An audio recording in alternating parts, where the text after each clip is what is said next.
And Cha-Cha's a kitten, just 6 months old, and he is neutered male, short-haired. His animal ID number is A1542920. And again, just a young kitten, so he's perfect. He would adapt quite well into any new environment because he's still a kitten, so they're pretty adaptable. And he has been neutered, and you see he has the little half mustache on his face, which is always really cute for cats. And his name is Cha-Cha. And we're at the East Valley Animal Shelter visiting cats today in the cat room. Members Paul Kretz, Mitchell Englander, Bob Blumenfield, and Mike Bonin, and we are ready to begin today's hearing.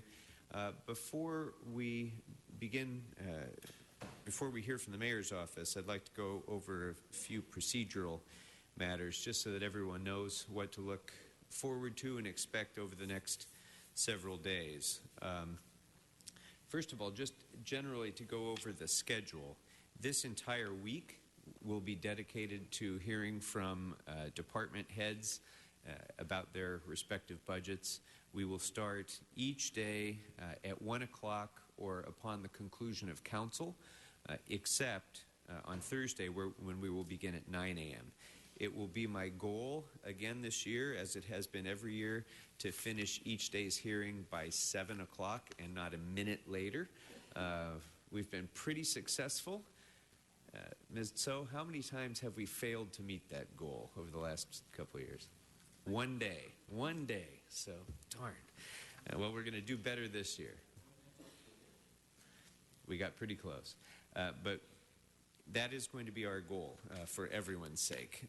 In order to do that, in order to be able to meet that goal, we're going to try to keep discussions succinct and to the point. General managers should assume when you are up here speaking about your budget, you should assume that the members have already reviewed your budget and your letter. And I want to thank those who have provided their letters as we requested in advance of these hearings. And then members, as we've discussed previously, we're going to make every effort to try to focus our requests for reports back on matters that relate directly to this year's budget. And if we can get answers that you need right here on the spot, we're certainly going to endeavor to do that. And only in those circumstances when we cannot will we be going to the report back requests. So as we discussed before, we had quite a lot of reports last year, and that took a great deal of time to get reports, to get those reports back pursuant to our requests. So to streamline things a little bit, after each day of hearings, we're going to compile a list of the questions that members have asked, and that'll be available for review by you and your staffs. And the CAO has a new tracking system that we're going to be trying out for that. So please be sure each day to have your office work with the CAO to ensure that the wording of the request is as you want it, and make sure that we have the report request clarified to the greatest degree possible so that they can focus their efforts on getting us the information that we need to know. As far as overall schedule, as I said, this week will be devoted entirely to departmental reports. On Monday, May 4th, beginning at 9 a.m., we will hear presentations by the Coalition of City Unions, as well as the Neighborhood Council Budget Advocates, and then we'll resume with consideration of a number of budgets over which the CAO primarily has responsibility and will be reporting, as well as Exhibit H and some other matters. We have a number of days scheduled on the agenda without departments assigned, just in case we need to bring somebody back, or in case we need extra time, or in case we fall behind schedule. On Wednesday, May 6th, will be the day that we consider budget memos. Then on May 12th, Tuesday, May 12th, the CLA will be returning with a rack-up, and we'll consider finalization of the budget report for referral to council. So that is the summary of the schedule and how we're going to be proceeding. With regard to public comment, what we're going to be doing this year is I'm going to take especially when we have long budget days, it's sometimes uncomfortable for members of the public to not know when they're going to be able to offer comment on the subjects that they want. And so what I'm going to do is here at the beginning of each budget day, public comment, 2 minutes per speaker on anything that's on the agenda for that day. So I'm going to take all the cards at the beginning, and then if we have a full day where we're starting at 9, I will again take cards following the lunch break. And then at the end of the day, if there's a need, we can take additional cards at the conclusion of the day, although that will be subject to schedule and so on. We really only need to take public comment once for this entire extended hearing, but I don't think that is that allows the public sufficient opportunity to weigh in a focused way on the departments. So we're going to do it every day at the beginning of every day, so you can be here at the beginning of the hearing, you can offer your testimony, and you don't have to stick around if you don't want to.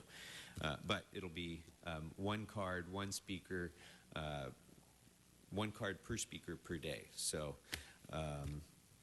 with that, any questions, members, about process? Okay, so then I think what I'm going to do today is we're going to go ahead and hear first from the mayor's office, then from the CAO, then we'll take the public comment cards, and then we'll go into departments. So I'd like to invite Rick Cole up first to present the mayor's budget. Mr. Cole, welcome.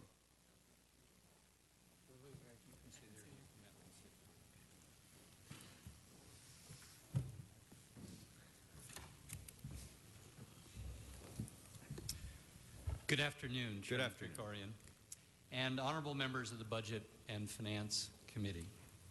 I'm joined today by Matthew Crawford, the Mayor's Budget Director, as well as members of our budget team, and if I could ask them each to stand, the Deputy Director, Alma Guerrero, Angela Baruman, John Chavez, TJ Knight, Paul Wang, and Sandra Sandoval. Thank you. Since last summer, this team has worked countless hours and eaten far too much cold pizza. There's no such thing as too much cold pizza. They've worked in close partnership with the equally tireless and talented staff of my colleague, the CAO Miguel Santana, including Assistant General Manager Ben Seha, Jacob Wexler, Melissa Fleming, and many, many more that I'm sure he will be recognizing in his comments. I also want to gratefully acknowledge the vital contributions made by the members of the 4 results teams that evaluated and prioritized more than $3 billion in departmental and interdepartmental spending proposals. The 4 results teams were drawn from members of city staff as well as members of several of your council staffs.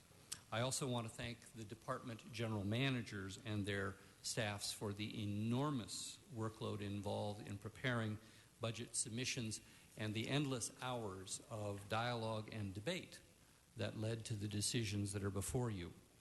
And finally, I want to express my admiration for the remarkable work done this year by the Neighborhood Council Budget Advocates, co-chaired by Jay Handel and Terrence Gomez. We appreciate their input, and we hope they recognize that many of their goals are incorporated into the mayor's budget blueprint. So, Mr. Chairman, I am pleased this afternoon to present Mayor Garcetti's proposed budget for next year, his second budget of his administration. This budget is one that continues our progress toward fiscal sustainability and building a city that works for everyone. Before describing the highlights of our proposed $8.6 billion budget framework, I believe it's important to first talk about the background of this budget and why we made the choices that are in this budget. Having had the opportunity to participate in last year's committee deliberations, I know that each one of you is as committed as Mayor Garcetti to restoring Los Angeles to fiscal health. We all understand that sustainable fiscal health is the foundation for a safer, more prosperous, more livable, and sustainable city. This budget was built on that foundation. Recalling the past 7 years, we all know that Los Angeles weathered the worst economic crisis since the Great Depression. We all understand that harsh choices had to be made during that crisis. But the impacts of those decisions exacted a deep and lasting reduction in the city's capacity to provide quality services. There simply was no other choice than to reduce our staff by nearly 6,000 employees, to postpone critical investment in training and equipment, as well as new technology, and repairing our city facilities and replacing our city's infrastructure. So in starting the planning for the upcoming budget year, we had two fundamental challenges. The first, while we continue to close the gap between ongoing revenues and ongoing expenses, the expected shortfall between revenues and expenses was projected by the CAO to exceed $165 million. Now, compared to prior years, that's good news. However, while the shortfall has shrunk, so have the options for closing it. After 6 years of belt-tightening, there simply are no easy places left to cut. Personnel expenses now make up between 80 and 90% of departmental budgets. And so you can see just how limited our options are for reducing expenses. Moreover, beyond the projected $165 million projected shortfall, we also needed to incorporate an additional $50 million in police overtime outlays. This represents the shift that began with this fiscal year to end the practice of banking overtime as a future liability and instead pay it out in cash. In the long run, this is sound budget practice. But it presented a new challenge for paying for it in the short run. But beyond the difficulty of closing the budget shortfall, the second challenge we faced is that we actually need to be increasing our investment in new technology and in workforce training and in equipment replacement, as well as addressing the deferred maintenance of our facilities and our infrastructure. Those investments cannot be postponed indefinitely. If the gas gauge says empty, we all know that you can eke out a few more miles. But eventually, the car comes to a stop.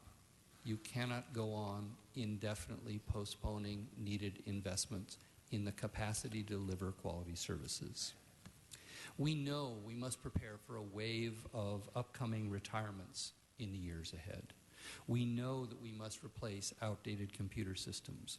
We know that we must catch up with backlogged work, like street painting after they're repaved. We have been driving on empty for too many years. So Mayor Garcetti, like each of you, is committed to addressing these deficiencies and rebuilding our city's ability to serve our 4 million customers with excellent service, whether it's responding to medical emergencies in a timely fashion or paving our streets and our alleys. That is the backdrop to the letters and the testimony you will be receiving from the departments. Each of them will make compelling cases for the most urgent needs in their department, investments that are needed to restore capacity or to improve services. Each of those legitimate requests were ones that we considered. Unfortunately, given the magnitude of our initial budget gap, the new investments that we incorporated into the budget meant inevitably that there were others that we had to defer. In your deliberations, the City Council will face the same difficult choices. As Mayor Garcetti outlined last week, the primary reason we can recommend a balanced budget to you today is the growing strength of the Los Angeles economy. More than 70,000 new jobs have been added in the last 2 years, and last year we saw the highest valuation of new construction in the city's history. As Mayor Garcetti said in his State of the Union address, more people have chosen to live in Los Angeles, work in Los Angeles, study in Los Angeles, and visit Los Angeles than at any time in the city's history. So after 7 years of budget cuts, we are finally beginning to grow our way towards sustainable fiscal health. That growth provided the additional funding to strategically target investments that support a safer city, a more prosperous city, a more livable and sustainable city. Let's talk about how we made the decisions in this budget on where to make those strategic investments. Last year, we made a commitment to shift to performance budgeting, to focus on the outcomes that we're seeking to achieve and the results we're looking to deliver, not on augmenting or subtracting from last year's line items. I'd like to pause for a moment and ask Matthew Crawford, our budget director, to report on the progress we're making in changing the way we do budgeting in Los Angeles so that our expenditures achieve the most beneficial impact on Angelinos and the highest return on investment. Matt? Thank you, Rick. When I presented to this committee last year, or earlier this year, I spoke about performance budgeting, how we envisioned it, and how we had designed our process. The key concept of performance budgeting, no matter how we run the process specifically, is using our limited resources for the highest value services. The way this is often characterized is moving money from low priority to high priority activities. In tough times, this can mean deep cuts or eliminating services. And in fact, this is what departments have done over the past 8 years, scaling back low priority work to ensure the most important things get done. At this point, we're past the need for such harsh reductions, but the need to prioritize to get the best possible outcomes with our limited resources is more important than ever. And this extends well beyond the formal budget process. Our goal is to internalize performance budgeting at all levels and in many ways. I'll give a few examples. At the Department of Transportation, the early work on Vision Zero is focused completely on data, identifying the most dangerous intersections, figuring out the most effective solutions to make them safer, and then allocating limited resources to the most needed physical locations is exactly the model we want to duplicate across the city. Recreation and Parks has narrowed their focus to just 2 priorities, clean and safe. Beyond just words, the department has been collecting usage data on their parks to identify the highest trafficked locations. This information will determine the deployment of the $1 million added in this budget for bathroom cleaning. Recreation and Parks is also using this data to target recreational programming to the most popular activities. Across multiple departments, we are implementing new management systems. With the asset management system, the vehicle management system, and the new supply management system, the city is investing in the backbone of its operations. These systems will make it possible to optimize our business, getting more from our real estate, better managing our fleet, and streamlining our contracting process. These improvements will be felt citywide, providing a huge return on investment. And close to my heart, we have a new budget system for the first time in my career. Some may look at our budget books this year and say, it looks the same to me. But rest assured, this budget was prepared on an actual, modern, web-based platform, fully integrated with the city's accounting system, reducing data entry and errors. This updated system will also give us greater flexibility in making decisions, telling our story, and presenting our results. There are numerous other ways of using performance metrics to get the most out of our money. The Innovation Fund is fertile ground for this evaluation as well. The projects getting funded this year will be off the ground in next year, providing the performance data needed for us to make budgetary decisions on these initiatives for years to come. By measuring participation in programming, we can also strategically increase high-demand services and reduce those with low demand. Using comparative analysis and benchmarking, as DWP has embarked on right now, we can also evaluate how we're doing relative to other agencies. Even open data can be a source of valuable budgetary information as members of the public and the media pore through our performance data and find trends and issues that we may have missed. As we come to the end of 14-15, we also have the opportunity to begin measuring the impacts of the money we have invested in performance at this time last year. In a process we need to repeat over and over, we must continue to evaluate our progress, follow successful investments with more resources, and learn from our unsuccessful efforts. This way, we can generate the cycle of continuous improvement that marks a great organization.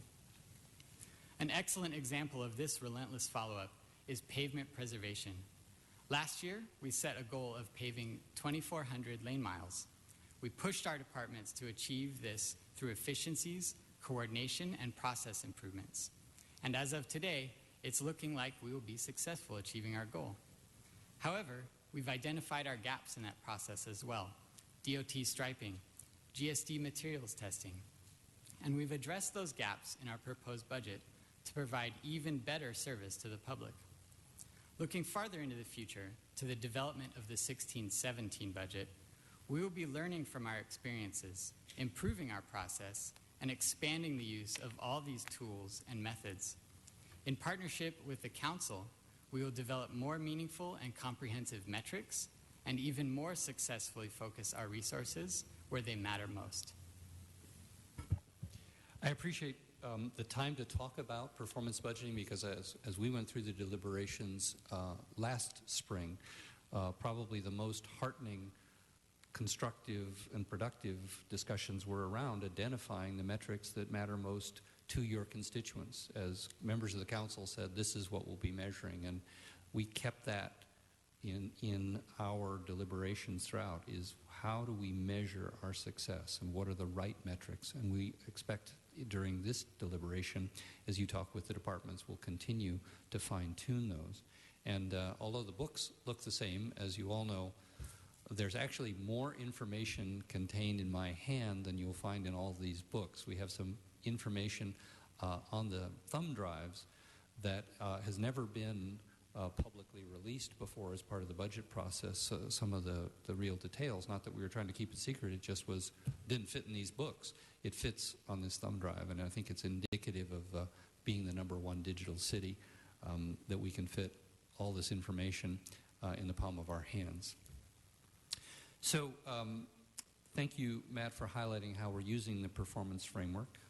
Let me highlight the key investments in the budget. I'll be brief because you know from reading the budget the most important highlights. But for the benefit of the public at large, obviously, as Mayor Garcetti has stressed, a great city begins with a safe city. So given the uptick in crime and violent crime in particular, Mayor Garcetti is focusing our attention on crime prevention.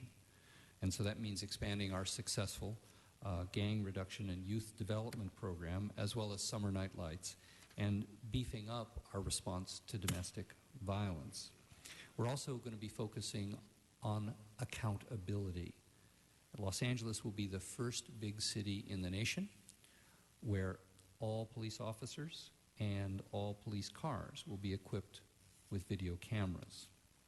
We'll focus on maintaining the funding for 10,000 police officers, but we'll be adding additional detention officers, crime analysts, and fingerprint specialists to put more officers on the street. That, you talked about that at your deliberations last spring, and we're delivering that in this budget.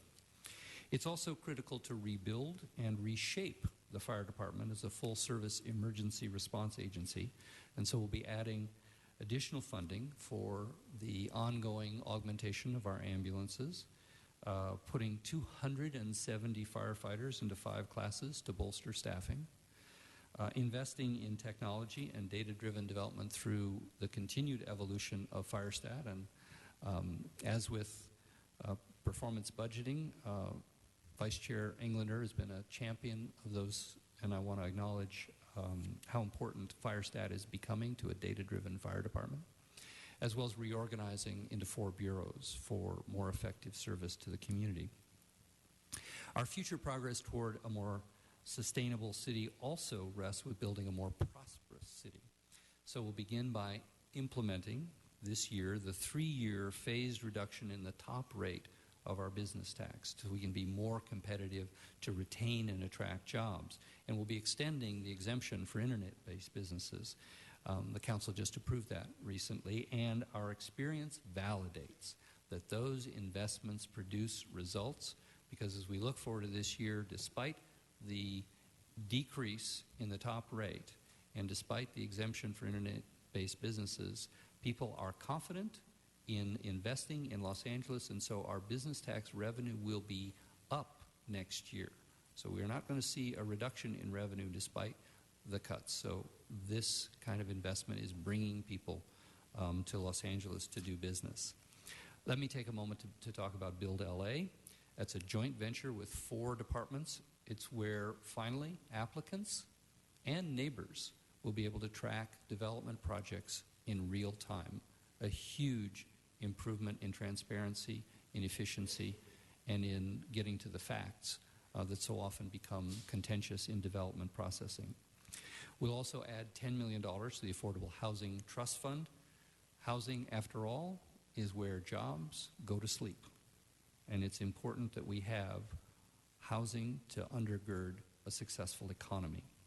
We'll leverage the impact of the state film tax credits by making it easier for companies to film in our own parks and city facilities. We'll invest in CityLink LA to improve digital permitting, to make the information superhighway as free-flowing as the 405 was 30 years ago. We are going to be able to really increase the speeds and the effectiveness and the access to both wired and wireless service for our residents and businesses.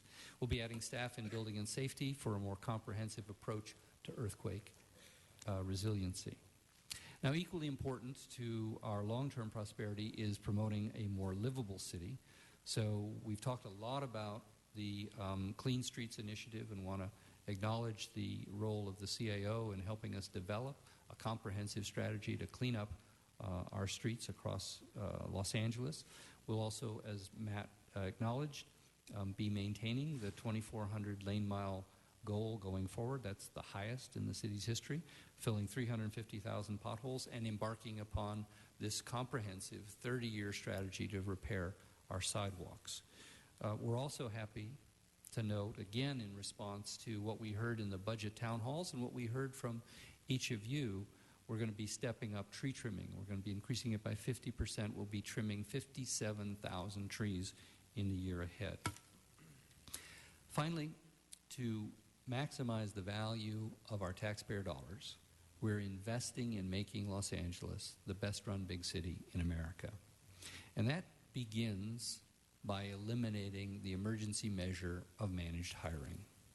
Now that we're out of the emergency, we will give general managers, for the first time since the financial crisis, the ability and the accountability to manage their human resources to obtain the results we expect, you expect, and the constituents expect them to deliver. They won't have the excuse of saying, well, I could do it except for managed hiring. They'll be able to manage their resources to where they can put the people on the street to get the job done. To help them, we're recommending that the $10 million that we put in the unappropriated balance for a reserve for mid-year adjustments be actually directly reprogrammed back into departments so they have the resources to hire the personnel that they need to get the job done, the jobs that you'll be expecting, the metrics we'll be using to measure their performance. And in this budget, we're enhancing the capacity of the personnel department to hire the next generation of our workforce.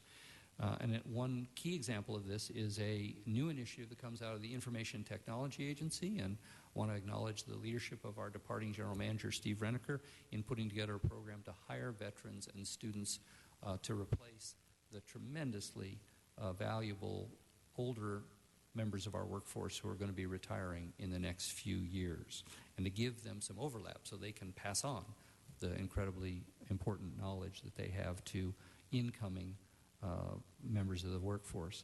And we'll be modernizing our technology by finally moving more and more data off of our own overcrowded servers into the cloud. So, of course, we recognize that for every one of these steps forward, there are other unmet needs and worthwhile potential investments. You are going to hear over the next 5 days compelling testimony both from departments and the public about funding additional staffing or programs to meet those needs. Each member of the committee is acutely aware of the trade-offs that we face. The mayor and our team have spent the last 6 months painfully weighing these competing priorities. In the end, this budget, while it's the most fiscally sustainable budget in a decade, is a product of continued difficult choices. The sobering lesson that we all learned from the Great Recession is the vital importance of taking the long view on fiscal sustainability. The mayor and the members of this committee all share a commitment to ensuring our city's reserves protect us against the future crises we know will come.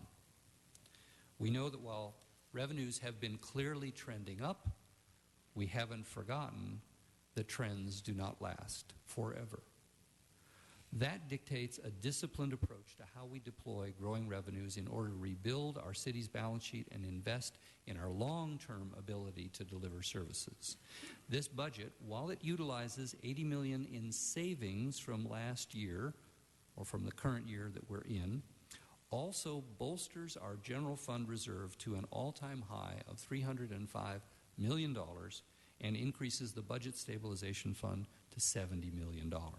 The combined total is the highest allocation we've ever made in the city of Los Angeles at the start of a fiscal year. It is now the responsibility of this committee to weigh the same trade-offs the mayor had to weigh. The overview of the proposed budget prepared by the chief legislative analyst accurately details the significant issues involved in these trade-offs. It's an excellent report, and it frames the issues in a very clear way. The mayor's team looks forward to working with your committee and working with the CLA to make the adjustments you think best, recognizing, as we had to, that if you add in one place, inevitably that means subtracting somewhere else. So let me conclude on a note of realistic optimism. Hard choices ensure that Los Angeles remains solvent during the economic crisis. Hard choices ensure that we gradually turn things around. Hard choices ensured progress toward meeting our pension obligations and rebuilding our reserve funds to protect our future. And because of those hard choices, the city's credit rating has been bolstered to AA, an independent validation that we are on the right track. If we continue to make the hard choices that are necessary this year and next, we will stay on target to eliminate the structural deficit and rebuild our capacity to deliver quality services across all of Los Angeles. No one relishes hard choices. But we know from bitter experience it is better to make hard choices than to duck them. This city's leadership is on the right track, and this budget points us in the right direction. I'm proud of the progress we have made together, and over the next few weeks, we all have our work cut out for us to achieve our shared goals, which is adopting a balanced budget and creating a city that works for everyone. I'm happy to respond to your feedback or to your questions. Well, thank you very much, Deputy Mayor Cole and Mr. Crawford. And, let me start by thanking the mayor and the entire budget team for your great work and diligent work on this budget and previous budgets. And I want to start us off by, I think, following on some of the comments that you made, Mr. Cole, about difficult choices. And it bears remembering that it was just a very short time ago when we were making some very hard choices, and there were no good choices. When I was sworn in to this council, Mr. Santana was projecting a budget deficit for the last fiscal year of over $1 billion, a billion with a B.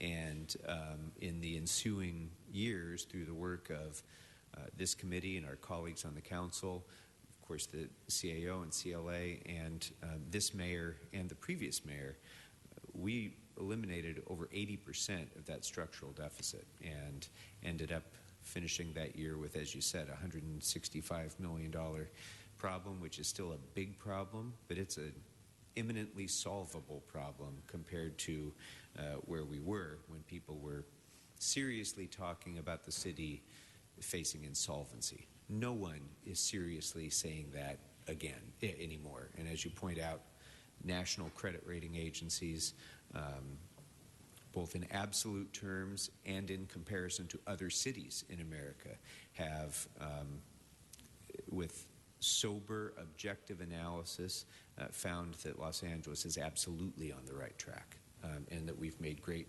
strides. At the same time that we eliminated the vast majority of that structural deficit, we built the healthiest reserve that the city has ever had in its history. We created a budget stabilization fund, which we had never previously had, in order to weather difficult times. And we were able to do all of that by making some enormously painful decisions about cutting even really basic core services in this city. We reduced the size of the workforce to the smallest the city has had since Tom Bradley was mayor. As you mentioned, over 6,000 fewer employees than we had previously.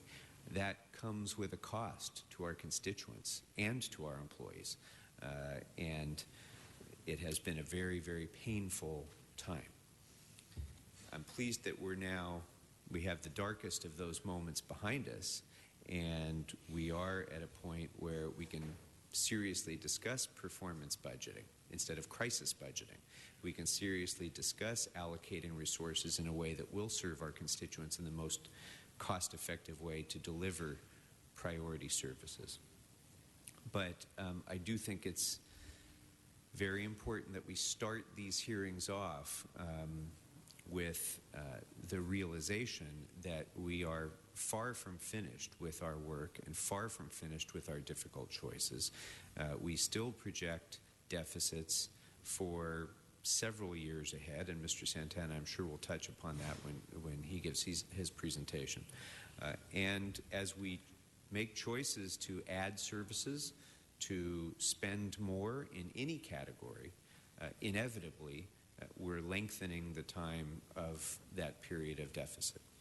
I think it's also important to note that, as you pointed out, Mr. Cole, much of the success that we've had has been due to, yes, making these hard choices, but it's also due to the success of this city in recovering from the recession and the strength of our economy.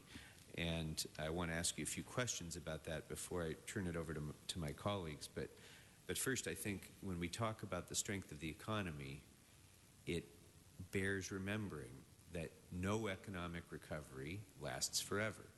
And this has already been a long one. It doesn't feel like it to people, but it has been a long recovery.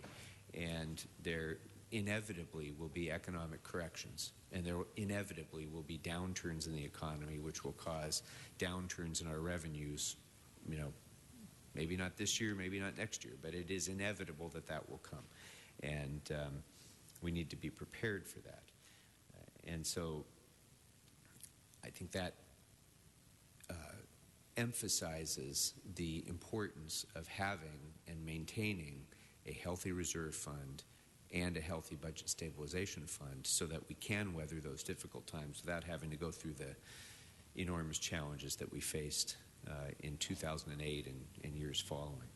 So I do want to note that this year's budget is restoring some vital services, but it is also doing so to some extent at the expense of where we would have been with regard to our reserve fund and our budget stabilization fund had we not, or had the mayor not proposed transfers out of the reserve fund and less than what we would normally be contributing to the budget stabilization fund. And I understand the reasons for that, and we'll talk more about that as we go through this. I do just want to be the voice of caution on this, that there is risk involved in doing that, because it does mean that we will have less latitude if there is a downturn to avoid having to make cuts again in the future. So I don't want anybody to pop champagne corks just yet. We're not out of the woods. We're not ready to rebuild the city to the and its expenditures the way we all would like it to be, because we just don't have the capacity to be able to do that yet. Now, with regard to the strength of the economy, this city has a number of revenue sources that are economy sensitive, let's say. And I think throughout California, most municipalities face that challenge more than they do in other parts of the country, in large measure because of Prop 13. We're not able to be as dependent on property tax revenues, which are far more stable than, say, sales tax or business tax revenues are. But that being said, I just wanted to talk a little bit about the mayor's revenue projections, because with regard to business tax and sales tax in particular, the projection of revenue in those two categories is about $64 million more than what the controller estimates likely revenues to be. And then if you add property tax and TOT and documentary transfer tax, it totals up to about $80 million more than what the controller estimates. So I'd like you to speak a little bit to the basis for those projections and the justification for those, and does that create an area of concern that we should be mindful of as we move forward? Let me first acknowledge the earlier concerns, and again, you framed them, the CLA has framed them, and we acknowledge those challenges.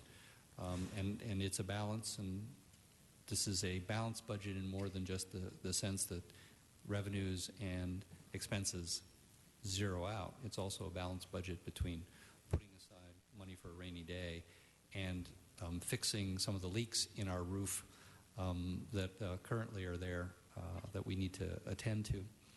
So on the issue of the controller's report, I think the only difference between us and the controller's analysis is time and information. When the controller did his assessment, it was earlier in the year, and he had less information. You have to remember that the CAO's projections, multi-year projections, our own projections in the fall, we're trying to predict how a $3 trillion economy is going to perform 12, 18 months out. And the only thing we really reliably can utilize to make those projections is our experience. So when the controller takes his snapshot, we were pretty pessimistic ourselves. The CAO and the mayor's office were pretty close in our assessment, taking a fairly conservative view, not very different from the controllers. But since the controller closed his books, we've got more of the data from this year, and the data from this year clearly indicates that we're on solid ground going forward. Now, that said, a 1% error is $50 million, right? So we're all utilizing the best estimates and the best methodology and the best experience and the best sort of sense of how these things have gone in the past, drawing upon history. But if we're off 1%, one way or the other, it's a big swing. It's what I often inside our deliberations call the tyranny of big numbers, right? We sometimes around here spend a lot of time on what Council President Wesson would call budget dust, right? $200,000. Very important to the people who are directly affected by that decision. But we can be off 1%, not because we were wrong, not because we made a bad call, but because of something that happened in China or in the oil fields of Russia or on the battlefields in Syria, and that can affect the stock market and affect people's confidence and whether they're willing to spend. So we're confident in the numbers, and I'm happy if you want to ask the CAO or the CLA about those numbers. Nothing personal. We're not invested in our estimates. We think that based upon when we took the temperature and the information we had to take the temperature, that these are the most valid and most current and most reliable estimates going forward. Okay. Thank you. Well said. Any questions for the mayor's team members? Yes. Mr. Bonnet. Thank you, Mr. Chair. I just had a couple questions. I'd be disappointed if you didn't, Council Member. Thank you. So much of our conversation has been about the strength of the city, the strength of the economy, the strength of our finances. I just want to ask a couple questions about how the budget addresses those in our city who do not have much strength. Mm-hmm.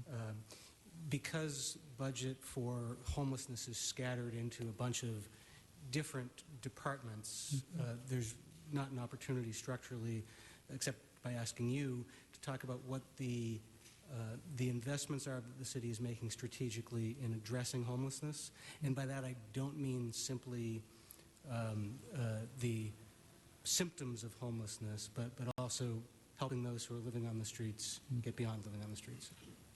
As you know, the mayor's approach to this extraordinary societal problem, one that we have seen grow in recent years, both because of breakdowns in how we deal with mental illness and the economic crises and the affordability challenge.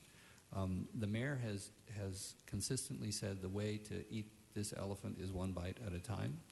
And so we focused like a laser on veterans homelessness, because that's where we could make a measurable difference on the people that have served this country, and leveraging federal and local money as well as county resources, we could put people not into a shelter bed, but into permanent supportive housing, which is much more likely to keep them off the streets than just putting them in a shelter bed. So I know that you know that we are halfway toward meeting the goal of eliminating veterans homelessness in the city of Los Angeles, and we expect to finish that job. We think that's a template for how we can take the next bite out of this tremendous challenge. We acknowledge the report to the council committee made recently by the CAO. In fact, the mayor's key people, my colleague, Deputy Mayor Kelly Bernard, and our staff on point both in the departments and in the mayor's office, believe that we can do a better job not only of coordinating among the departments, but also coordinating with the county and with nonprofits out in the community. A key element of that, as you well know, is LASA. And so there's additional funding in here for LASA. So this is a partnership challenge, and we're determined to do this in a systematic way that produces results. We're committed to the housing first strategy rather than simply throwing money at the problem and moving people from one place to another. Do we have an answer for the whole problem today? No, as with so many of the other challenges we face. So but we are focused on taking this one piece at a time. So that was the question I was unclear on in the budget, is the additional monies for LASA and everything, are those monies only for veteran homelessness, or are those resources for additional outreach also to be used for chronic homelessness as well? I'd be the first to acknowledge this is not my portfolio, and so I would prefer, as we go through this, to be more precise with people who know exactly how we're approaching this. I do know that the investment in LASA is focused on this comprehensive way of making sure, and for the moment I'm forgetting the exact nomenclature, but we have a new system, and my colleague, Mr. Santana, can probably recall the way in which we're focused on the common intake and the common processing. Yeah. The coordinated entry system, thank you. Okay. So it's my understanding that the LASA funding will help bolster that approach, which starts with the veterans, but is again precedent for applying it comprehensively. comprehensively. I'll try to address it when the housing department comes forward. I did have a question about, well, it's about affordable housing, but it's specifically about your revenue forecast for the Affordable Housing Trust Fund. I note that there's a $10 million investment in the Affordable Housing Trust Fund, which I applaud. $5 million of that is committed to come from transit occupancy tax generated by the short-term rental industry. Folks refer to it as Airbnb, but it's actually many different companies.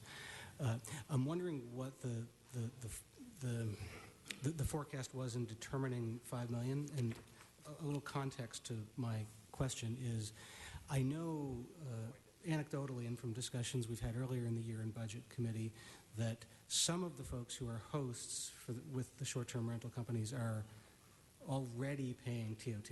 They're just not in a coordinated way through agreement with the STRs. So given that some is already coming in and that we don't yet have an agreement with the short-term rental companies, how did we come to the projection of $5 million? Well, the number will be what the number is. So what we don't know yet is what that number is because it hasn't shaken out. The number comes from the finance department. It's based upon their experience collecting the revenue, and they believe that's the most accurate number, but they don't know that that is 100% accurate because of the factors that you've pointed out. Is some of that money that we are already collecting and then there should be a debit elsewhere, or is it $5 million new that we're anticipating on getting? That's what I wasn't clear on. We're anticipating a net number of approximately $5 million. We know that there will be a gross number that will be higher, but we expect that it's around $5 million. It could be north of that, could be south of that. That's an estimate. And again, we don't entirely know the overlap between people that are already paying reliably and what we're being told by the companies that are in this business about what they're actually booking. So I should note that while I'm supportive of using revenue from the short-term rental business to help fund the Affordable Housing Trust Fund, I'm very, very wary of the revenue dictating the regulations that we will need to deal with the short-term rental industry as opposed to vice versa. The administration divorces the two. Okay. Because what we're seeing in parts of the city is huge buildings full of rental stock being bought up by speculators or property managers and turned into short-term rentals, therefore worsening the affordable housing problem. And I want to make sure we don't destroy affordable housing in order to create a revenue stream. The mayor and the administration share that concern. Thank you.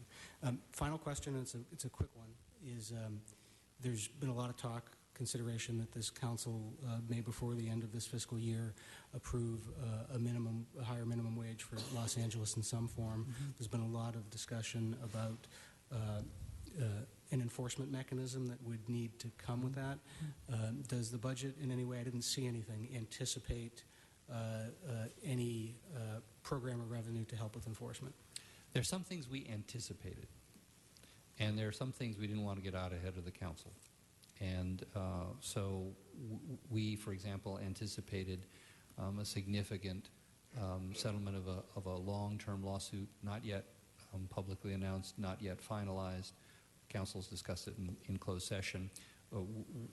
We felt it was prudent to reserve against that, and that's incorporated into the budget. But in terms of policies, we really didn't feel it was appropriate to get out ahead of council and to put in plug numbers or guesstimates.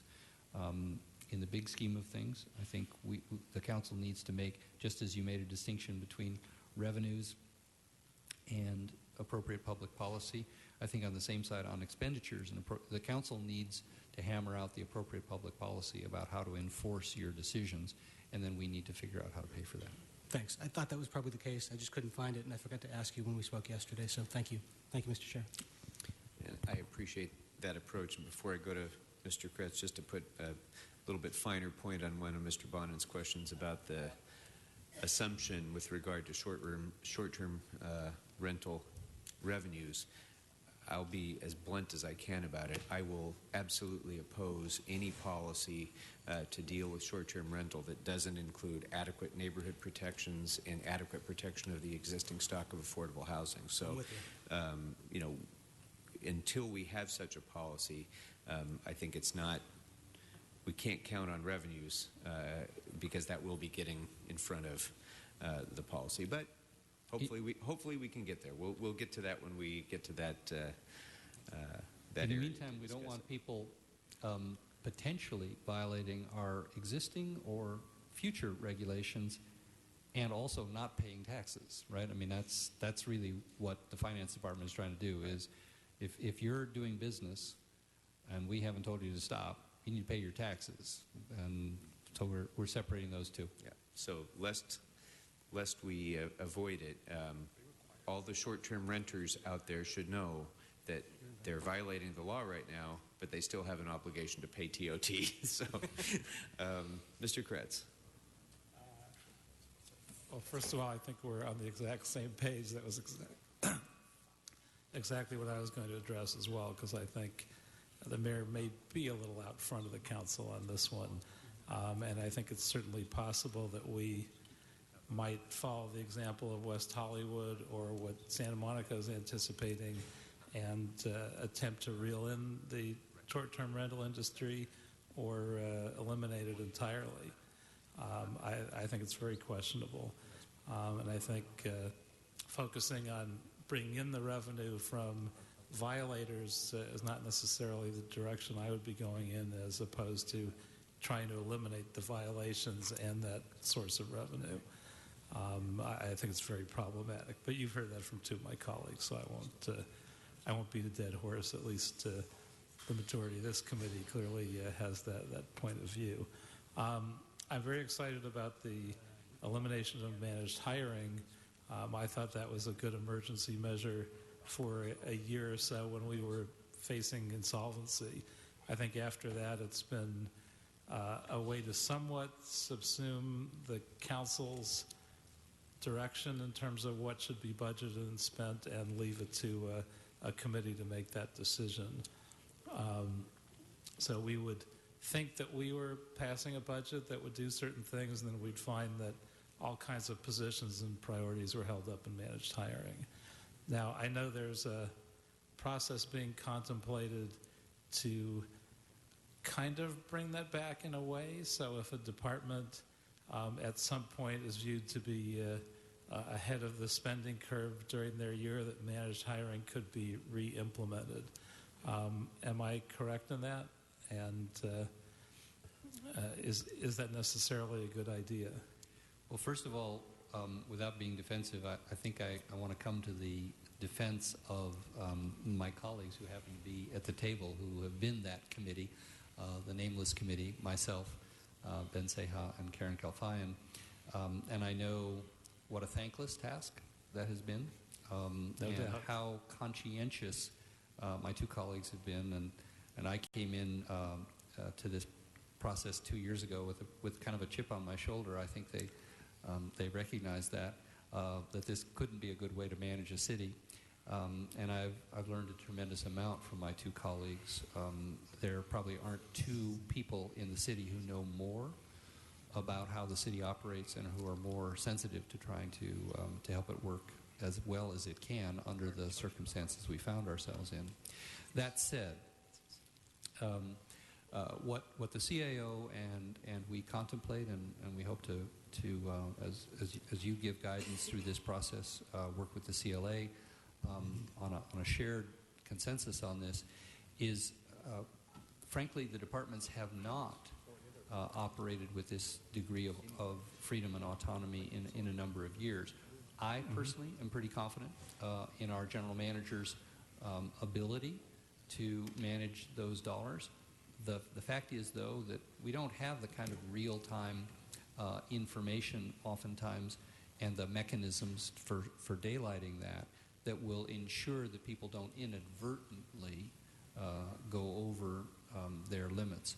So given that, there is a kind of a backstop.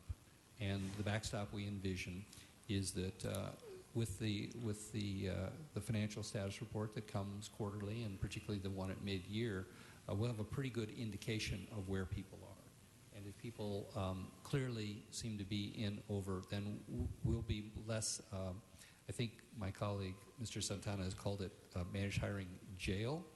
I think of it more as a managed hiring SWAT team to come in and kind of help the departments get their fiscal house back in order. I hope it's not punitive, because I can't imagine any of it being deliberate. But I think we want to have that backstop. My hope is we won't have to use it, and if we do have to use it, it'll be temporary and for no more than a handful of departments. I'm reasonably confident that that's the case. But I don't think any of us, and I don't think the offices that we represent, the mayor's office, the CAO, and the CLA, I don't think any of us want to perpetuate managed hiring. We just want to make sure that we finish the year on budget and delivering the results that we promised. And that's going to be, I think, our guiding principle. And the only reason we would revert to a form of managed hiring is if it looks like we're not going to be able to meet those goals. And if that happens, is there some way you can bring that back to budget committee rather before you jail a department? Well, there's always the ability to have belts and suspenders and have levels of approval and all of that. As you know, the managed hiring process has not been a formal one. It wasn't part of an ordinance, so it isn't part of the Brown Act and all of that. You begin to involve the council in managing that. You begin to develop a whole other level of complexity. I'm not suggesting a formal process for that. I think that just FSR, suggesting an informal check-in might be a what I was going to suggest idea. is I think the quarterly financial status report is that mechanism. I think that should be reported in the FSR. This is why we have a concern. This is the steps we're taking. And then you have the opportunity to react to that. That would be very good. And also, why do we have a salary savings rate that hamstrings departments a little bit? That, again, has a little bit of the same effect of us passing our council priorities and having them cut back to some degree. It's a good question, and with your permission, Mr. Chair, because this is often a misunderstood topic, and I may not be the best person to articulate it, but I've lived with it for the last 2 years, so let me take a stab at it. Look, it's, as you and I have personally discussed, it is reasonable and prudent to expect in any public budget that you don't have to reserve at the beginning of the year for everyone to be there every single day. It's just not realistic. The reality is there's going to be some level of turnover. There's going to be some level of vacancy in the course of a year. Someone gets a promotion, it's a month, it's 2 months. In the city of Los Angeles, it could be 6 months before that person can get replaced through our processes, and the city is saving money. So to anticipate what that would be naturally is a perfectly reasonable budget process. During the budget crisis, that was the one of the ways of cranking down expenses without layoffs. So what it meant is instead of reducing the workforce at the beginning of the year to what the budget could afford, the budget anticipated that some people would leave due to termination, retirement, taking another job, etc. And by artificially lowering that, it forced departments to keep vacancies open for a longer time than they ordinarily would have. That was one of the key steps, absolutely critical step to weathering the budget crisis. And I think what we all acknowledge is we're out of a budget crisis, so we want to begin to unscrew that screw that had been clamping down on departments and giving an impression that, well, you look in the book and, oh, we're adding 3 new planners, or we're adding 5 new folks to take care of our 1,250 new trash cans, but then what the left hand giveth, the right hand taketh away. So that's principally the reason we're recommending reprogramming the $10 million that is in the UB back in department budgets to give them some of that flexibility. We'll work with the council and the CLA on whether that makes sense, and if so, how. But our goal would be to get out of an artificially high vacancy rate and to have the positions that are in the budget be the ones that that are fully funded. That would cost us literally millions of dollars to do that. That's another option. And it's part of the trade-offs that you'll have to weigh during your deliberations. But right now, part of the way in which the budget is balanced is by forcing the departments to extend the vacancies beyond what would ordinarily be the case.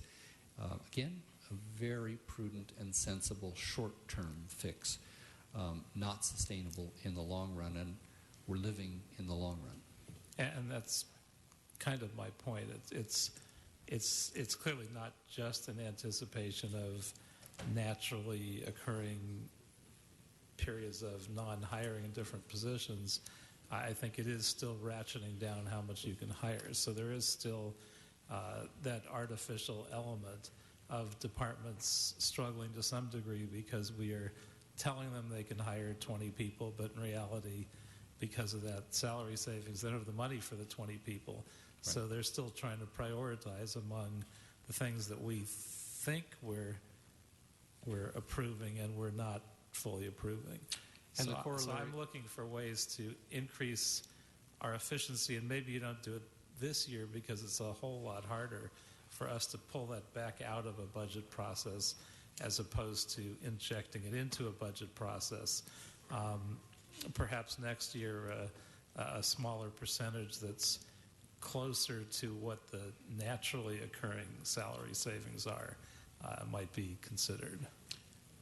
Councilmember, we share that goal. Let me just put on the record, though, the corollary to that, which is if we were to meet that this year, we would be telling you that a lot of these positions simply can't be filled during this year. And the departments want to have the flexibility that if they can stretch to meet those goals, that they have that ability. So it's a little bit of push and pull. A budget that was fully realistic in terms of what is fully funded would be a budget with fewer authorized positions. And that's the trade-off. Well, that may be. I think in the long run, that would be better for us, and I've been kind of trying to drill down on that for the last couple of years because I think it's closer to our priorities if we have a real budget and everything is a real number. So I would encourage that, certainly, so the council has a better sense of what we're really approving and we're closer to actually making policy. Again, Mr. Council Member, I am in complete accord, and I think the administration feels the same way.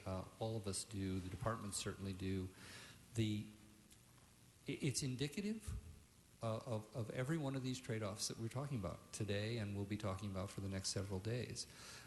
There are voices in the community, Jack Humphreyville, you know who you are, who say, we ought to take an axe to LA city government and it will live within its means, right? And that's an intellectually honest position, right?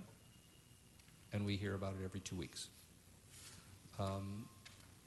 The reality is that we are following, the great folk wisdom of the Mexican dicho, poco a poco se va lejos, right? We didn't get into this crisis overnight, and little by little, we're getting out of it.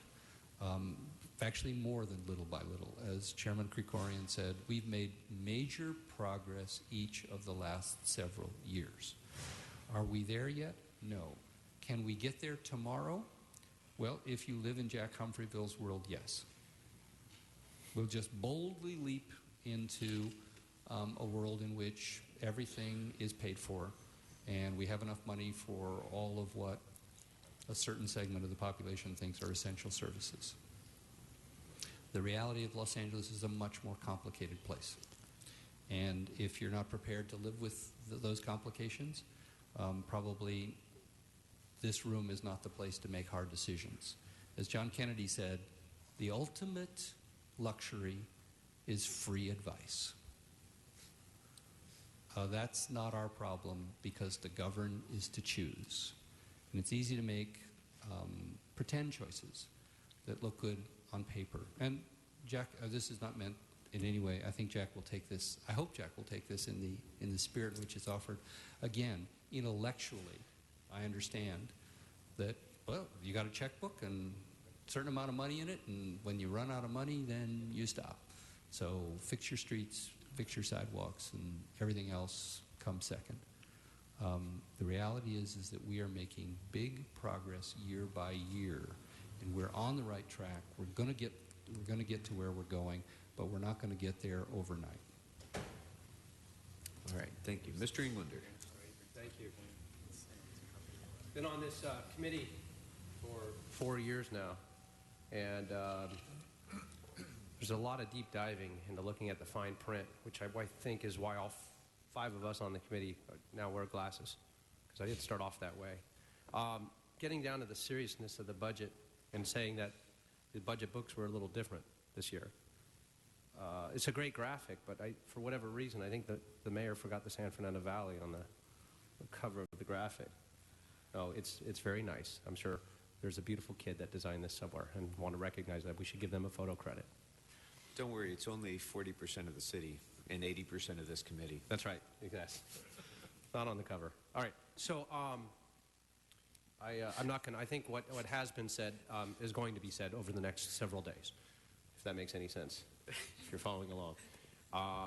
So I won't get into the conversation that led up to this. I just want to really thank all of our staff who have been working tirelessly behind the scenes, particularly on developing the metrics for all the different departments, doing a deep dive in performance-based budgeting, in understanding that we can't fix what we can't measure, and that there was by no means, it was never the idea or the intention, as you all know, this was the cornerstone of my campaign, was performance metrics and initiatives, measuring, and then having the data and the dialogue, big data, open data, transparent data, and then conversation about what do we do about that. This year, one of the things that wasn't mentioned is the fire department just recently released its first ever strategic plan, and a well-done one at that, with a lot of objectives for measurement, and I want to recognize their efforts. The police department has been doing one. This is the first year ever that the fire department actually has done a strategic plan, not a vision plan, a strategic plan, and so I encourage everybody to take a look at that through this process as well.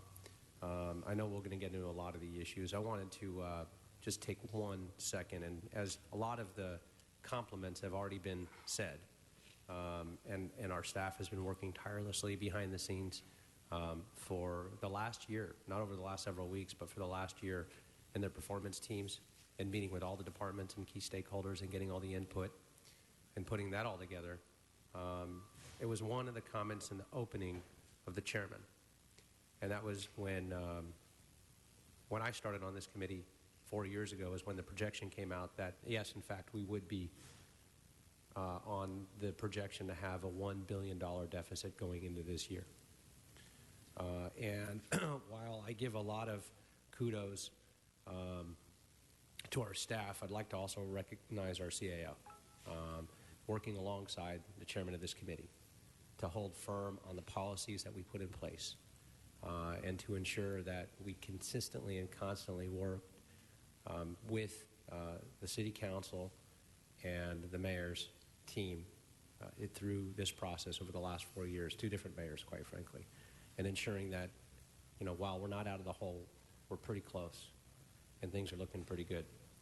And there's a lot more to go, but we would have been the whole $1 billion.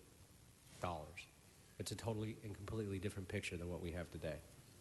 And that has taken tremendous amount of teamwork and cooperation and being firm on those decisions that you discussed, because that is the real world. And so I want to thank the chairman as well as our CAO and our CLA and our CLA's team.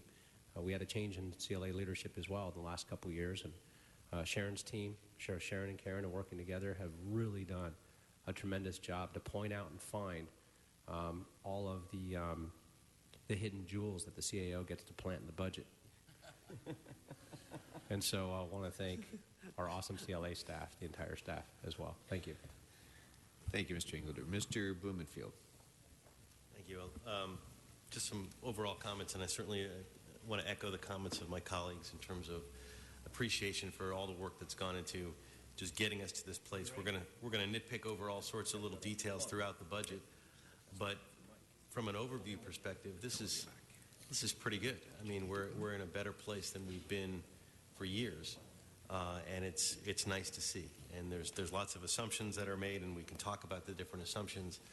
But I also wanted to weigh in on the discussion about, leaping off and paying for everything right away, and not, to do that ignores the reality that our budget is not only about paying for services, but it's about the health of the city. And we need to make sure that there is that balance there, because the investments that we make are not simply fixing streets. They are investing in the growth of our city. When we have a safer city, when we have a city that has potholes that are filled, where goods can move back and forth, that's the city that grows. That's the city where we're going to see more revenues.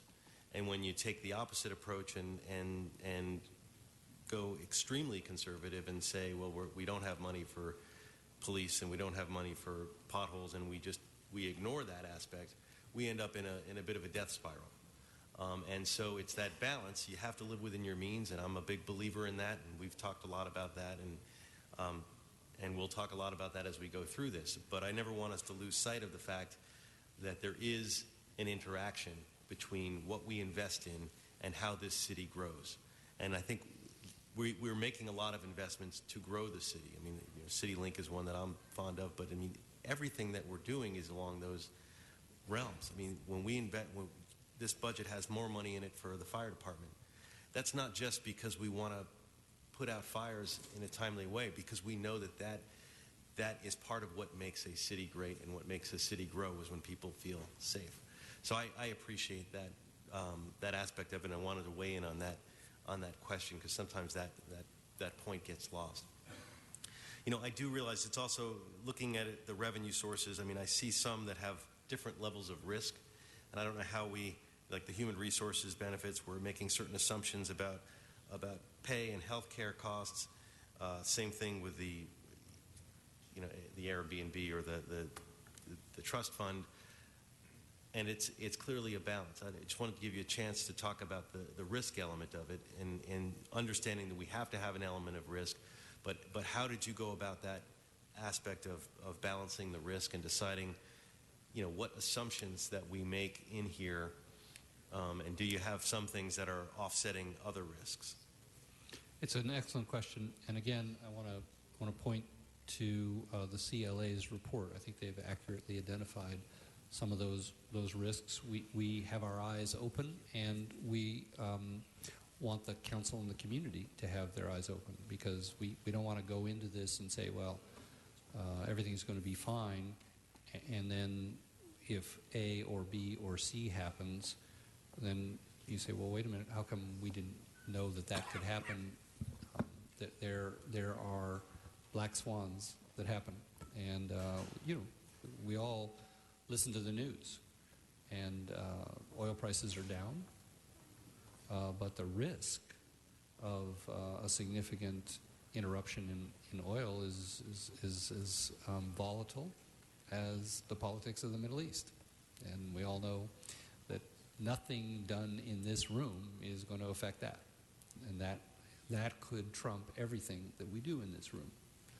So in that sense, in a very realistic way, council member, I think we again looked at the controller's estimates, and we dialogue with them directly. We spent a tremendous amount of time with my budget team and with Miguel's budget team trying to figure out, based upon the previous history as well as new information, what makes the most sense. So you have the benefit of folks who are fairly conservative in the sense that we're going to own this budget, right? We're not selling this budget and then going back to Peoria.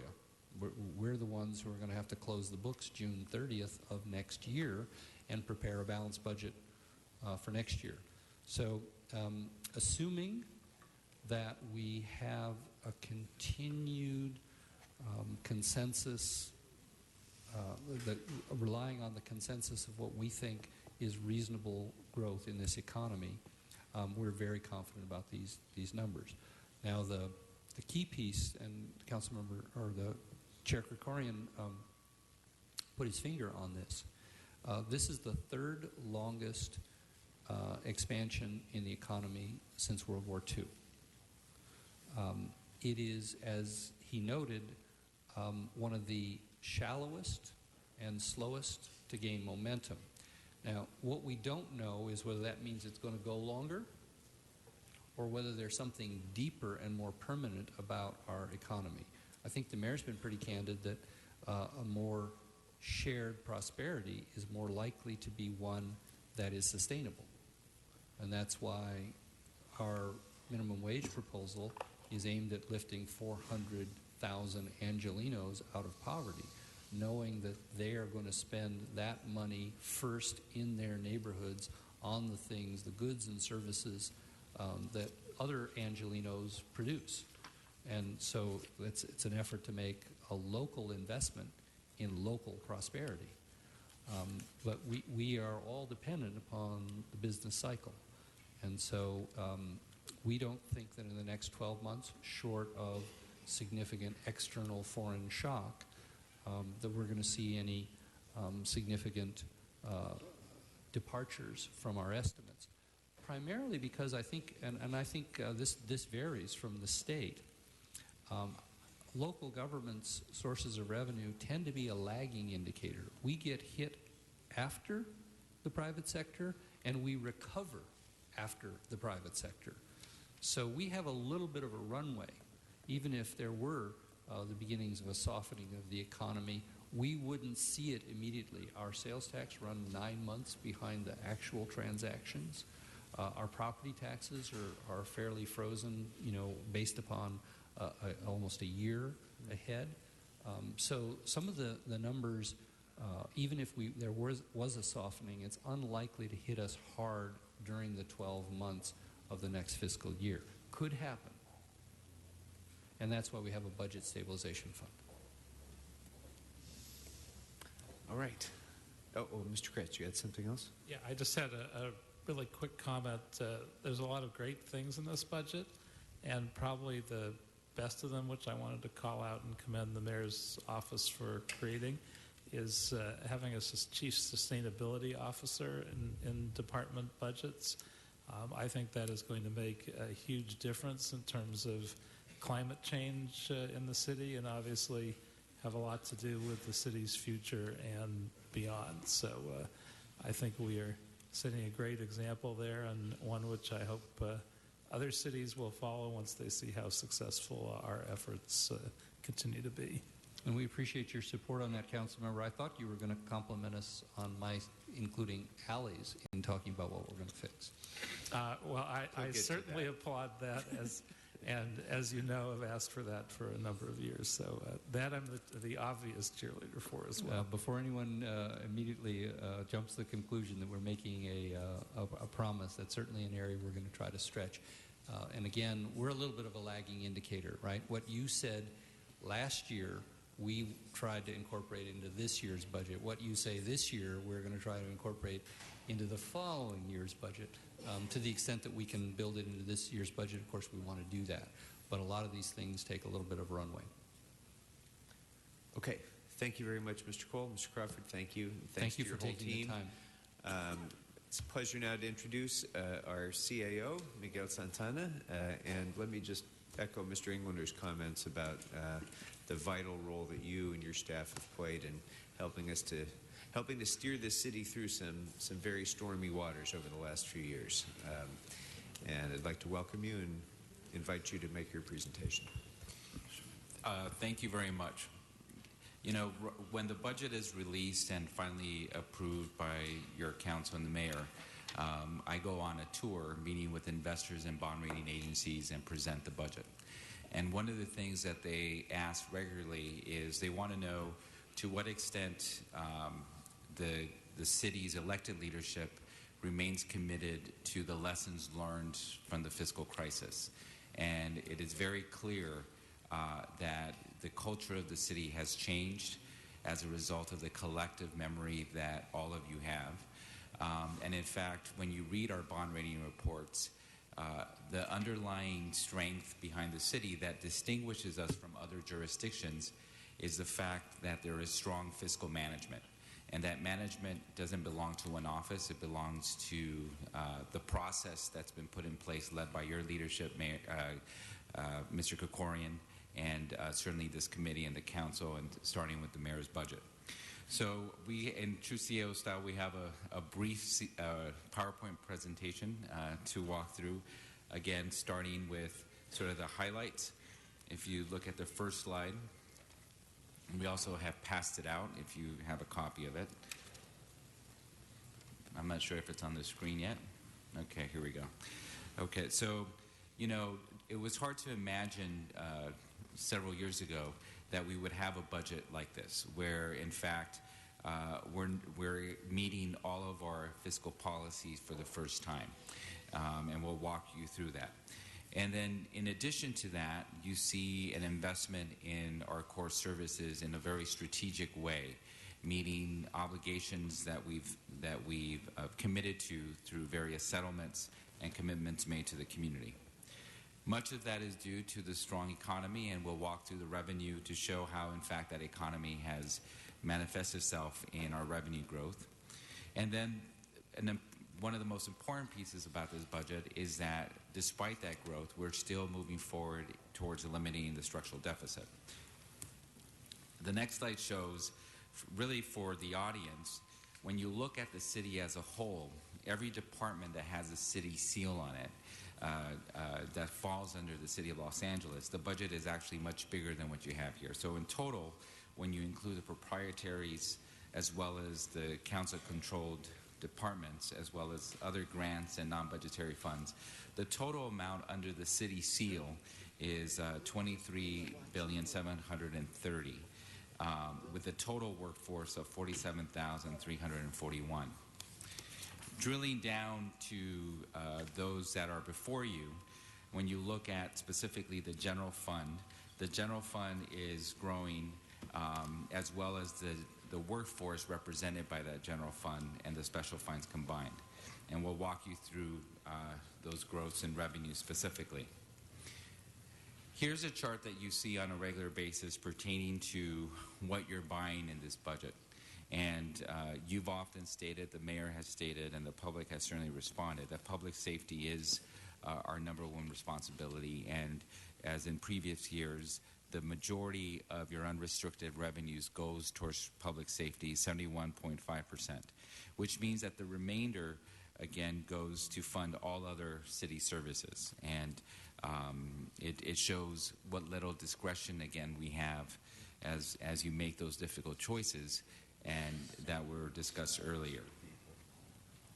One of the policies that we're very proud to have met for the first time is that we're actually spending one-time revenue for one-time activities.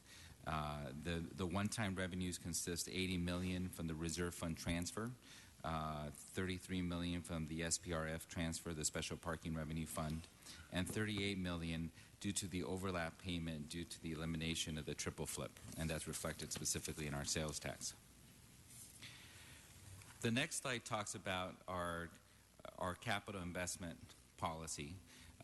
It used to be in the middle of the crisis, one of the first things we did to eliminate the deficit is that we made the decision and the recommendation not to fully fund this basic requirement. And this is now the third year that we're meeting that policy. We're actually exceeding it with a total investment of $74.70 million. There's a base level of capital investment that we recommend of about $12 million, which addresses our elevators and basic maintenance of our facilities. There is an increase to street resurfacing of $52 million, sidewalks. There's a total investment, including proprietaries and special funds, of $31 million, of which $10 million is general fund. This puts us in full compliance with the Willett settlement that was recently announced. The next policy relates to the reserve fund, and it has been stated by all of you and Mr. Cole. The reserve fund is now at the highest point in the city's history at $305 million. This is despite the fact that this budget assumes an $80 million transfer from the reserve fund.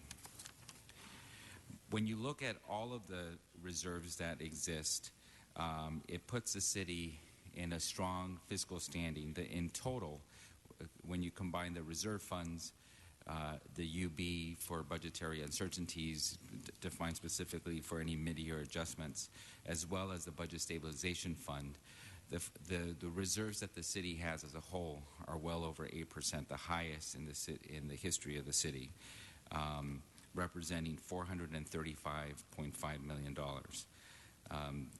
In there, as you know, the budget stabilization fund that was adopted by your council also defined a set of priorities.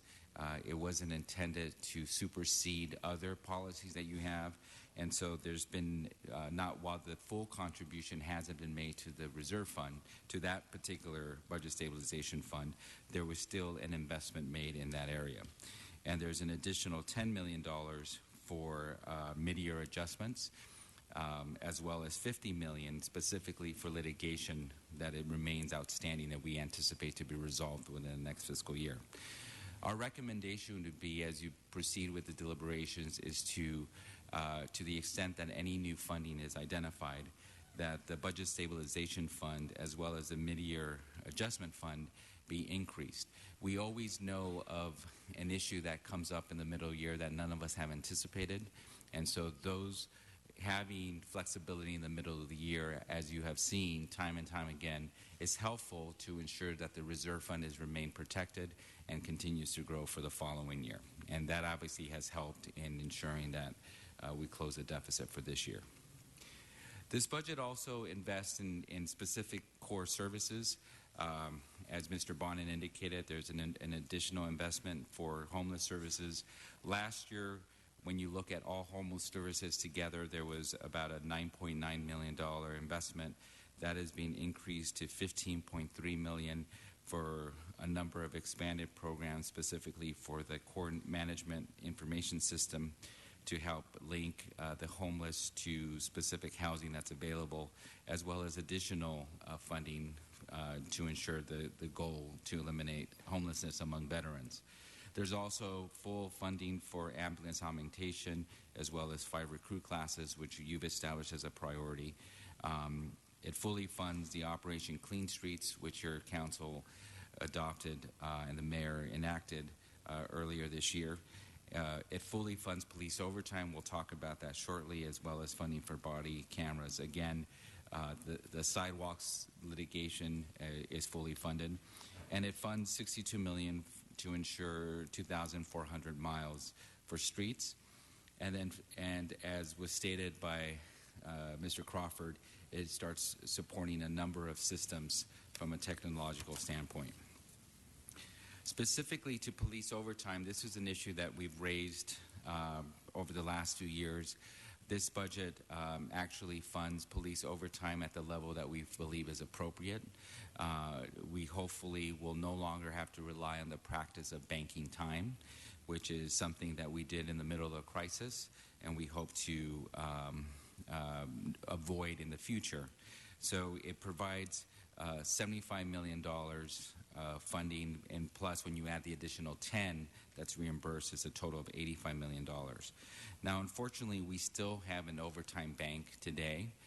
The total value of it today is about $122 million, and what we're hoping that over time we'll start reducing that, and once the city is in a stronger fiscal situation, we would recommend that we start buying that down.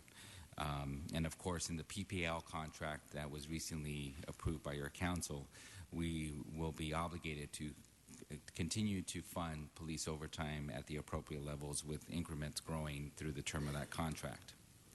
Now on to revenue. Looking at revenue, we like to take sort of a long-term picture over revenue. Overall, there's been an increase of 5.1% in the 7 larger revenue sources. We'll go into those in greater detail. There's a number of revenues I think you've identified that we need to watch carefully. The business tax is one that we feel that the estimate is appropriate, but we want to continue monitoring it to ensure that we hit those targets. And then we are concerned about any revenue specifically tied to the DWP due to sort of the billing issues that they're confronting there. On the 7 largest revenue sources, sort of what makes up a significant portion of the general fund, you could see how the economy has really bolstered those revenue streams altogether. And again, taking a long-term view, what this chart shows are 2 things. One is that we continue in an upward trajectory. Property tax, which is the most stable of all of our taxes, representing 32% of the general fund, is up by 6.5%, a very significant increase. And unlike other major cities and other states, the most stable that we have. We're estimating actually not as an aggressive increase related to any utility users tax. We see telephone tax continue to decline due to people no longer having phone lines at their homes. We're anticipating it going down by 6.1%. We're taking a very conservative approach to the electrical user tax with a modest increase of 2% due to sort of the billing challenges that they're confronting, and a conservative approach on gas tax of 1%. Business tax, again, is up by 4.5%. We're projecting makes up about 9% of the total revenue streams. Sales tax, it looks like a significant bump, but it really has to deal with driven by the triple flip, and Melissa will walk through that. The base growth is actually 4.4%. The TOT, which was discussed specifically as it relates to Airbnb, is being projected at 10.2%. If you were to eliminate that $5 million growth due to the Airbnb, it would be up by 7.7%. The documentary transfer tax, which I always consider the most dangerous of all of our taxes because it's so closely tied to the economy, is again up by 9.7%. One transfer of a legal entity represents 2.3% of that increase. So a large legal entity, a large business transferred its property from one legal entity to the other, and so that represents a significant part of that increase. It shows you how volatile it is. Parking users tax is up by 3%, and all the others represented in sort of the lighter orange. The power transfer at $273 million, parking fines at $157, and the reserve fund transfer of $80 million. Finally, SPRF at $56 million in total. So every year we look at the mayor's budget and we determine if that budget were to be maintained for the next few years, and we identify a fairly conservative growth in revenue in total. If you look at the previous chart of about 3%, what does that look like in the future? We adjust the outlook only 2 times a year. The first time is when the mayor's budget gets produced, and the second time is when ultimately the budget is adopted. And we use that as to identify what our projected shortfalls are for the future. And as been stated by prior to me, we're still confronting shortfalls in the next few years. $120 million in fiscal year 16-17, $83 million in fiscal year 17-18, and then we start breaking even. And in 18-19, a modest increase of $3 million, and then ultimately a surplus of $29 million. And so the important thing to point out here is that, again, these are projections assuming that all of the programs that are in the current budget continue next year. We look at all of our obligations in our labor contracts and other obligations and settlements like Willits and forecast them out and take a conservative approach on revenue. Obviously, as the year proceeds, as was the case in the current fiscal year, as your council adopts new programs like what was done in fire, new settlements like in Willits, these adjustments change. And as the economy grows, we project out generally a 3% increase in revenues. Obviously, the revenues are much higher this year, which took a big part of eliminating the overall structural deficit. And so it's also important to note that this projection also assumes the recent agreement with PPL that has a 4% increase, not next year, but the following year, and then an additional 4% the year after that. We've taken a new approach. This is a chart you haven't seen before as a way of sort of summarizing much of, as you indicated, Mr. Krikorian, what challenges the city was facing in terms of looking at the cumulative deficit. Actually, the one person who does this every year is actually Jack Comfortville. He always tries to calculate what the cumulative deficit is, so we decided to take a stab at it too. And if you notice, the trajectory is exactly what we want it to be. It's year after year we're seeing a decline with the cumulative deficit projected in fiscal year, between fiscal year 15-16 and 17-18 to be $172 million. So this is a strong indication of the progress that's been made. Now, there's been a lot of talk about managed hiring and managed hiring jail, and we do support what has been recommended, the elimination of managed hiring for next fiscal year. Managed hiring has been an important part of how we've been able to address mid-year shortfalls, avoid layoffs, and ensure that we continue to be on track on the progress we've made. But we also support to having, at least for the next year, a managed hiring jail. And we forgot to copyright Disney for this picture from the Pirates of the Caribbean. You will have a role. We will be recommending who will be behind those bars through each FSR. We will be closely monitoring employee levels, salary projections, revenue collection, all projected surpluses and deficits. And through the FSR process, we will be presenting candidates to you as a committee for folks to take in those positions. Hopefully, at this time next year, there will be no one in managed hiring jail. But we do think it's important to continue to both, we support the notion of giving departments the flexibility to manage their budget, but we also think it's important to have the overall city view on our fiscal health. And so if departments need further assistance, we will recommend that they go to managed hiring jail. I too would like to thank certainly the mayor and his team, Mr. Cole, Mr. Crawford, for working closely with us and putting the budget together. I have to say, in the 6 years I've been in the city, this is definitely the strongest budget that we've been able to work on, a budget certainly to be proud of. And, you know, I'm always impressed with how quickly the CLA writes their report. I was reading through it and agree virtually with everything that she says in this report, and does it in record time.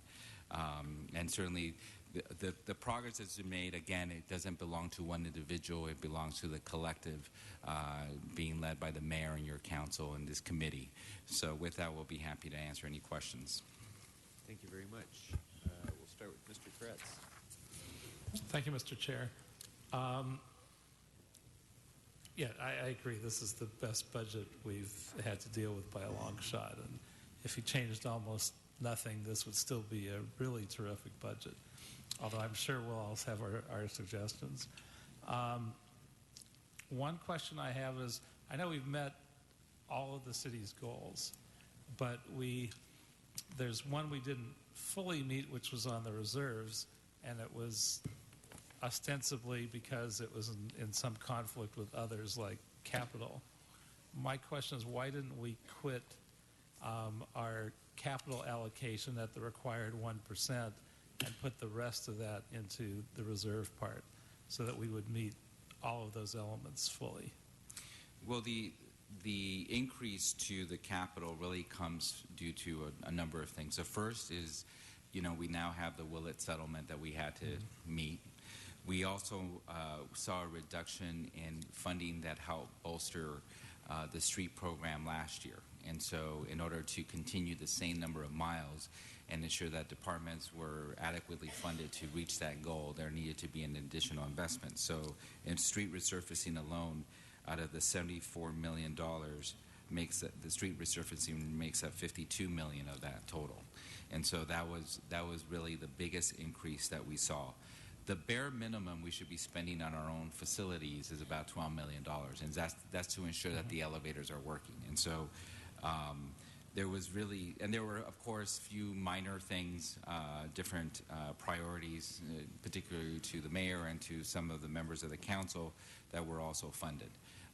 It is, again, our recommendation that should your committee identify new sources of revenue or reprioritize current programs, that the goal really should be to increase the budget stabilization fund and to fully fund it if possible, as well as to increase the UB for any mid-year adjustments. We know every year there is something that we haven't thought of, some new or a new priority that comes up that you want to take care of. Having that flexibility in the middle of the year has saved us year after year and has allowed us to maintain the reserve fund at the existing level, which then helps with the following year. So we would agree with you that those continue to be priorities. Yeah, that's a little bit of a question for me. How do we prioritize the city's official goals, including the 1% for capital improvements and a certain amount in reserve, compared to our year-to-year goals, which is things like 2,400 miles of paving? Would our official goals not trump that? So would we not look to cut somewhere that we can cut in that capital budget to move a little bit in that direction? Well, again, the ordinance itself establishes what the priority should be. So the ordinance places the reserve fund and the CIEP ahead of the budget stabilization fund. And so the objective has always been to ensure that we're in full compliance of those two before any investments made in the BSF. Again, if there were to be any reprioritization of the CIEP, we do recommend that you maintain a base level of $12 million for facilities, because that's bare bone fixing elevators and issues that need to be addressed within our buildings. Street resurfacing, if you reduce the investment in street resurfacing, then I also recommend, and I think the general managers who do this work would agree, that you evaluate the number of miles that they're expected to achieve. You can't expect them to achieve a high level of miles without fully funding them. Sidewalks, we have no flexibility. We made that commitment. Fortunately, we're able to use funds that come from the proprietaries and unspent funds from the current fiscal year to be able to make up that $32 million obligation. So it really becomes is about individual projects and throughout various districts that would need to be reprioritized. And on another subject, the documentary transfer tax. Yes, sir. I know in some previous years we've had some conversations about whether there are ways that entities are able to sort of tiptoe around having to pay that. And I know our controller has talked about that as well. Have we taken any actions to try to prevent folks from being able to make sales of major properties and sort of tiptoe around that by ownership and percentages and all Melissa, that? respond to that. Go ahead.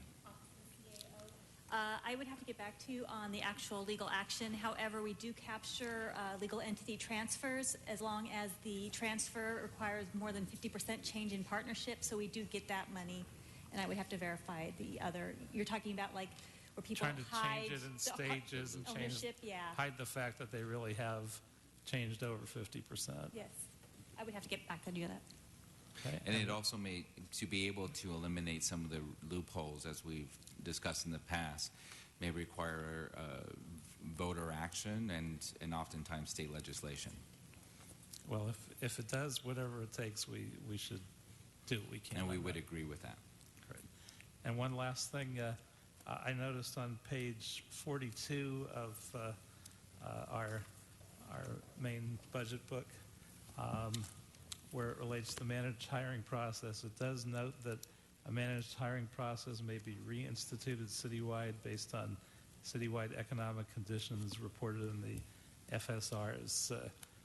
What would that be specifically? How far in difficulty would the city have to be before we would look at what, of course, I would say is a very bad step? Well, of course, managed hiring is not the best way to manage.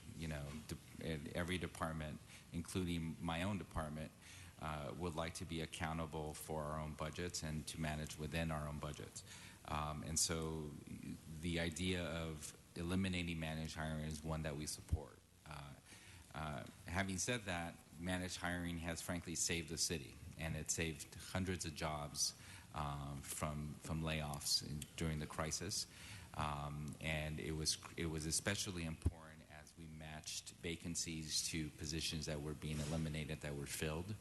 And so if the city were ever to be in a situation where we were talking about layoffs, confronting deficits in the middle of the fiscal year, the size that we did not so far away, then we would recommend that ultimately managed hiring was established by your council, and so your council would have to reenact it in the same way that your council would have to take action to eliminate it. Now, as we transition out of managed hiring, we do propose that there be a process to encourage departments to live within their own budgets. And so if a department has demonstrated a pattern of overspending, or if for some reason they've overestimated certain revenues that are specifically tied to that department, or there's an unforeseen circumstance that has required them to contract, then we would recommend that department go into a managed hiring, perhaps a little bit tailored around the specific needs that department has. But ultimately, that would be recommended to your committee through the FSR process, and your committee would make that final determination. But so clearly, to implement or re-implement a full-blown managed hiring, we're only talking about recessionary or other very serious times. It wouldn't be because a few departments have gone into managed hiring jail because they've overextended themselves a little bit. That's correct. Very good. Mr. Blumenfield. Just one question, really. On the graph on closing the structural deficit, which I'm very excited that we're on a pathway to close. You mentioned that PPL was the contract agreement was baked into these lines. I wanted to know, in terms of the coalition issues that are out there, how much of a change in the slope of these lines, particularly the expenditure line, is there a risk of that line changing based on some of the other outstanding issues that are out there? So as you know, we're still in negotiations and mediation with the coalition. Mediation has been extended through the end of this month and most likely to be extended further beyond that. This outlook assumes no increases over the next few years for the coalition. And it assumes that because we would only be guessing what increases would be in place. So to the extent that there are any raises that are given within the term of this outlook, then obviously that would grow the expenditure line and then make it harder for us to eliminate the ongoing shortfall that we're confronting. So we've continuously recommended 3 years of no raises, precisely so that we could be in a situation where the word deficit is no longer part of our budget vocabulary. Okay. Thank you. And in that context, not to discuss anything about negotiations or anything, but just so that we can know what potential impacts in the future might be, what would the equivalent of a 1% across the board raise be in our workforce? I knew that this morning, I forgot it. Sorry, I didn't mean to put you on the spot. We'll calculate and answer you back. Okay. All right, anything else? members for the CAO? Thank you very much, Mr. Santana. I appreciate your presentation. And we're going to go now to public comment. And then when we've completed public comment, we'll begin with the Office of Finance and the Treasurer. So and speakers will have 2 minutes each. Don't feel compelled to use all of it if you don't need to. But our first speaker will be Martha Arevalo, followed by Cesar Ramirez, followed by Mario Lopez. Is Ms. Arevalo here? Okay, we'll hold her card, and we'll go to Cesar Ramirez, followed by Mario Lopez. Mr. Ramirez? Mr. Lopez? And Mr. Lopez will be followed by Veronica Fedorovsky, followed by Megan Ortiz. Mr. Lopez? Yes, thank you. Welcome. Thank you. Good afternoon, council members. My name is Mario Lopez, and I work as a manager for the Day Labor Program for IDESCA, which oversees 4 day labor centers here in the city of Los Angeles. I'm here because I want to respectively ask the Budget Committee to consider an increase in the funding allocated for the day labor sites.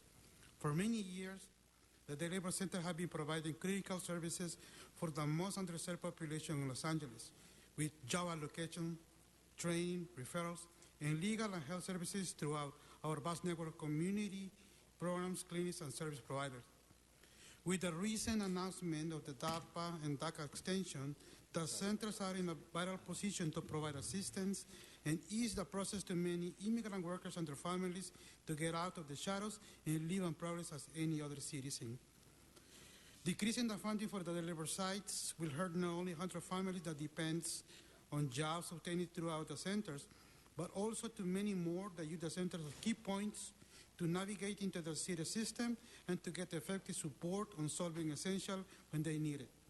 Please reestablish adequate funding for the labor center throughout the city's budget.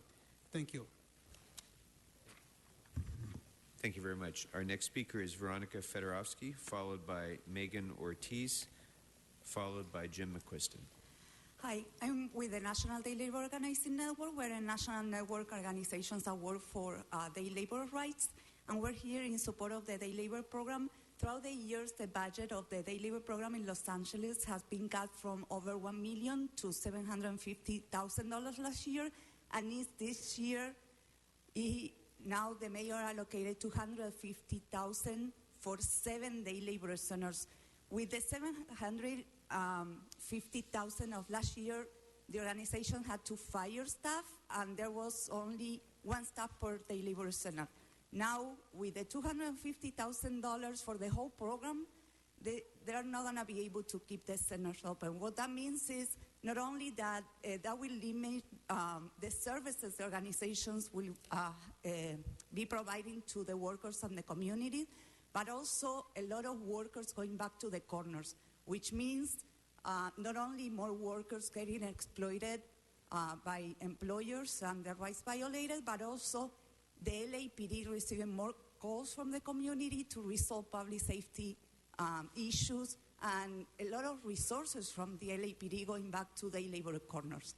And also with the President executive action in place, once it starts enforcing, the day labor centers will be really, really useful helping the immigrant community. So we need to keep those centers open, and we need more money for those centers.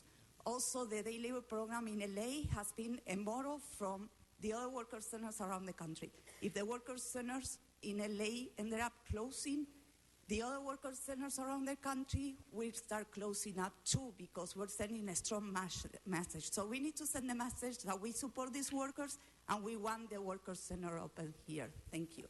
Thank you very much. Our next speaker is Megan Ortiz, followed by Jim McQuiston, followed by Elsa Tung. Good afternoon, and thank you for hearing me today. I'm not going to repeat the words of my colleagues today. My name is Megan Ortiz. I'm the Executive Director of the Institute for Popular Education of Southern California, running 4 of the 7 day labor centers across Los Angeles. You know, we heard today how the backbone of the growing strength we talked about the Los Angeles economy today and how it needs to be strong in the upcoming fiscal year. And we, working with the most vulnerable among the immigrant communities, know that the backbone of that growing economy are these immigrant workers, including day laborers and household workers. So while we are very pleased to be included in the upcoming fiscal year's mayor's budget, the current allocation represents a 70% cut to our budget from last year. We agree that a great city, a great Los Angeles, begins with a safer Los Angeles. But what does a safe city mean? A safe city means, especially in terms of day laborers and household workers, an organized space where there can be an equitable distribution of work.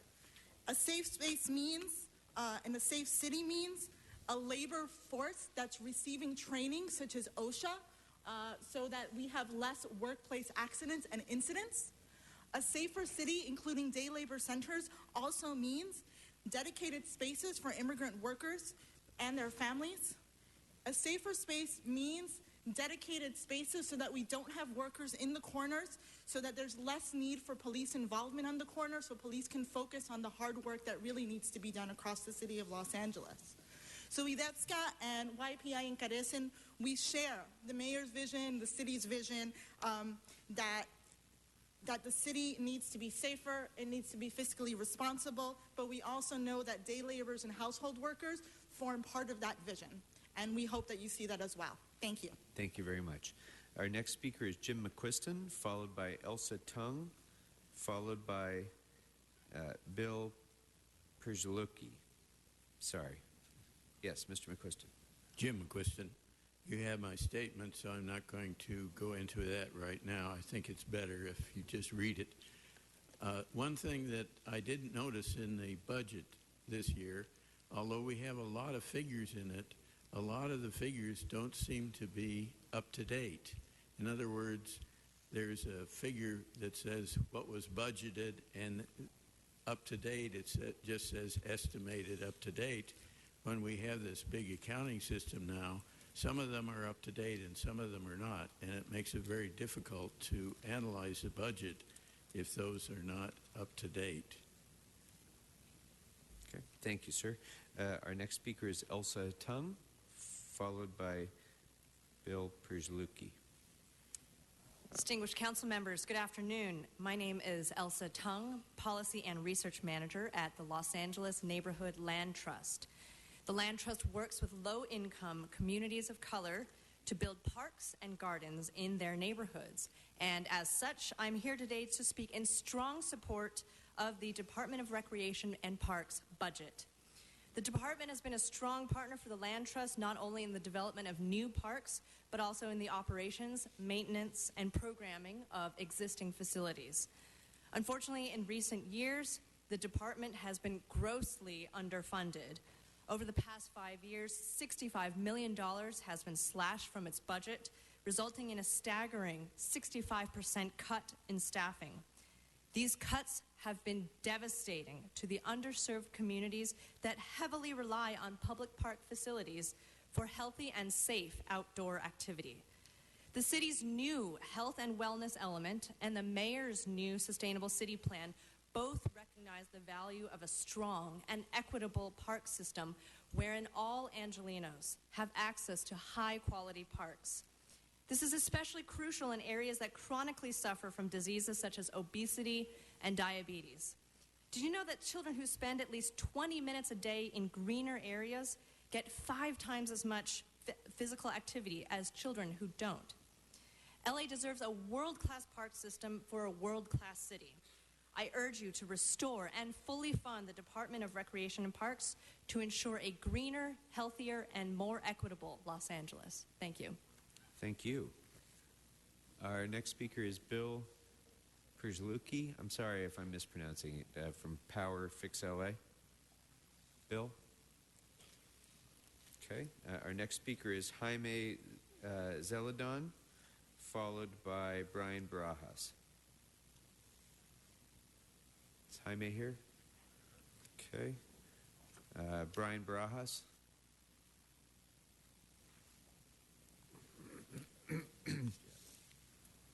Mr. Barajas, you submitted 2 cards, but we're only taking 1 2-minute comment period. Yeah, I was told. Anyways, I just wanted to make a clear comment on your issue of how you invest in your city. And if I'm reading this correctly, Garcetti wants a 1.39%. That is increased to the spending that has to do with the way you invest capital and infrastructure improvements. This is on page 10. On the graphic here, I also see it's the same thing. The issue I want to bring up is why not raise that percentage in order to invest in your city in areas where revenue should be invested if you would like to have a city which promotes the advancing sectors of your city. That type of situation can actually accelerate your funding but also your revenue. So I think what I want to state is something that pertains to how do you increase your revenue, how do you support managing your finances where you actually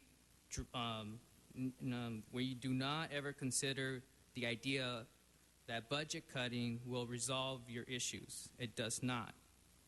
Europe has tried it and has killed people.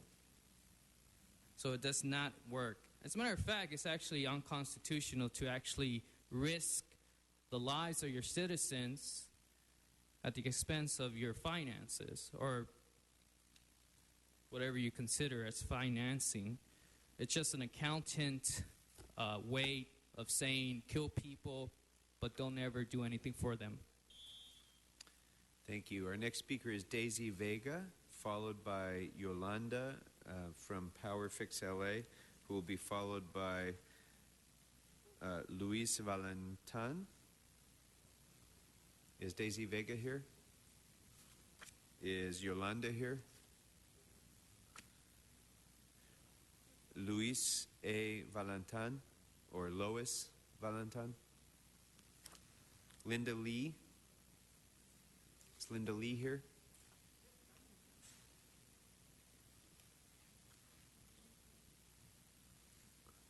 Followed by Daniel Weissman. Good afternoon. Good afternoon.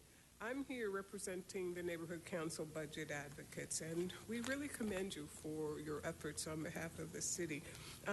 As you probably are aware, we do a little bit of observation of the various departments, et cetera, and what I've been asked to do is to read a list of the recommendations that we'd like to have go on the record.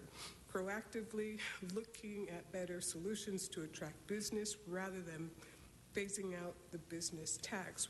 This will remove revenue while costs for related audits, et cetera, will continue for 3 years.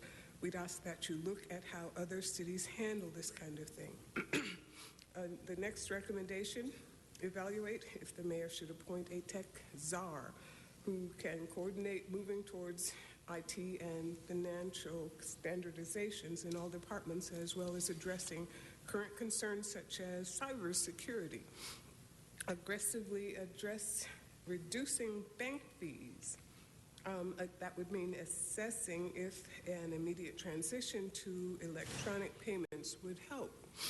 That's the next recommendation. Assuming options to increase enforcement have been adequately identified, we ask that you fund those which have the top return on investment for the 2015-2016 budget year. And the next suggestion, fund infrastructure suggestions, including facilities/personnel for live chat option for the coming budget year. The next recommendation would be a budget guesstimate for upgrading of infrastructure to fulfill payment card 3.0, addressing changing or charging back some of the costs to provide data to council members. Do you want to finish it, Dr. Dan? Thank you. And that's appropriate that Dr. Weissman is up next to continue on that topic. I also do want to note that each of us have the white paper before us, and we'll be getting a full presentation from the budget advocates at the conclusion of the departmental hearings. Dr. Weissman. Thank you for that acknowledgement. The document is now in Council File 150600 for anyone else who wants to read it. We budget advocates and participants in this process certainly thank the chair for his concern and for his consideration. There are motions going forward that will make it possible for groups like the budget advocates, the alliances, to produce community impact statements and directly address the council members. There are so many things in here that rather than go through them, you have the document. You have already acknowledged that you would like to have our questions and our recommendations answered by comments from the CAO, and we look forward to hearing that. It may be that they'll start a dialogue from that. My main concern in this entire thing is the philosophical arguments, and as you know, the Budget Advocate White Paper has 5 issues. The first one is for the budget philosophy itself. Performance-based budgeting, as it has been discussed here so far, is not performance-based budgeting. Certainly not in my concept and what I was trained and was active in doing. In order to have a true performance-based budget aspect, you must first of all look at what is the total performance that you need to do. Now, it may be that you can't do that, and clearly our city has shortfalls in almost every performance metric that we might put up. But until we put up the metric of how much tree trimming, how much street cleaning, how much street sweeping, all of these issues, how many permits do we need to issue, we're not going to be looking at performance-based budgeting. I look forward to talking to you about a number of other issues as these processes go on. Thank you so much. Thank you, Dr. Weissman. Next speaker is Liz Amsden, followed by Roy Stone, followed by Henry Gamble. Good afternoon. Good afternoon. I'd like to first reference that Mr. Cole mentioned people moving to our city as a positive aspect, but to include the mayor's desire to maintain livability, sustainability, and quality of life for all our stakeholders, we need to take immediate action to stop gentrification, forcing 4th and 5th generation Angelenos out of our communities. The bulk of my comments have to do with the Finance Department's budget, as I, in my capacity as a budget advocate, met with them and listened to their interests and concerns late last year. And I have to say that I would prefer to see more about what policy changes within the department how they affected the numbers to show performance budgeting, results-oriented budgeting, strategic planning at work, rather than the graphs and pie charts in the published budget and online. From meeting with the general manager and her assistants, I know these people are knowledgeable and can perform their jobs well if they receive the necessary funding. And if nothing else, the recent financial crisis should have shown the city that cuts to funding are actually more expensive in many cases in the long run. What I wanted to see in the Finance Department's budget was clear evidence of policy shifts, making priorities of additional staffing to take on the what-if requests from other departments, and for which the Council, when they make these requests, will be charged back. An upgraded infrastructure to fulfill Payment Card 3.0 so the city is in compliance with credit card industry after the recent hacks. If IT hardware upgrades to allow them to build on technology advances and stay ahead of the game to make it easier for customers. Plus, the department needs well-trained bodies to replace those lost in previous years so they can work in the world of 2015 and 16, not 1996. Cybersecurity issues made a focus and establishing protections as soon as possible. Hopefully this is addressed elsewhere in the budget because it's only $800 in Finance Department's budget. Aggressively reducing bank fees, not shifting credit card debt. Plans to educate stakeholders. And at the very minimum this year, seed money to proactively develop contingency plans. Thank you. All right, thank you very much.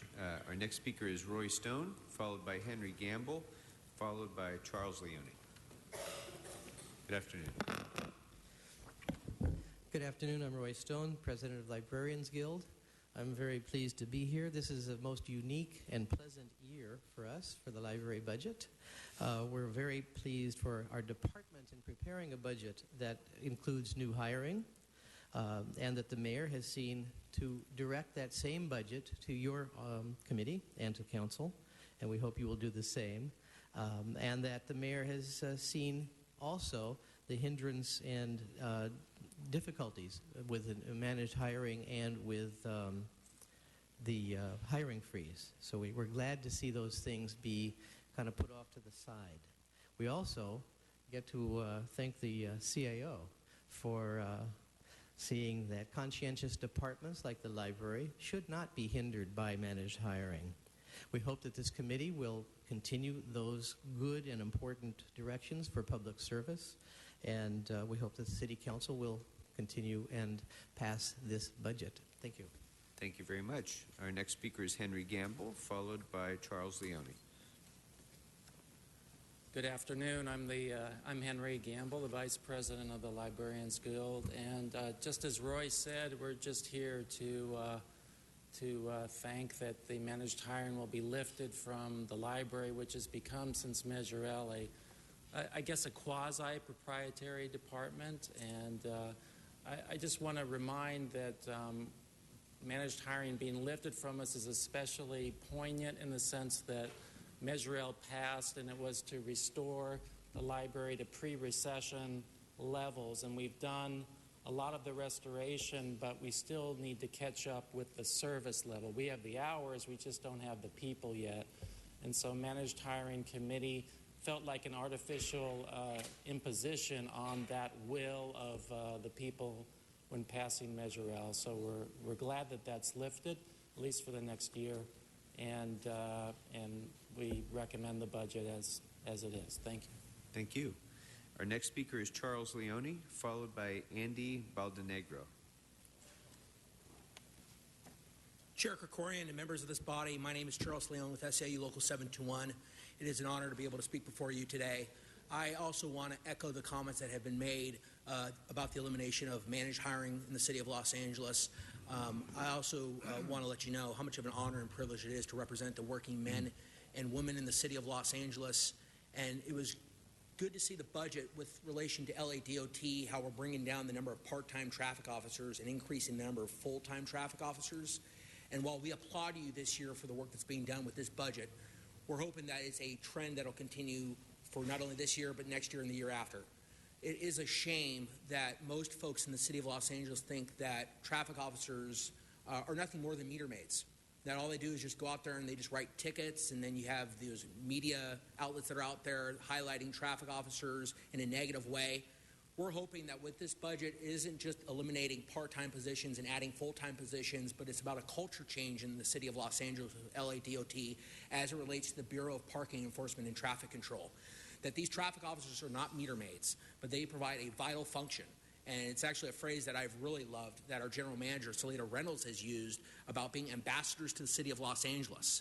There are increasing demands on special events that are placed on LADOT. Sometimes we have to say no because we don't have the staffing. And believe it or not, you have other municipalities that want to have the services in the city of Los Angeles by our traffic officers, such as Inglewood and West Hollywood, just to name a couple. And what's going to happen when we bring a football team to the LA area? Then the need is really going to be there. And we think it's an opportunity to highlight traffic officers in an extremely positive way. So I want to commend you for that.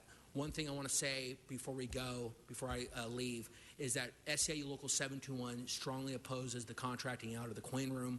It's an apparatus that exists within Piper Tech. There have been forces at work in LADOT that have wanted to contract out that work, and they've actually inflated numbers to show it being more expensive to use city workers than private contractors. So, for example, if you use one stapler, they'll show you having to use 3 staplers.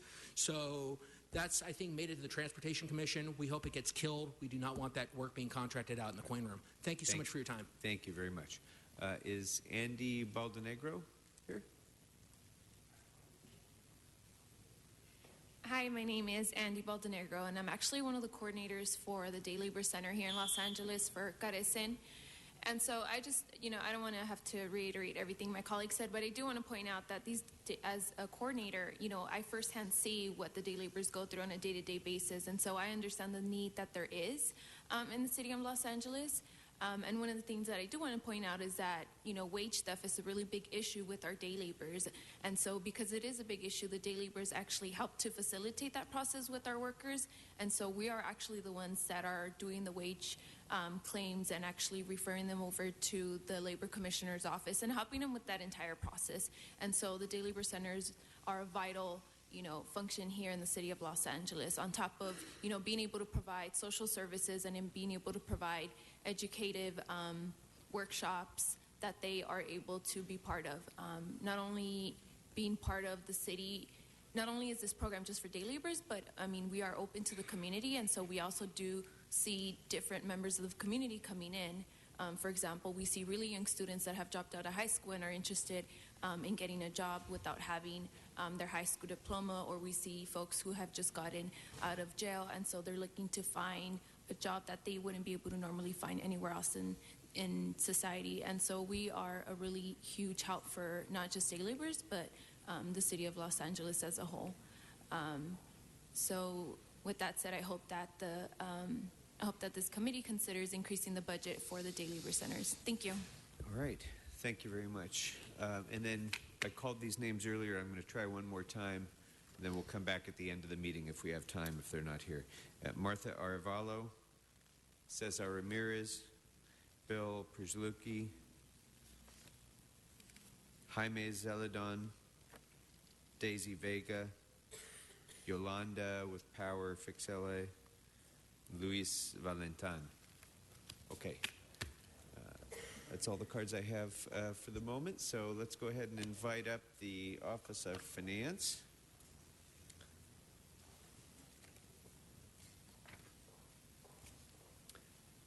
And I'd like to welcome our Director of Finance and City Treasurer, Antoinette Cristoval, and her team.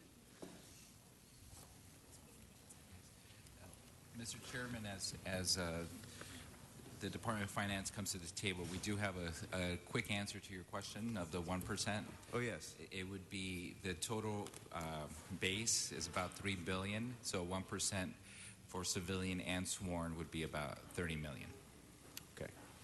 Important to keep in mind as we move forward, and particularly with regard to our out-year projections of structural deficit. Additionally, into Mr. Koretz's question about the legal entity transfer, there was a court case. It was from the county, not the city. It was resolved by the appellate court against the county, and it basically said that if it's not more than 50%, it's changing hands and the transfer tax does not apply.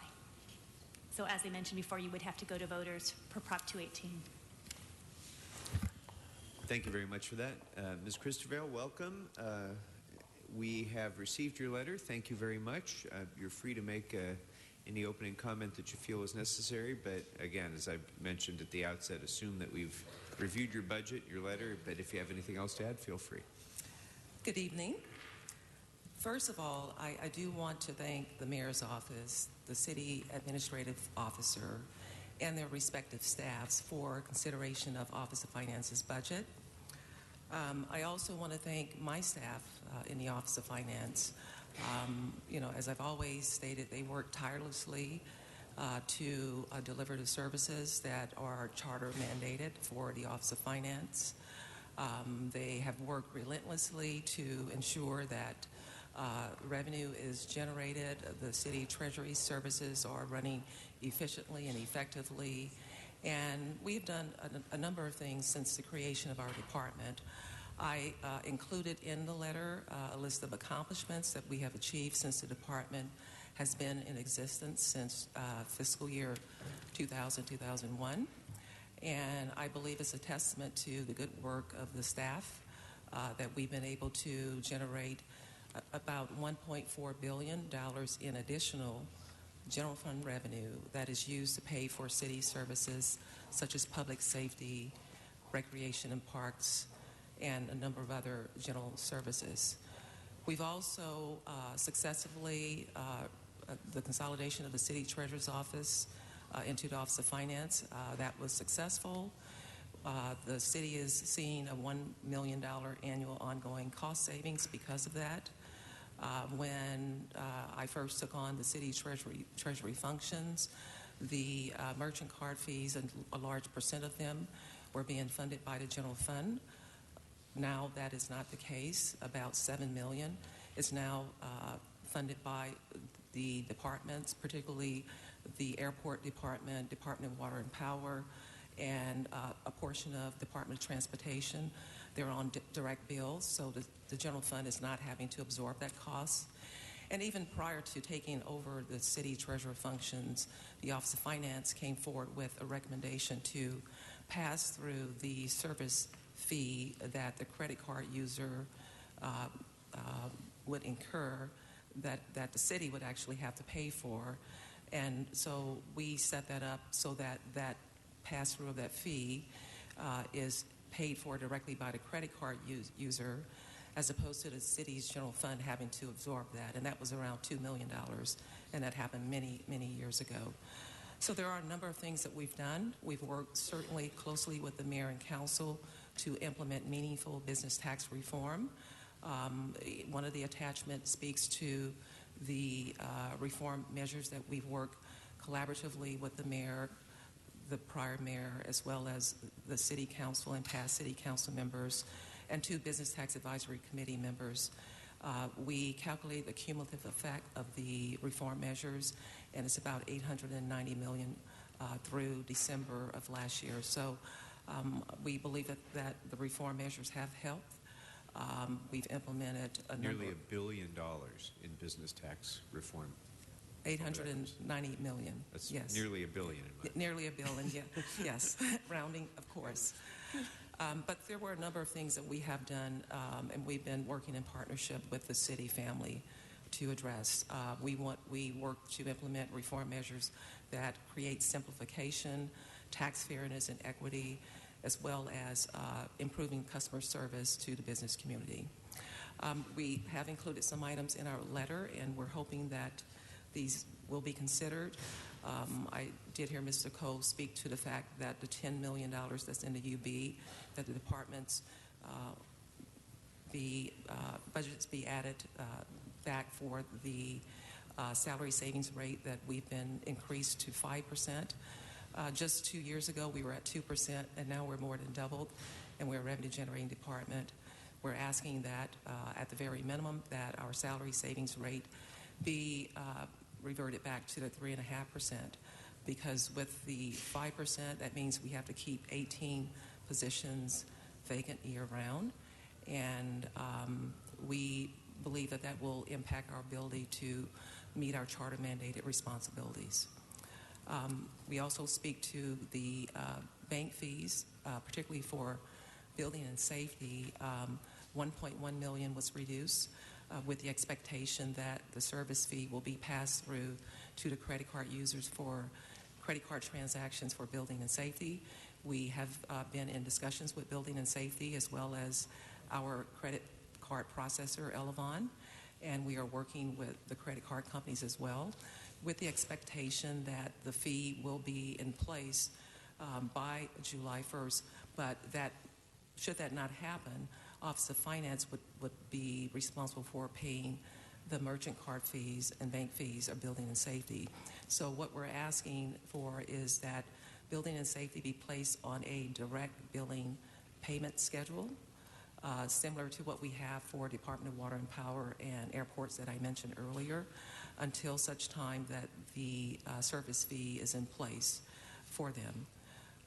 We're also asking for the same for Department of Transportation. They currently have a $2 service fee that they charge for credit card transactions. That's been in place for a number of years. However, the Office of Finance, which pays for the general fund portion of the bank fees for Department of Transportation, we actually have to pay that cost. And so it's not part of our appropriation. So we're asking that Department of Transportation also be placed on a direct payment billing schedule as well. And so with that, I'm welcome to answer any questions. And I do want to acknowledge my management team that's here with me. some of them are listening in, and just want to say that I have the best team ever, and I'm so pleased to have them with me. Thank you very much.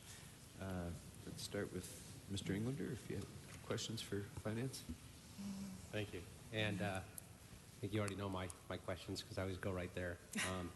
On really looking back again on the direction of where we're at on PCI compliance and ensuring, particularly by March, that the library, zoo, Department of Water and Power, Recreation and Parks, which are the key ones right now for that March deadline. I know there's no money in the budget, and it's anticipated to be a $15 to $20 million technological hit for compliance and resolve those issues. And there's only an instruction to do so in Exhibit H. Walk us through that, because that's a big concern. Right. So since last summer, we have been working with the various departments who actually accept credit cards for the services that they deliver.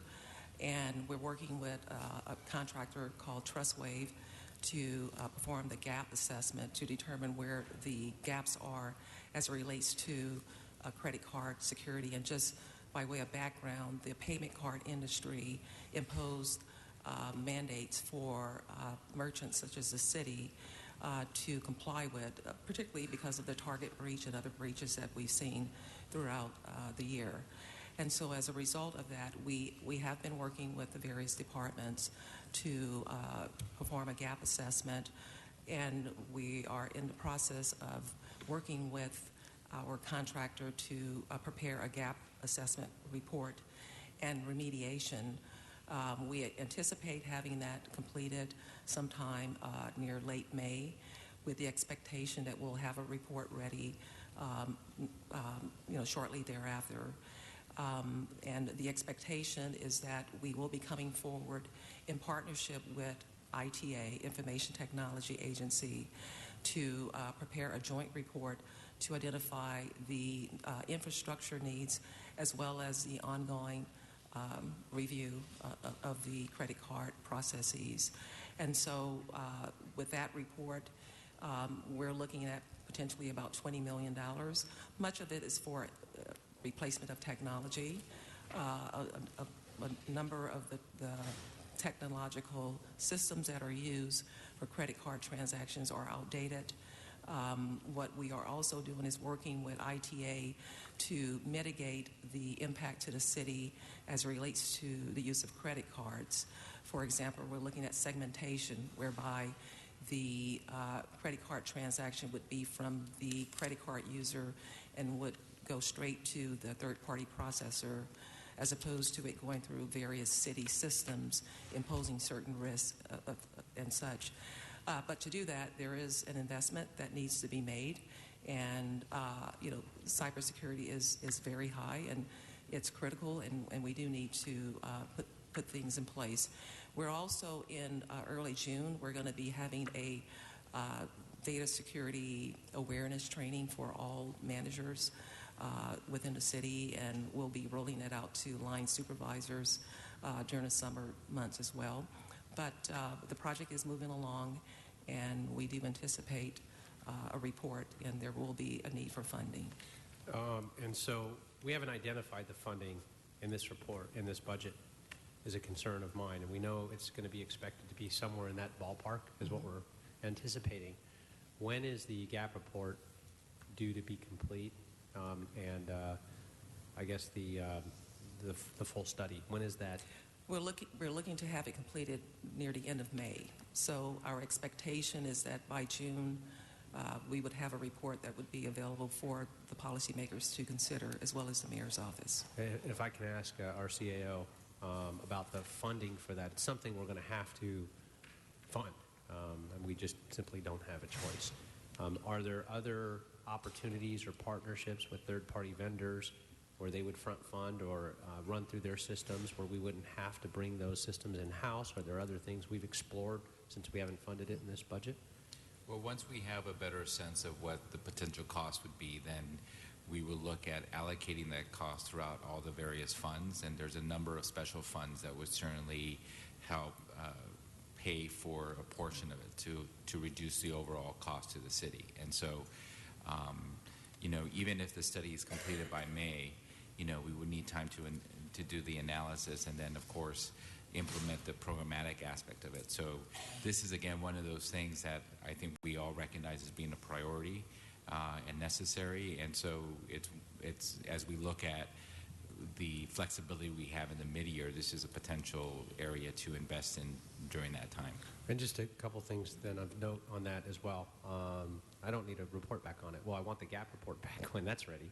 And that'll come to this committee, I'm sure, for overview and review. But the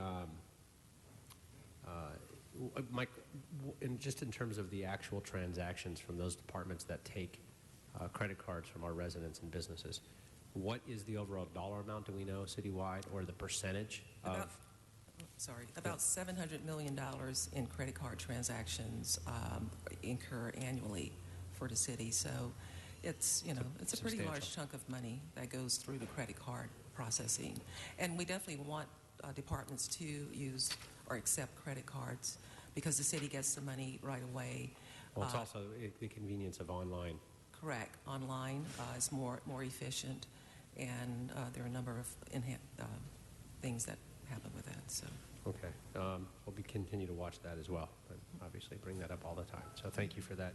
Sure. And then just the last quick thing on the $1.1 million that's now out of your budget from DBS that they'll be incurring in terms of those bank fees. Will you be front funding? No, we're asking that building and safety be placed on a direct bill schedule. So you have no. And what that basically impact. means is that the bank will send building and safety the bill, and they will be responsible for paying it. Got it. Okay. Great. Thank you. Mr. Blumenfield. Thank you, Mr. Chair. On the continued issue, the credit card billing, your letter says DOT has been charging a $2 fee to recover the cost of the credit card that finance has been incurring. So what have those $2 fees been used for, if not for paying the credit card fee? I think that would be a question for DOT when they come because I believe it goes to their budget. Office of Finance doesn't receive it. I know it goes to the general fund, but I'm not certain exactly what it's used for.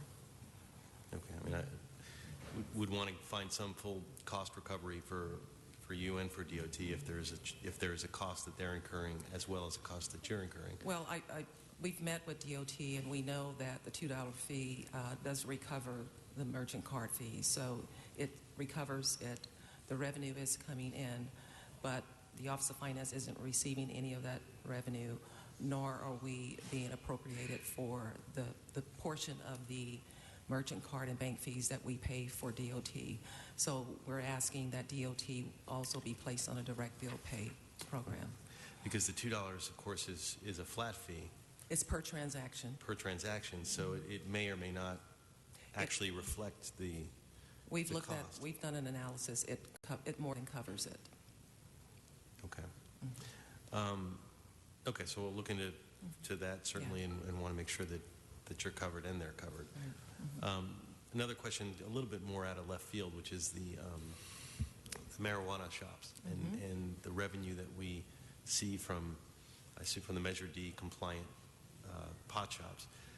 About how much is that in terms of the permits and other fees?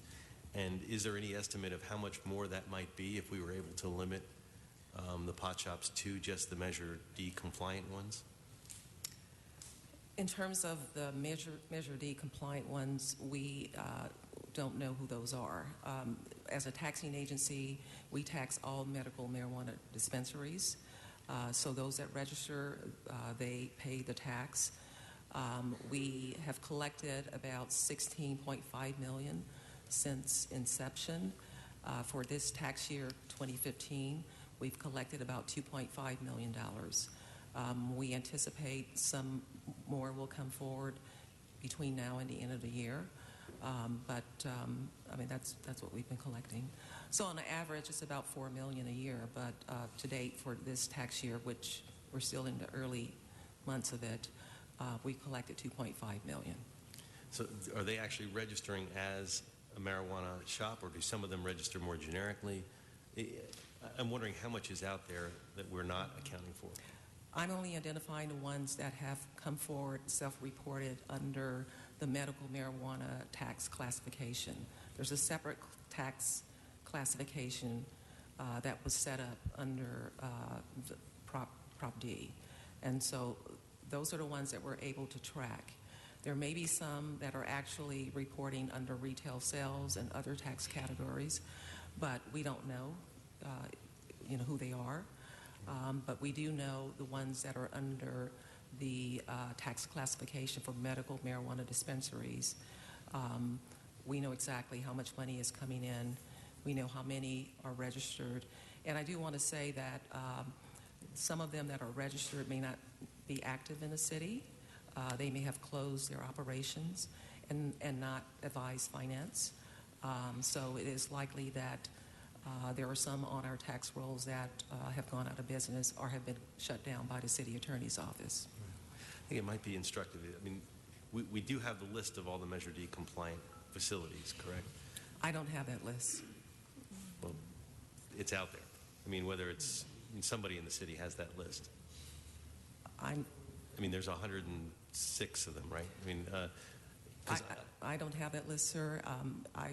If that list is available, we would certainly take a look at that. That may be a question for the city attorney's office. Okay, because I would be interested in seeing an analysis of, comparing the list of Measure D compliant with who's registered and the taxes that we're seeing from those entities to get a sense of, how much tax we're getting that's not coming from Measure D compliant places, and maybe getting a better handle on what those revenues are, and how our enforcement efforts could actually increase those revenues by moving us more toward the Measure D. So that, I don't know if that's a budget item report back, but it's more of a longer term report back. I think it's something that we should get a handle on as a city. Well, I think the city attorney's office will be coming up, and so they should be able to respond to that question. Oh, but it takes the partnership, because they can Absolutely. They can only look Absolutely. at they can give us that list. And we could calculate what the taxes are for those businesses. Okay, great. Thank you. Thank you. Mr. Bonnet. Thank you, Mr. Chair. Just really one question. It goes back to the question I was asking Mr. Cole earlier about the short-term rental industry. I know that there's not an agreement in place, there's not a mechanism in place. I do know, though, from anecdotal evidence and conversations we've had in committee previously, that some folks who are currently operating short-term rentals, which would technically be in violation of city codes, are paying TOT. And I'm wondering if that's something that you segregate out. So if we were to ask, and I'm not asking right now, but if we were to ask, how much are we getting in TOT from short-term rentals over the past year, is that something you'd be able to answer, or is it all considered the same TOT? It's all considered the same TOT. There's not a separate industry code for that. Okay, thank you. Mr. Kretz. Thank you, Mr. Chair. Well, first I want to follow up on Mr. Blumenfield's excellent question about medical marijuana, because the fact is most of the illegal ones, I'm sure, are not paying taxes. And the fact that they slowly get put out of business and customers will move to the Prop D facilities should dramatically increase our taxes. But it sounds like, number one, we don't have a way to track it, and we should. And number two, we should absolutely require either the city attorney, Department of Finance, whatever combination, to make sure that we identify every single operating Prop D facility and make sure they're paying their medical marijuana taxes. There's absolutely no excuse for us not to do that. They're a captive audience, and they should be picking up more and more taxes because prior to this change, you probably had 800 illegal places, and probably only a relative handful were trying to pay taxes as a cover to make themselves look more legitimate. So that should actually be a significant increase in revenue. I'm wondering if we saw a significant increase in Prop M revenue in the last year, and if this is making an impact yet, and whether we're anticipating that, because potentially you would think this revenue should at least double once the customers move from the non-paying, violating the law in other ways and probably violating that, to the law-abiding entities. As I mentioned, relative to the medical marijuana dispensaries, we have collected about $16.5 million since Measure M and Prop D have been in place. How about year to year, though? I'm sorry, year to year, it's about $4 million a year. However, for this tax year, which just started, at least for business tax-related purposes, we've collected $2.5 million, and it is very likely that more of the collectives will come forward and pay. So, so it's about $4 million a year, and since inception, about $16.5 million. Yeah, well, obviously, based on the logic that I outlined, it doesn't make sense that it hasn't been a significant increase. So the only thing one can assume is that we don't have all the current Measure D compliant places on a Prop M taxation basis. So I think, as was said, we need to direct somehow that whomever can be responsible follows up with all of those places and gets them on board. Because in theory, based on the amount of consumption, the amount of places, this should be more like a $10 million item than a $4 million item. The City Attorney's Office was directed to come forward to the Budget and Finance Committee with a recommendation to address medical marijuana collectives. I do believe that they released their letter. I don't know that it's been scheduled as of yet. And we did have an opportunity to review it and provide feedback to the City Attorney's Office. So I anticipate we will be discussing this in the near future. Probably in the very near future. One other quick follow-up on the salary savings for the department. It sounds like it doesn't make sense to increase that as a revenue-generating department, and that's something I always try to look at, is where we're making cuts to things where we actually lose money net.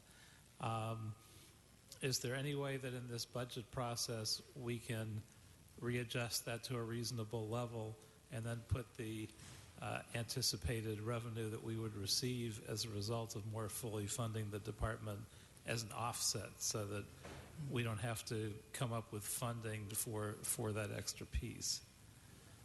Well, what I could say for the Office of Finance, the salary savings rate, we believe that it should be reduced, and we anticipate that the positions that we have, the 18 positions, we would need to have those positions in order to meet the revenue targets that have been set in the budget.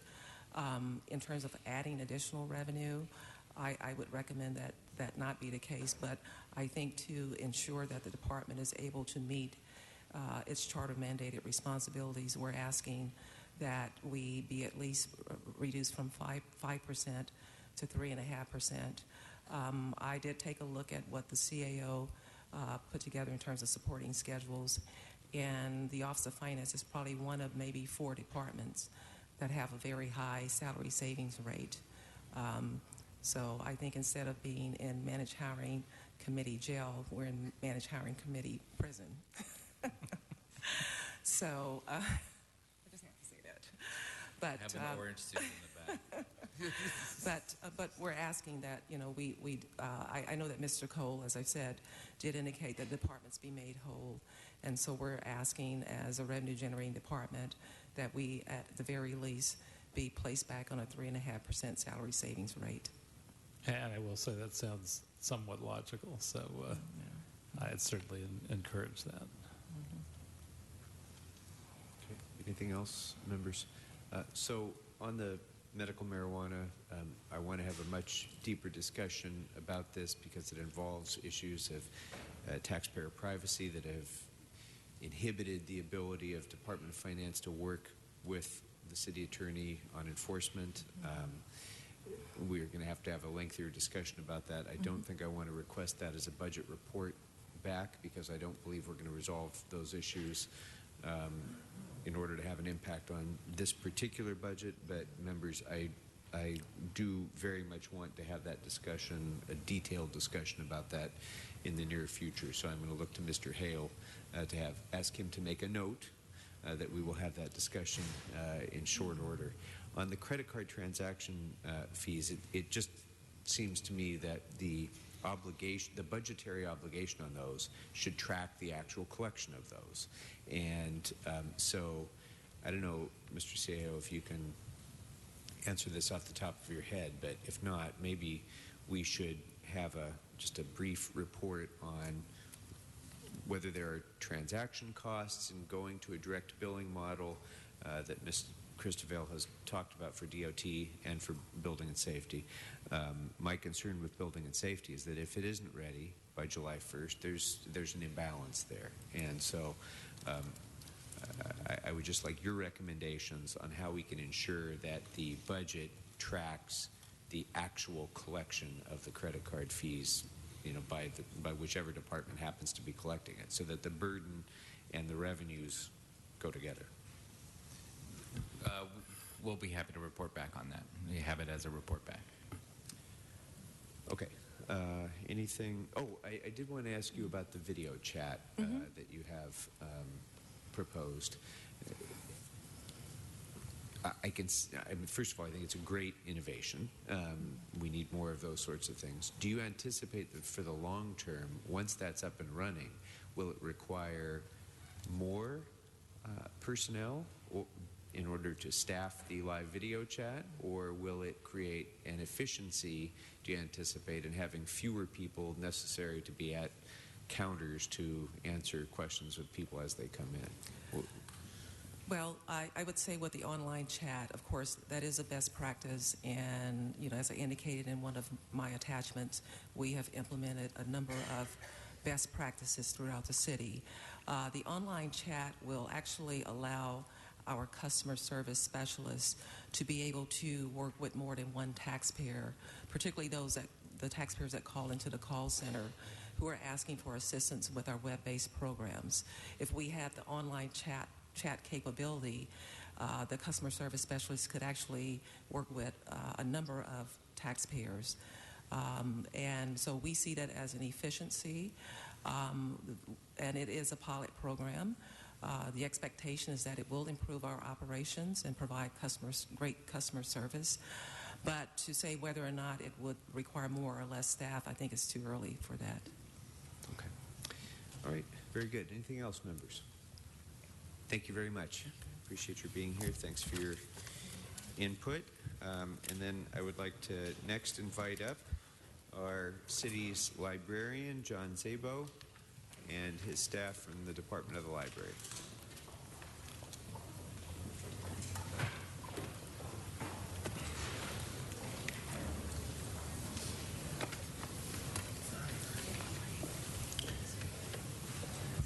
Mr. Szabo, welcome.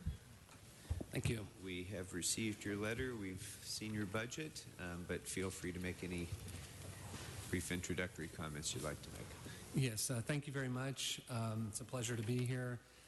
Just would like to briefly introduce our Assistant General Manager, Chris Morita, our Finance Manager, Robert Morales, and our Director of Branch Library Services, Cheryl Collins.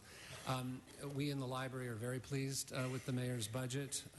It's important to note, I think, and a good reminder that we are in the fortunate position of having restored hours of operation to our libraries, innovated several services, and really continue to meet the needs of the residents of the city as a result of Measure L. Measure L passed in March of 2011 and set in motion 4 fiscal years of gradual increases in the percentage, charter appropriation percentage that our libraries received, and we now are entering the second year of following that 4-year period, where that charter appropriation percentage stays at 0.03%. And also, it's worth mentioning, and even though we're 2 years out from Measure L, I think it's always important for the public and others to know that the city, the library, met every promise of Measure L. All of the hours that were promised to be restored, services, technology upgrades, and so forth were made. Also important to note that with Measure L came the very important obligation for the library department to reimburse the city's general fund for 100% of the related costs associated with library operations. We did that in year 4. We are doing that in the current fiscal year, and of course the proposed budget includes the 100% reimbursement of related costs to the city, which notably represents 39% of our overall departmental budget. Just some quick highlights, and my comments are brief. It's very important to point out that this budget allows us to make some very, very important physical plant improvements, infrastructure upgrades, IT infrastructure improvements that, frankly, were neglected during the tough financial times and even during some years of Measure L. Puts some additional dollars in ongoing maintenance. Also notably adds about $1 million for library collections, which is the budget from which we purchase everything from print materials to e-books, downloadable e-audiobooks, and such. And that takes us to about $2.93 per capita from $2.71 per capita. It's something we like to look at and benchmark ourselves against other large urban libraries around the country. Still not even close to where we need to be, but we get closer and closer, and that's notable. The budget allows us to do some innovative things and substantive things in support of the mayor's sustainability plan, which we're very excited about. And also, I just wanted to mention that at this committee meeting last year when we were presenting our budget, I think there was a very good, healthy discussion about managed hiring. And that discussion led to our departments being exempt from managed hiring in the current fiscal year. And I would just like to say it has been a tremendous success and has allowed us to be able to fill positions and put them in our library, serving the people of the city and providing services. So I did want to highlight that. As I'm sure you know, we learned last week we were awarded the National Medal for Museum and Library Service, which recognizes libraries, 5 libraries in the nation that have incredible impact on the communities they serve. And certainly Measure L and all of the things Measure L has brought, the leadership of our mayor and city council, and of course the great, great work of our library staff and the thousands of volunteers who we recognized earlier at the city council meeting have brought that about. I think it's also important to note that whenever we talk about the budget, that everyone understands that the library leverages the tax dollar resources that we get and to bring about private dollars, grants, dollars that our 70 Friends of the Library groups bring in, dollars that our Library Foundation brings in, and all of the time and energy that our volunteers contribute, and that's very important as well. And our libraries continue to be very heavily used. They are dynamic, life-changing, forward-thinking, innovative. We're a very innovative institution at the Los Angeles Public Library, and I am excited and look forward to answering any questions that you might have. Thank you. Very good. Thank you. And congratulations to you and your staff on your national recognition. That's very, very good news that you should certainly be proud of. Mr. Blumenfield. I don't have a lot of questions. You guys are doing great, and I've been enjoy working with you on a number of issues. And you didn't ask for anything in your letter, which is always refreshing. You touched on briefly the sustainability plan, the mayor's sustainability plan, and I wanted to recognize that you are doing some great things. We're doing something right at West Valley Municipal Building along with the library next door. But I wanted you to, for the record, tell us a little bit about some of those things, because I think they are worth noting in this discussion, that you are actively contributing to the sustainability plan, and really just wanted to ask you to expand a little bit more on that, because it's worthwhile and worth noting. Certainly. And we're very excited about the project at the West Valley Library there with the municipal building as well, and really hope that serves as an example to business and residences throughout the valley and throughout the city. This budget includes 10 more of those. Turf replacements at 10 of our branch library facilities. This budget also includes additional central lighting controls that will help control our energy usage at the central library. We're also working with DWP on acquiring about 250 kilometers, which measure electricity output for appliances. and we will circulate those just as we circulate books from all of our libraries. Every single one of our 73 libraries will have those to circulate. We're adding what are incredibly popular EV charging units in parking lots and branch libraries. And also, we are doing already and will continue to do a great deal of public programming around sustainability issues and environmental issues as well. Also worth noting we have 2 lead platinum libraries in our inventory, a number of lead gold libraries, and several other lead silver libraries from the last capital bond issue. And so those are libraries that are serving as examples in the community. Thank you. Mr. Bonin. Thank you, Mr. Chair. Let me echo what my colleagues have said. Congratulations on both your recognition and for all the incredible work you do.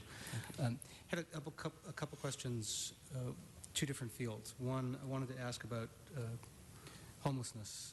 Mr. Santana released his report a couple weeks ago about the way in which the city spends money on homelessness. Yours was one of the departments that was called out as having lots of interactions and lots of expenses in dealing with folks who are homeless. I believe it was about $310,000 or something a year. Is that something? I assume that's something you just began tracking.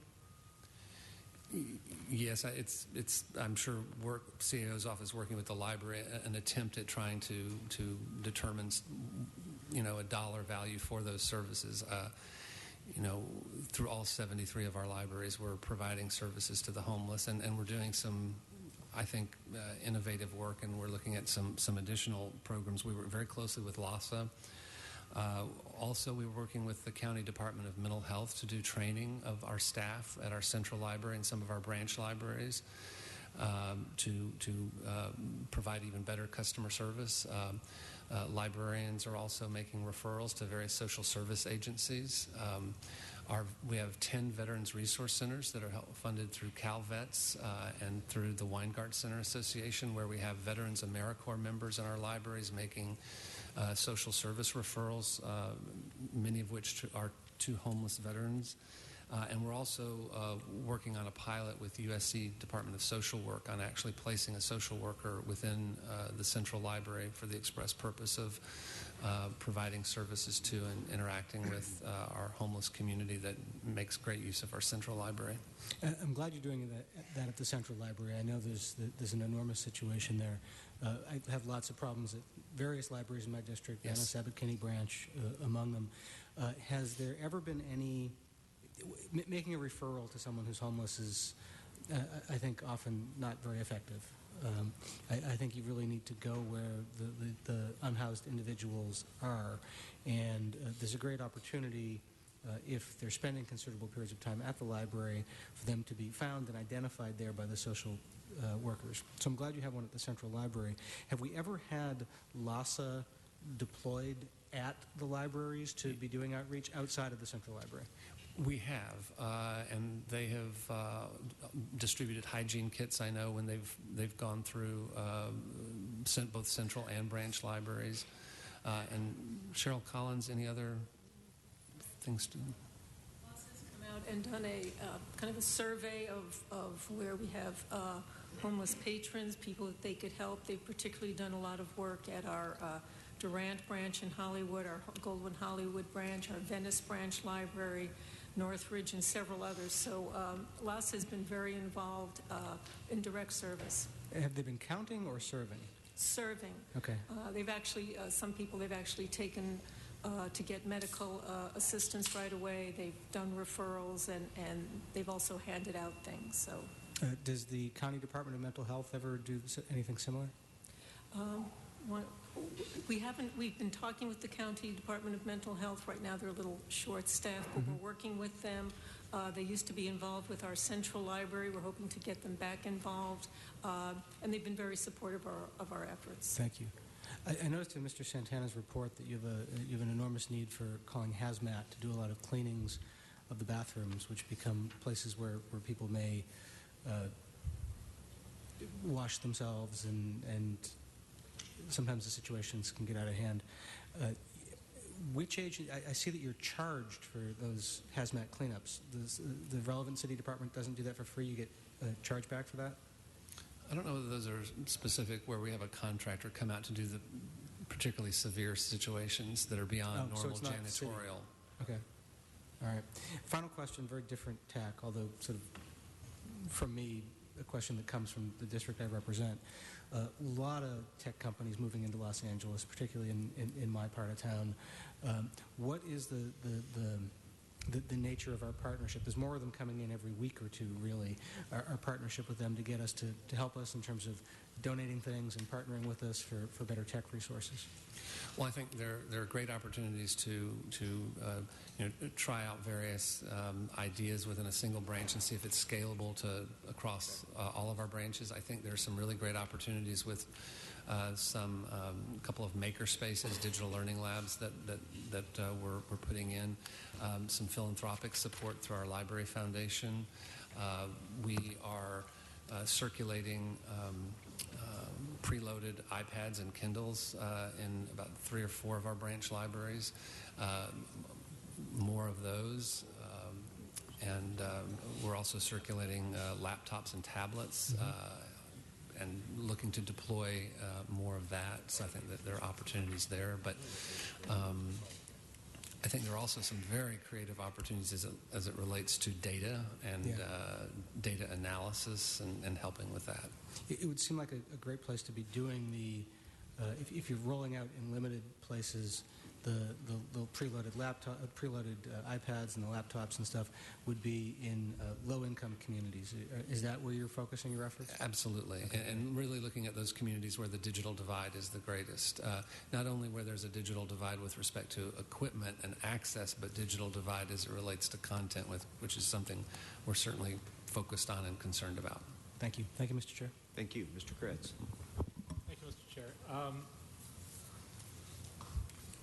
I know there's enhanced funding for promotion and public relations, and unless I wasn't paying attention, I don't think I heard addressed what we're going to do with that. How will that manifest itself?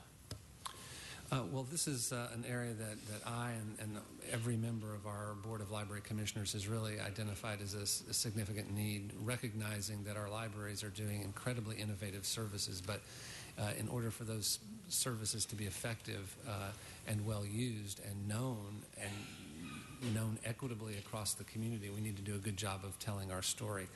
And so funding here includes a second, actually, social media librarian. We do great work, I think, across social media, but that is a great way to get our message out. And it also includes funding for some graphic design, some print material, web design, and also just general promotional materials. As we've come through Measure L and filled children's librarian, young adult librarian positions, during the really tough times, we sort of pulled staff in just to staff desks and just to keep the doors open. And now, as we are filling positions, our staff are able to do outreach, go out into the community, be at Ciclovia with iPads and signing people up for library cards. And so some of these dollars are providing promotional materials for various age groups in order to encourage sign up for summer reading and to promote the various services that our library offers. I'm glad to hear it, because I think our strength is all the great programs that we provide. Our probably greatest weakness of the system, and in my sense, is that not enough people know what's out there and probably would make use of it if they knew. So I agree. It's a natural thing, obviously, to be able to provide the service first, but I think that's a really good step. Thank you. One other question. I know movie companies usually have their own budgets for research, etc. So what's the nature of the support services that the library will be providing to the film industry? We all care about the film industry and want to help it in whatever way possible. I just don't know what's envisioned. Well, in a couple of fronts, we often learn after the fact that a screenplay has been written in our libraries, or our library resources have been incredibly instrumental to individuals in the film industry. We do have a position. We have about 1.5 FTE that we actually spend on production companies looking at our facilities for film shoots, and branch libraries, central library certainly is used a great deal. And our special collections, I would say, are used heavily, particularly our photo collection. We have 3.4 million photographic images at our central library, 400,000 maps, restaurant menus, and those items, and the digital images that we're able to create through our digitization lab and initiative are searched and then available for use by the industry. So that's publishing, television, and film make use of those. Very good. Thank you. Thank you. Mr. Englander? Nothing? All right. There's the proposed budget. The proposed budget includes a little over $1 million for improved security services, and I know that's been a kind of a recurring challenge since General Services Police went to LAPD. Can you talk a little bit about how that is going to be implemented? What new security assets are going to be deployed? What are the priorities that you have for increased security expenditures? Well, we have increased security, gradually through the years of Measure L. I will tell you, and I've told Chief Beck this, the transition to LAPD for us has been incredibly successful.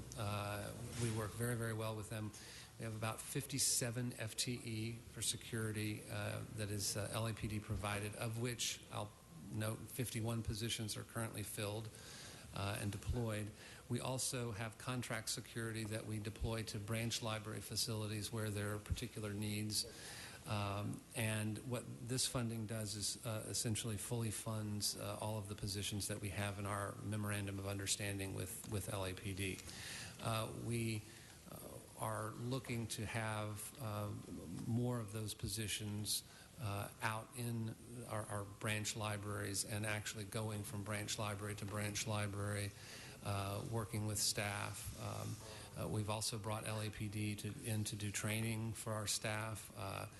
They've done a wonderful job, and we're all, LAPD and library management, strongly requiring all of our senior librarians in our branch libraries to develop relationships with the police captains in their communities, and it is a great relationship. But in terms of the resources, contract security, and those 57 positions, which is a significant increase from where it was just a few years ago. And we also want to be flexible to be able to put those resources where there may be particular needs at particular times with a branch library or an area of central. Okay, very good. Mr. Kretz. Just sort of one question.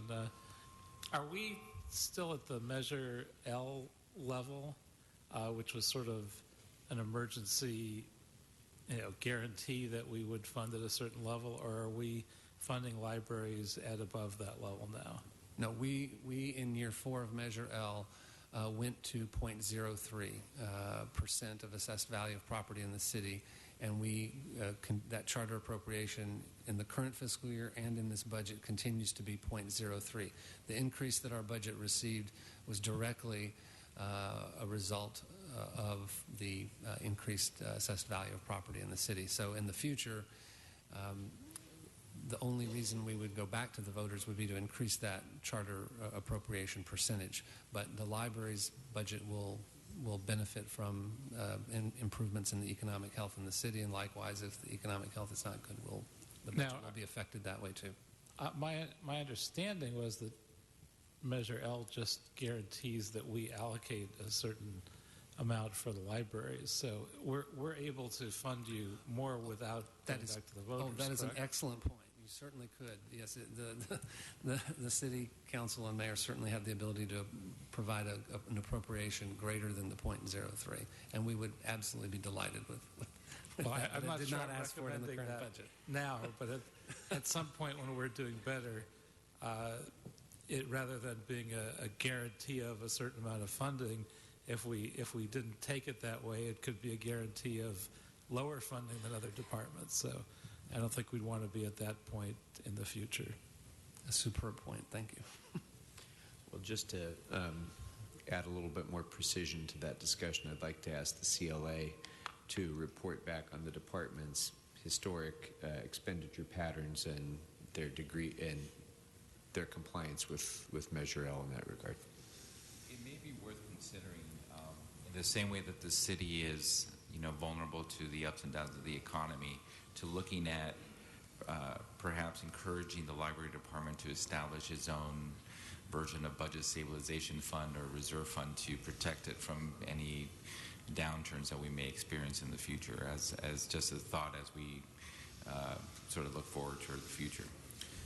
And actually, we've started some of those discussions internally at our most recent Board of Library Commissioners meeting. We discussed that, particularly as you look at some of the one-time costs that are within our budget, and as those some fall away, debt service and others, that might free up dollars to do just that.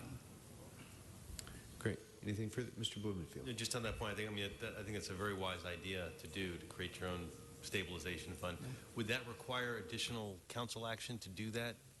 Or do you actually have the authority to do that now? Or I think our Board of Library Commissioners would require their action, but yes. But it would not require council action. I don't know. Interesting. It would be consistent with their current authority under Measure L. And they would establish a separate fund that would be independently managed, or it would be part of the city funds that would be accounted for? Well, we could work with the department to model it after our budget stabilization fund, looking at what the revenue trends are over the period of time. Obviously, their trends follow ours, and then identifying any revenue that exceed that trend and thinking about it as one time to help develop a reserve. So that's certainly something we could work with the department and report back on. Sounds like a good idea. Yeah, just to be clear, I would expect that would still be a part of the library's normal budget process and would still be subject to council approval of the budget. The implementation of it and how it's enforced and when money goes into that fund and comes out would presumably be something that would be subject to the commission's approval. But the overall budget and that line item in the budget would be something that would be the function of our normal budget process. Is that fair to say? Yes. Okay. All right. Anything else for the library? Thank you very much. Thank you. My son Andrew is not quite done reading his book, but when he finally does return it, I think we'll help your budget a little bit more. So. Revenue is always good. Thank you. All right. That brings up Recreation and Parks.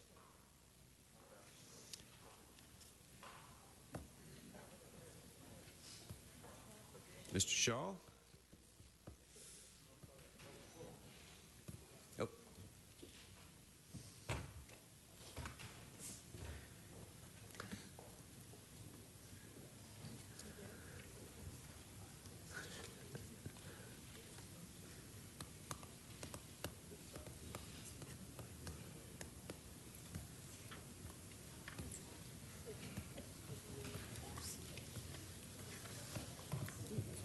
Good afternoon. Good afternoon. Welcome. And again, thank you very much for submitting your letter. We've all reviewed it as well as your budget, but feel free to open as you'd like. Thank you, Council Member. And good afternoon. So I'm joined by a few of the staff here, Kevin Regan, Assistant General Manager over Recreation Operations, Noel Williams, who's our Director of Finance, and other staff behind me. Let me reiterate, or let me kind of give a ditto to many of the thanks. Obviously to the mayor staff, Rick Cole's, Deputy Mayor Rick Cole's staff, as well as pretty much all of the council offices, honestly, the CLA's office and the CAO's office, because I think this budget really represents for us, as you've heard, a very positive direction in which we're very, very pleased with, more so than we have in many years. We submitted a budget package that focused on expansion of services with a simple outcome, and that's just to have clean and safe parks. And that was in the Deputy Mayor's Rick Cole's remarks, and it's we tried to do that in such a way that we would focus on a couple of key areas. There's other areas in the budget that has to do with technology, and we are very pleased that we're moving the department in that direction. That'll make us more efficient, bring more automation. But two of the main focuses in the budget was under our Ranger program and our Park Restroom Enhancement program. Our budget also was supported to provide city services, to continue to provide city services for the HACLA sites, the public building maintenance, and as well as the summer night light sites. And I'll keep my remarks brief because there's really many more positives than negatives in our budget, and I'm very pleased with it. But I did want to bring attention, and I want to support the asked for to be looked at a little bit closer, which is the superintendent for Venice Beach, which was not funded, and that position in the whole Venice Beach area. And I want to thank the Councilman Bonin's office as well as Bureau of Sanitation and the police department. We've been really working hard to make some changes in and around what amounts to be as one of the city's largest tourist destinations, with more than 10 million people visiting there annually. It really does need to be treated differently. We have staffed it. We've added staff there for the maintenance part of it. But one of the things that we've really been lacking is an individual management piece to it. And I'll put that it's akin to what we did at Griffith Park when we added the Griffith Park superintendent. It made a significant difference in how we operate in our relationships, not only with the community, but on the daily operations of such a large park. Venice Beach really falls into that same category, and I'm really interested in seeing what we could come out of that through discussions with, trying to figure out how we could get that into our budget. But anyway, I'll end just saying that I'm grateful for what's in our budget, and it's a major positive direction. This is probably our best budget in nearly a decade, and really just echo the comments that many people have made before me. Thank you. Now, just on that point, the current superintendent with responsibility for Venice Beach also has responsibility for the rest of the West Side and the San Fernando Valley. Is that right? It used to. There used to be a superintendent over the West area.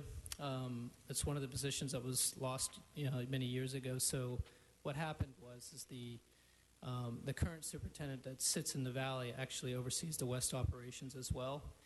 And for example, when I, talking to that superintendent, about 40% of his time is just spent on Venice Beach. When you look at the size of the valley and that operation, it takes up a lot of time.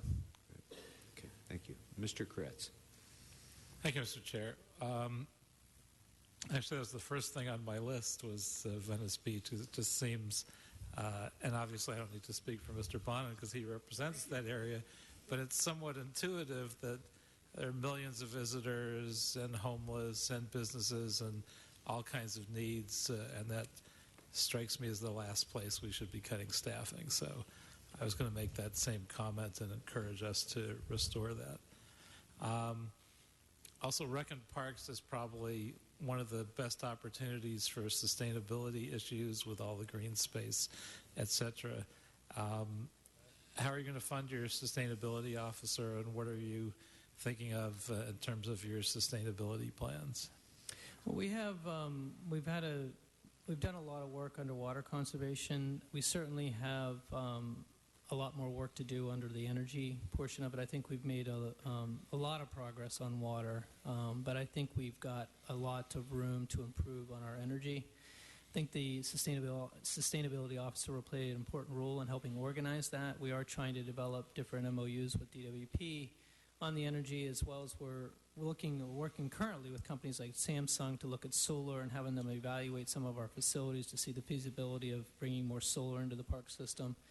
All of those, having a sustainability officer, somebody that's key to those discussions, would be extraordinarily helpful.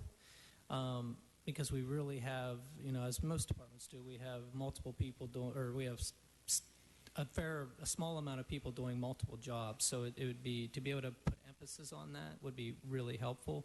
As far as how we're going to fund it, we have to look at our department's operation, and it'll probably just come out of our operation dollars of how we do that. We definitely want to prioritize sustainability in departments, so it is something that we're very pleased to be able to have the position, and we're really looking forward to seeing where this plan goes, because in this mayor's sustainability plan, we do play a significant role, not just in energy and water, but also just in the livability component of it with adding more parks and things like that. So we want to make sure that we're doing that, adding those parks in the right areas and doing it in such a way that it is sustainable, and it's not just sustainable for energy and water, but sustainable for maintenance as well. I think that's certainly all true. How much are you working on turf removal? Because normally places like golf courses, you expect it to be all green, but in reality, you don't need it to be 100% green. And so I know a lot of golf courses in various places are looking at what portions they can strip away, and parks the same. How are we doing in that regard, and are we funding any additional effort on that in the budget?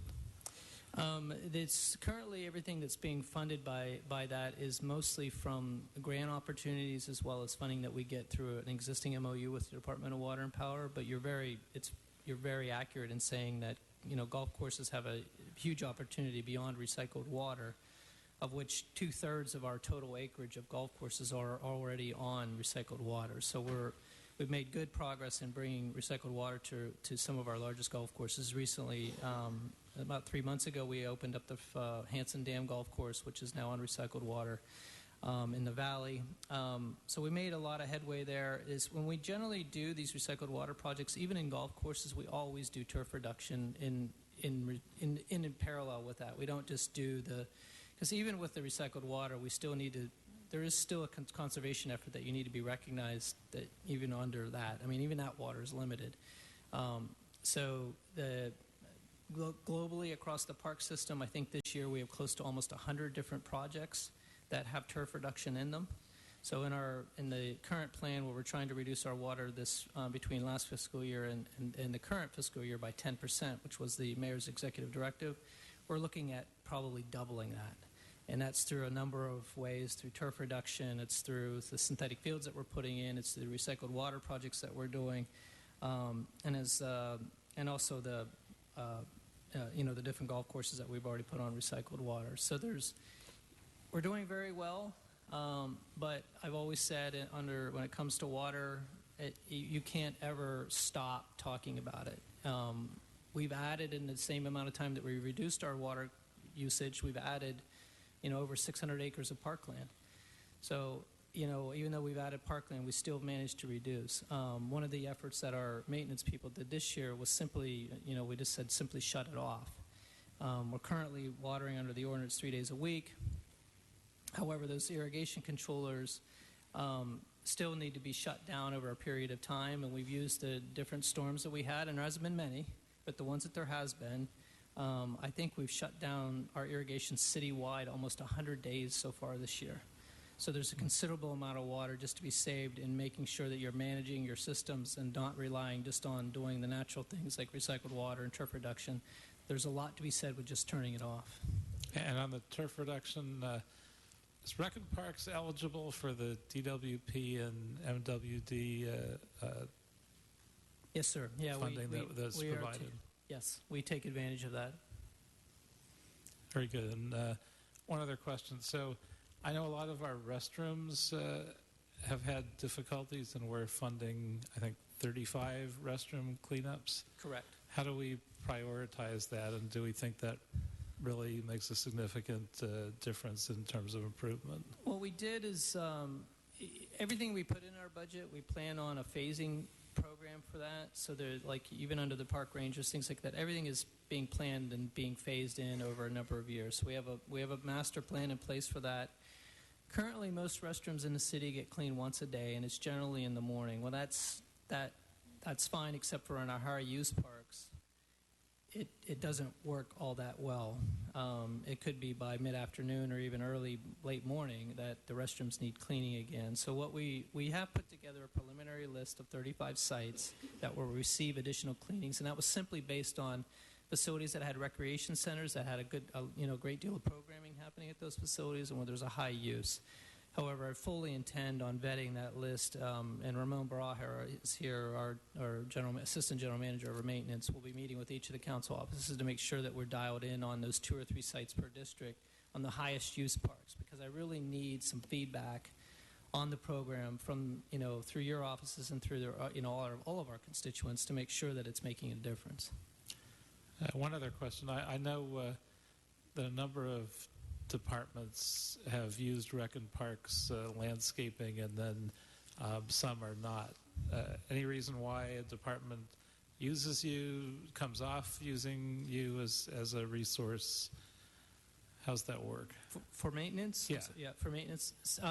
Well, we generally have the only department we're currently working with departments, and I'll use the library department for example. We're currently working with them on contracting out a lot of that, their maintenance, and not using our park staff to do that. That's the only reason why, and then that's actually included in our budget proposal. Is just to look at a more efficient way of doing that. It's like if we're able to bring on others to do that maintenance of the public buildings, that's like giving me back labor into the park system. They really belong in the park system and off the that general fund that's providing that providing the funding for us to be there. So we're looking at trying to be a little bit more efficient on how we do that, and the library has been a good partner in trying to vet through that process. We're actually getting ready to completely back off of the library system and allow them to manage it. We will be handling the contracting for them and be handling the the auditing of those contracts and making sure they're kept up to date. But that's kind of the idea. Oh, that makes sense, because it's such an underfunded department. If we can find ways to get you resources, if that does it, right, so much the better. Yep. Thank you. Oh, sorry. Mr. Englander. Thank you. Just a couple things. First and foremost, on the park ranger expansion as well, and I know we covered that just a little bit, but the real question is in terms of their patrol. And I know the chair opened with that issue and the consolidation and what that's done. Do we expect more patrols, or how do we really see fitting into the current model? So well, first of all, the reason why we're looking at rebuilding the park ranger program is mainly to improve the quality of life issues in the park system. It's really those types of things, those issues that we have, whether it's homelessness or if it's trash or if it's smoking or if it's drinking. The call volume to LAPD is extraordinarily high, and it's difficult on the quality of life issues to get them into the park system. We're not replacing LAPD. This is not about replacing what they do. We want them to continue to do what they do. This is really about quality of life issues in the park system. And in improving that. I believe that if we can have that presence throughout the park system, I believe that we will see a decline in maintenance costs, because there'll be less vandalism, there'll be less graffiti, all those things that cost us a lot of money. There's a lot of vandalism that happens. We have a lot of regional parks as well that the rangers can, be, interpreters and take, kids and almost act as recreational staff in those times and creating an environment where families will want to come to the park. There's no disputing that if you go into a park and you see a park ranger, that you have a different opinion about that park. And what we're trying to do is create districts citywide. So there'd be districts placed beginning in the valley that would serve the valley. We have the metro area, we're calling it the Griffith Park Service area, the metro area, the South Los Angeles area, the Venice service area, and the Harbor service area. So that's what we're looking at phasing in. So those patrols would be, we will find a home in the park system for a ranger station. We're not going to build new ranger stations. We've already identified existing facilities that can be easily retrofitted and house different ranger districts. And they would be responsible for visiting every park within their district on some sort of patrol that we will need to figure out. Obviously, more parks that are having troubles will see more visits by the rangers. and then parks that are not. But the idea will be is they're not, currently our ranger program sits at about 20 rangers, 20 total rangers citywide. Most of those rangers reside in Griffith Park. Now, that's fine. Even that many rangers isn't enough just for Griffith Park. Last year's budget, we got some positions. I think we got 6 positions approved for the ranger station in the valley. We need to grow that slightly because the valley is a very large area. This particular budget request is for the metro area, and we chose the metro because in order to kick off this program, we're taking existing funding that's already used for security at Pershing Square, and instead of using private security services that only stay at Pershing Square, we're using that to fund the rangers. We'll still have some security there, but we're using it kind of it was an easy funding source to grab to be able to do that, and that's why we chose the metro area first. Okay, got it. Thank you for that explanation. Actually, that was very helpful. Thank you. It's stopped me short of my next series of questions on that. So, and then on the SNL program, on the Summer Night Lights sites, now I know that has been phenomenally successful, and it, in fact, went from the Saturday Night Lights to Friday Night Lights, now Summer Night Lights, with the expanded amount of, I believe, days or evenings that they're doing that, but at the same fixed locations that have been consistent for 4 years, and in fact, coming out of the GRID program, really took on its own program. And so on that, on the budget blue book, it does say on page 710, number 20, that there's a slight increase in cost in terms of the expansion because of the amount of time. And now it's at $1.3 million. Is that all cost to cover this entire program? Or are there other places to pay youth and do other types of It's not all the equipment cost. rental? Okay. Yeah, it's not all the cost. Let me turn the answer to that question, Councilman, over to Noel. There's 2 components, really. One component is institutionalizing the basic program that we use to support Summer Night Lights. That was always one-time funding every year for us. Now it's being institutionalized in our base budget. But there's also funding for 4 positions, full-time positions, where we will act as the fiscal agent for the GRID office. Previously, they were hiring through a nonprofit, and now we will be hiring those approximately 400 to 500 people that do them. We continue in our supportive area. We will act as the fiscal agent. What is not in this budget, which we are working with the mayor's office on, is money to pay in our fiscal duties. And so we're working that out. We will receive, since we open. Got it. And then we'll receive some money next year. And you're figuring out, and you're going to start measuring how much time, resources. Yes, right. But and now that this has been completely moved now, sort of out of the mayor's office, and they're going to continue to focus on the much successful GRID program, and this will now fall under your umbrella. they are still going to run the program. We're merely assisting them administratively on that one area.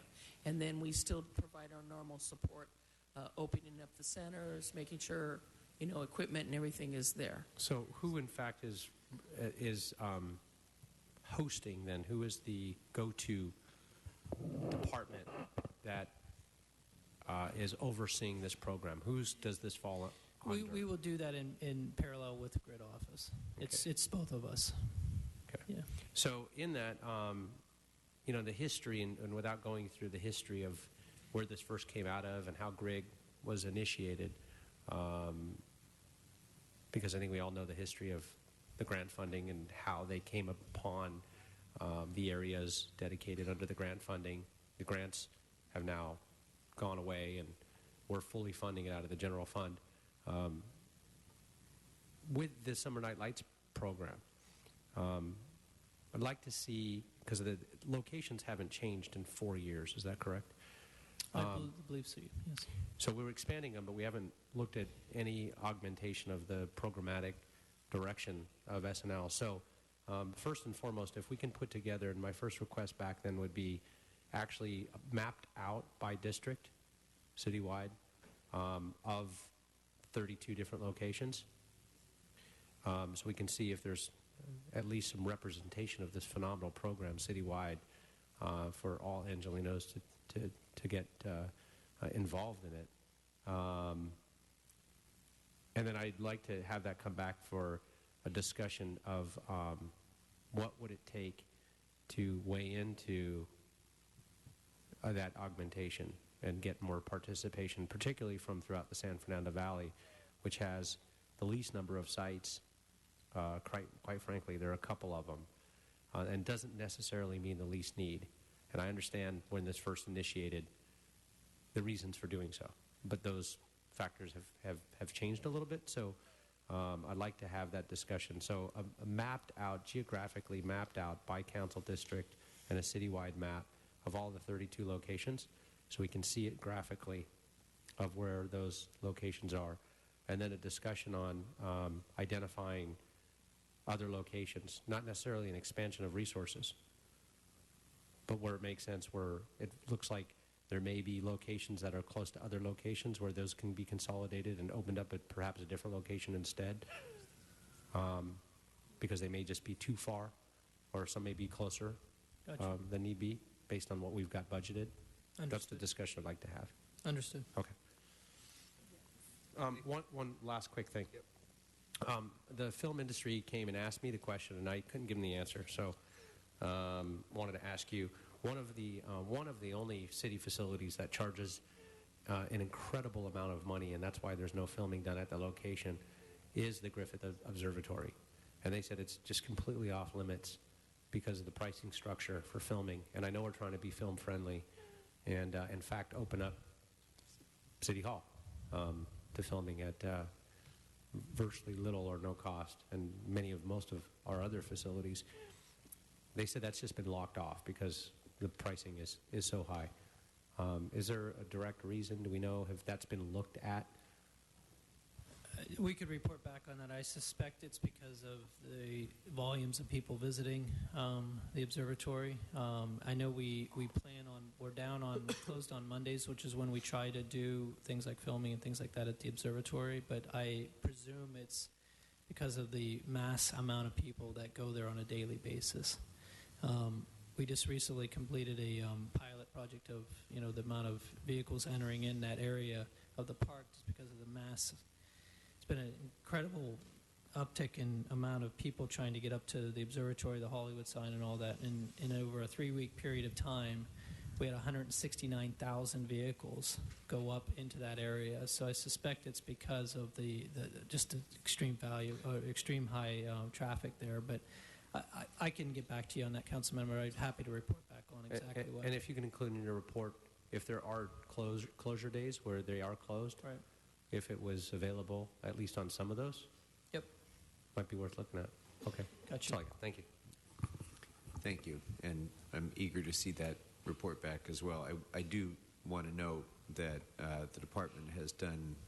There's been a lot of progress in the department in monitors working more productively with the industry and a number of other ways, but that does remain a glaring sticking point for the industry. Mr. Blumenfield. Thank you. A couple different questions, and I also want to echo everyone's comments about you doing a great job on moving this department forward, and it's noticed and appreciated. Thank you. Earlier today in council, we were talking about the Greek Theater. Yes. And I don't see the assumptions built in here about, and those are some pretty big revenue potentials. Are there any assumptions built into this budget based on the management of the Greek Theater? Should there be, is that something that we should report back on in the future in terms of how that impacts and how will it impact the park budget? There are not, only because the current operator, the budget will still be reflective of the current operation. So it would actually be, for the most part, it'll be in next year's budget where we would address what we believe will be an uptick in revenue streams. But we won't realize that in this budget. Because doesn't the management changes October 20th or something? When would it officially change if the plan goes through? It'll be over in October. The current concession agreement expires October 31st of this year. Right. So the concert season starts likely towards mid to late April of next year. So you'd only have a couple of months conceivably in that would count towards this budget, so we just decided not to include it because the mass majority of that would be in the following year's budget. So November through April, there's no no concerts. The concert season runs from April through October. Okay, so it's still April, May, June. So 3 months to 1 quarter. Yeah, there would be some. You are correct. We did not put any of that in those assumptions in, but it would be. We were planning on doing it in next year's budget. Okay, well, that may be something. Yeah. Yeah, the vast majority of the concerts are in May and June, not in April. But and they really pick up as it gets further into the summer season. So we could have included it. Yes, you are correct. We could have included a small amount in there for this year. Okay, and I mean it may be completely nullified by whatever startup costs you got going as well. So that may be something worth looking into as we go down. I imagine even if you are going to see some revenue, it's all going to be offset by the startup cost. Yeah. But that too, you might actually need some additional startup costs. I don't know, but that's something we can look at. Another kind of out of left field issue, the Wi-Fi. I'm very happy about the fact that we've got Wi-Fi in 5 parks already with our deal with Toyota.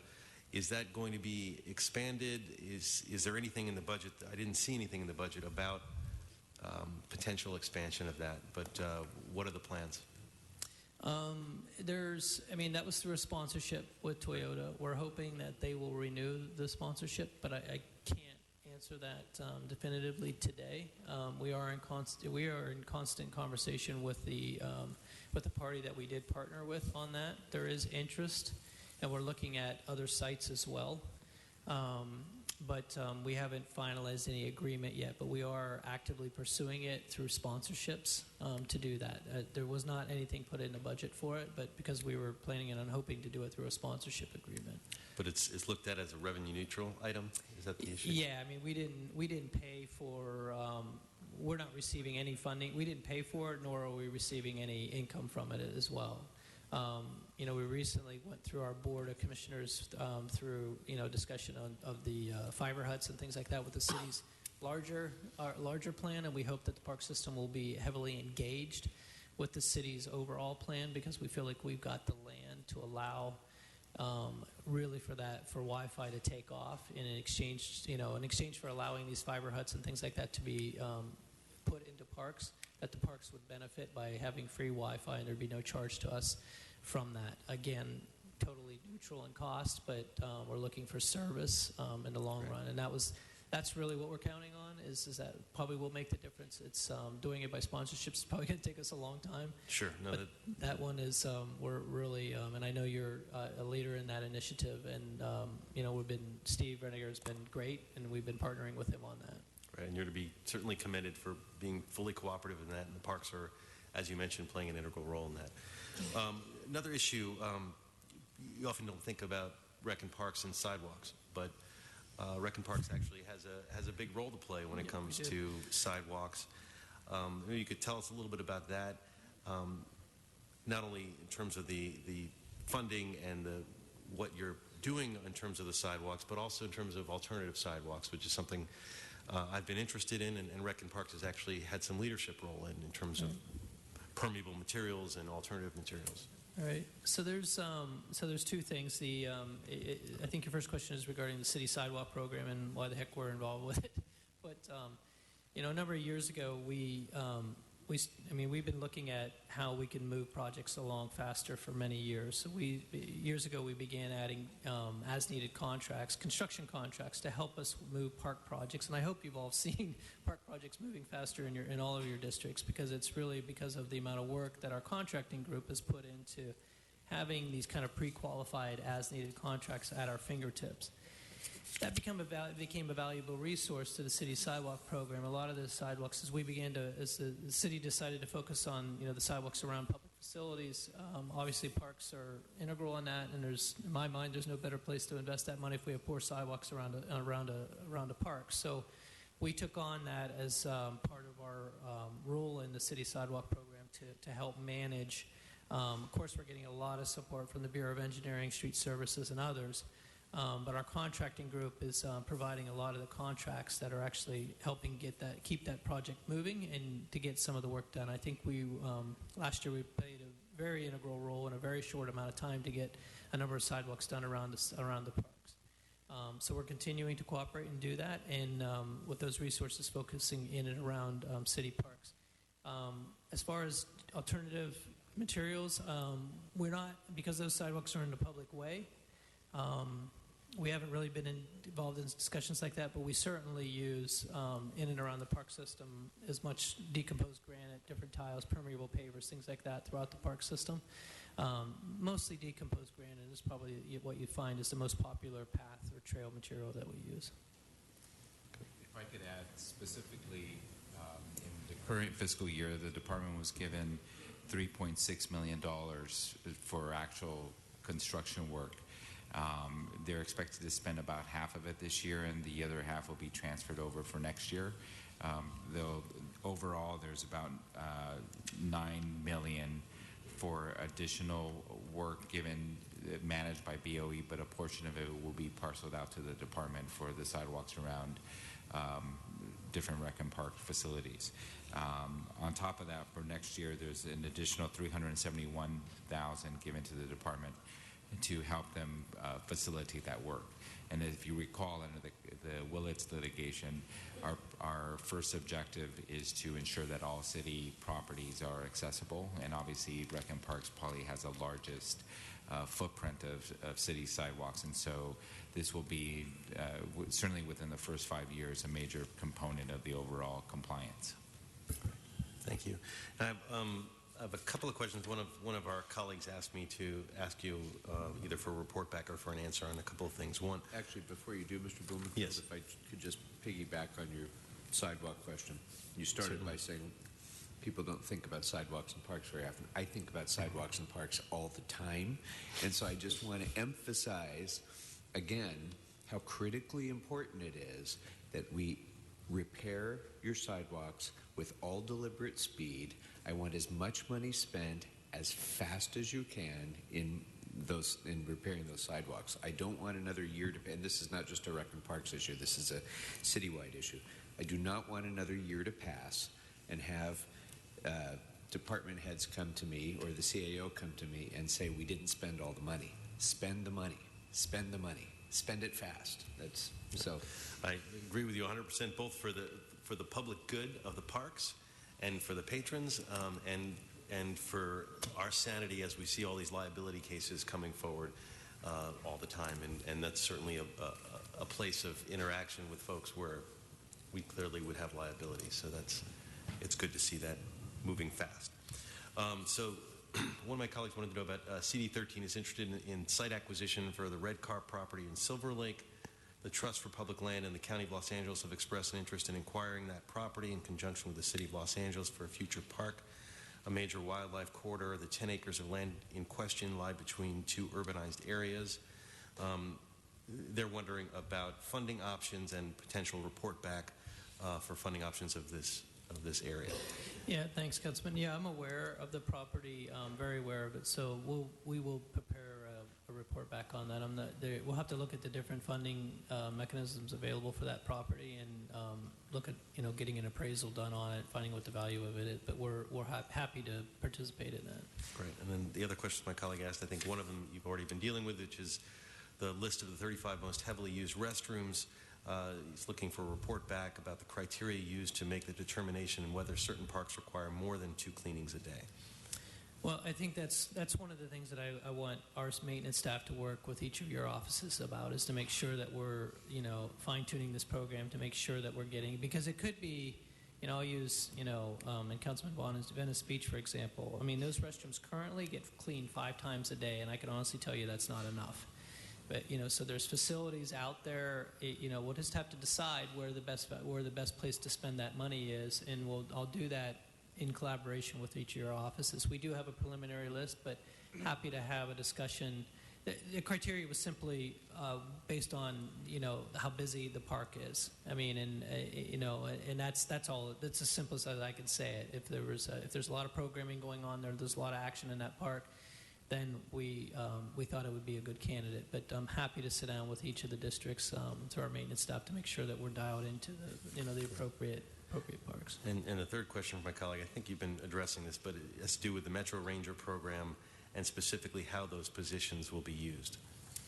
Yeah, that was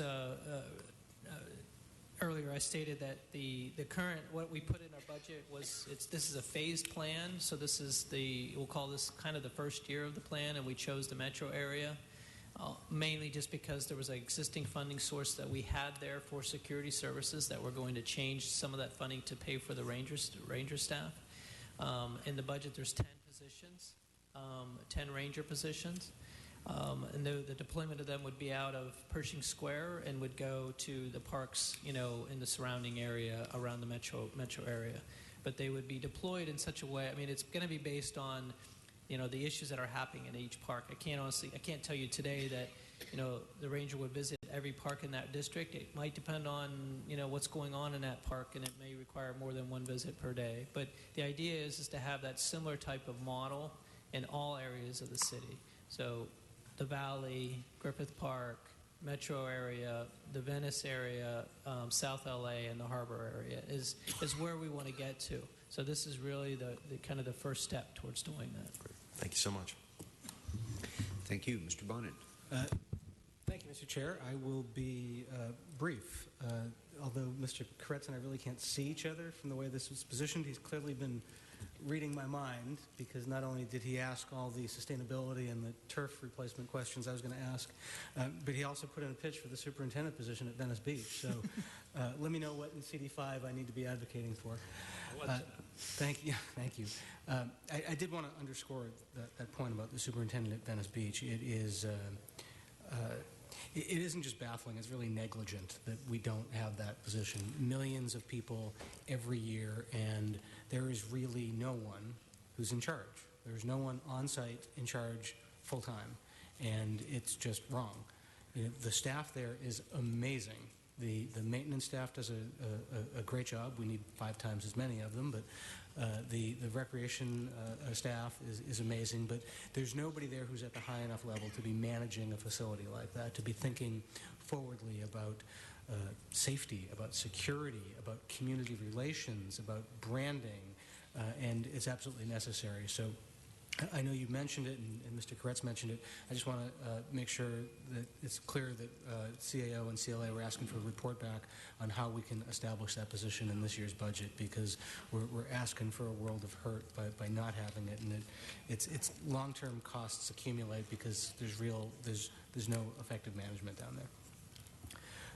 The only other thing I wanted to say is I wanted to mention homelessness, as I have with a number of departments. Your department was also mentioned in Mr. Santana's report. There was no dollar amount attached to it. Your department spends a considerable amount of time and energy all over the city. This isn't a Venice issue. I've been to many parks all over the city because our parks have become encampments through no fault of the people who are living on the street and through no fault of your department. It's just we aren't providing enough housing or shelter, and the gap between what's available and what the need is tremendous. But just wanted to make sure that in the coming year you're going to be working with Mr. Santana to try to come up with a mechanism to track expenditures, so we'll have a better sense of how to strategize about how you spend and interface. I'm sorry, Councilman, your question is how we're going to do it in the future, or how we're doing it? How you're going to be tracking. One of the things that Mr. Santana's report said was key is for us to, track how we're spending money on homelessness, which most departments aren't really doing. There's a lot of estimates in his report. And then second was think about how we can strategically program that differently. So I just want to make sure you'll be working with the CAO to try to track how those expenditures happen during the course of the year. Well, we certainly will.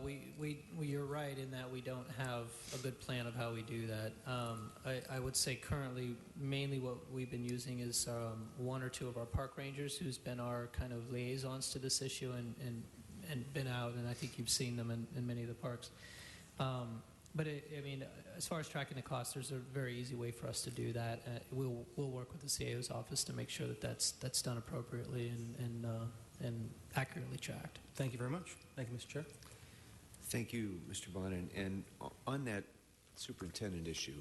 I think we're all of us are interested in getting that report back, in part because of the burden that Venice now has on other areas, notably the San Fernando Valley that four of us represent. So I think this is an opportunity for a kind of a win-win. I would like to see some workload analysis as part of that report as well. Because while Venice Beach has 10 million visitors a year, which is about 200,000 a week, we have 1.5 million residents a week in the San Fernando Valley. And so what I'd like to see is what the best way to break that down most effectively is. So if instead of one superintendent, there's two superintendents, how do you allocate that workload? Is it better to have somebody specific to Venice Beach? Is it better to have somebody specific to Venice Beach and the West Side? Is it better to have some other appropriation of the workload that takes into account the various population centers and the number of parks and the number of visitors to those parks? I don't know, but clearly we need more help in Venice Beach, and clearly we need to not detract from other areas in order to bring that help to Venice. So I'd just like to see your recommendations and analyzing the workload that's going to and you meant burden amount to. I'm sorry? You meant burden in a loving way. In some respects, yes. I mean, certainly Venice Beach is one of our most important recreational and tourist assets in the city, but as we know, it does tend to take a disproportionate amount of time and resources in almost everything that we do. Understood. So, Understood. Mr. Kratz, you had something else? I did, although mercifully, first of all, I don't have to ask any Greek theater questions, which I appreciate. Thank you, Mr. Blumenfield. I do have a question that I'm not sure is entirely budget related, but as long as I have you here. We've been having, obviously, some significant violence in the Palms area the last week or so, including a number of people who were shot at Woodbine Park. I don't know if, like the police department, the park rangers ever roam to the areas that most need it and back and have that flexibility. So I would ask that. Do you have the ability to put a ranger in a park that's having problems for a month or two to help get it under control and then move them back to their more usual routes? Not currently. But that is the precise idea of this program, is to be able to have that ability. I mean, for example, I'm very familiar with that unfortunate incident that you're talking about. And I did send, at the request, I got a call from the community member that you and I both know and asked for help because there was some organization happening over there in the middle, towards the evening time. So we did send a park ranger over that night in advance of even LAPD getting there. We do have that ability. The problem is that it's not sustainable with only having such a small amount of ranger workforce. I mean, even at 20 rangers, they're not on the same schedule because of the coverage that they're required to do. So it's like at any one time you might only have 10 rangers citywide.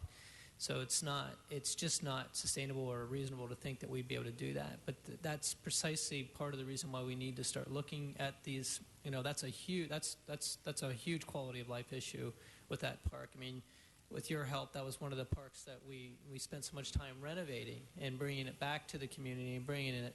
And we spend an enormous amount of money on restoring all of these parks. We're going to spend $70 million in Proposition O money restoring Harbor Regional Park and the water quality. That's a 500-acre park. Has no presence. It has no chance without park rangers. A lot of the parks have no chance, and to be able to do that would be absolutely wonderful, because that honestly is what your way you're thinking, Councilmember Koretz, is exactly what will bring the community back. What I can do, promise to you, is that we are going to try to do some additional programming and partner with Palms to actually do some outreach into that park, and maybe to be able to do some programs coming up once the community calms down a little bit. I think that's what we've agreed to. And we'll do our best to include rangers, especially if we have an event there, to bring rangers out on horseback, things like that, the community appreciates having that there. And I'll do everything I can to make sure that the community restores the pride and trust in that park that I know you work so hard to make happen, and to be able to get that back. So, I mean, you have my commitment on that. Oh, I appreciate that. And people who aren't in CD5, this park was completely renovated beautifully, and little kids and their nannies and parents were really coming into this park in droves.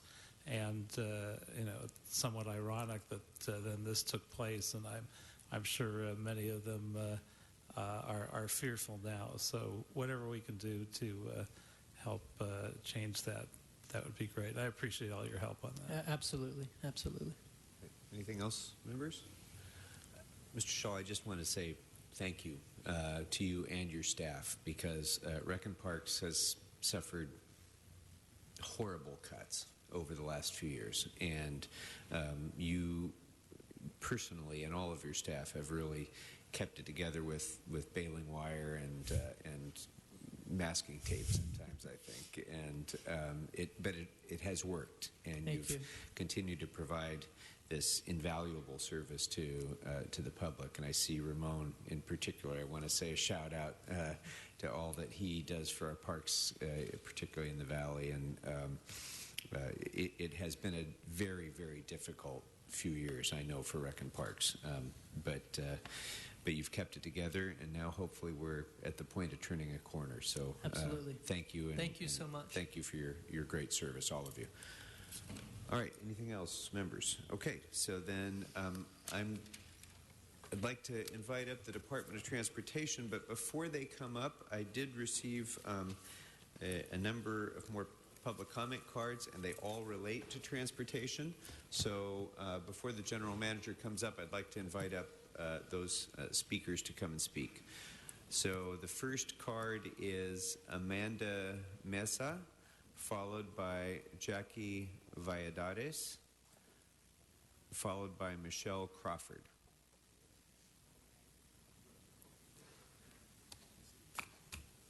Good afternoon. Hi, good afternoon, early evening. Again, just thank pull you the for your mic time. down a little bit. There you go. My name is Amanda Meza, and I'm just going to keep it short and sweet. I lived a couple blocks down in Little Tokyo, and I'm here with Angelino's Organizing for Education. I work now with parents, specifically in South and East LA.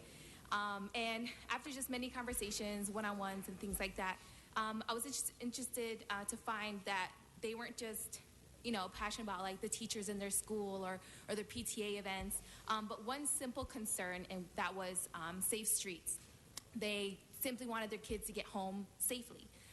So I'm here just to ask the City Council Budget Committee to bring on an additional 120 crossing guards, a presence that the crossing guards provide as adults, as just watching over kids as they leave school, is an important presence for our students and for our parents' ease of mind. So just thank you for your consideration, and I hope that you do consider these additional 120 crossing guards. Thank you. Thank you. Our next speaker is Jackie Valladares, followed by Michelle Crawford, followed by Allison Hewitt. Good afternoon. Good afternoon. Jackie won't be speaking, so I'm Michelle Crawford. Thank you so much. And I am here today as a member of Angelino's Organizing for Education and as the Dean of Students and Culture for an early start middle school co-located with an LAUSD elementary school located on 112th and Central. Our school is located in the heart of the Watts community, and we are right next to the Nickerson Garden residential communities. I'm here as a special education teacher and as a school administrator, asking that the City Council Budget Committee consider hiring an additional 120 crossing guards to ensure the safety of our students. As a teacher and as an administrator, our students getting to and from school is paramount. Our parents, that is their number one concern, making sure that their students are safe. So I'm here for that request. Thank you so much for your time and considering hiring an additional 120 crossing guards. Thank you. Our next speaker is Allison Hewitt, followed by Jonathan Mansouri. Good afternoon. My name is Allison. I'm very thankful to be with you today. I grew up in the San Fernando Valley. I'm from District 12. Council Member Englander's District. I'm a former educator, and I now work with schools in South and East Los Angeles. And I'm very concerned about this issue, so I wanted to come up here today and just share some numbers with you. I'm sure you guys have seen our letter, and I just wanted to highlight some things. This is a very important issue. From 2007 to 2011, we had over 2,200, so 2,200 pedestrian versus auto accidents. 50% of them were within a quarter mile of our schools, and 21% of them were children between the ages of 5 and 18.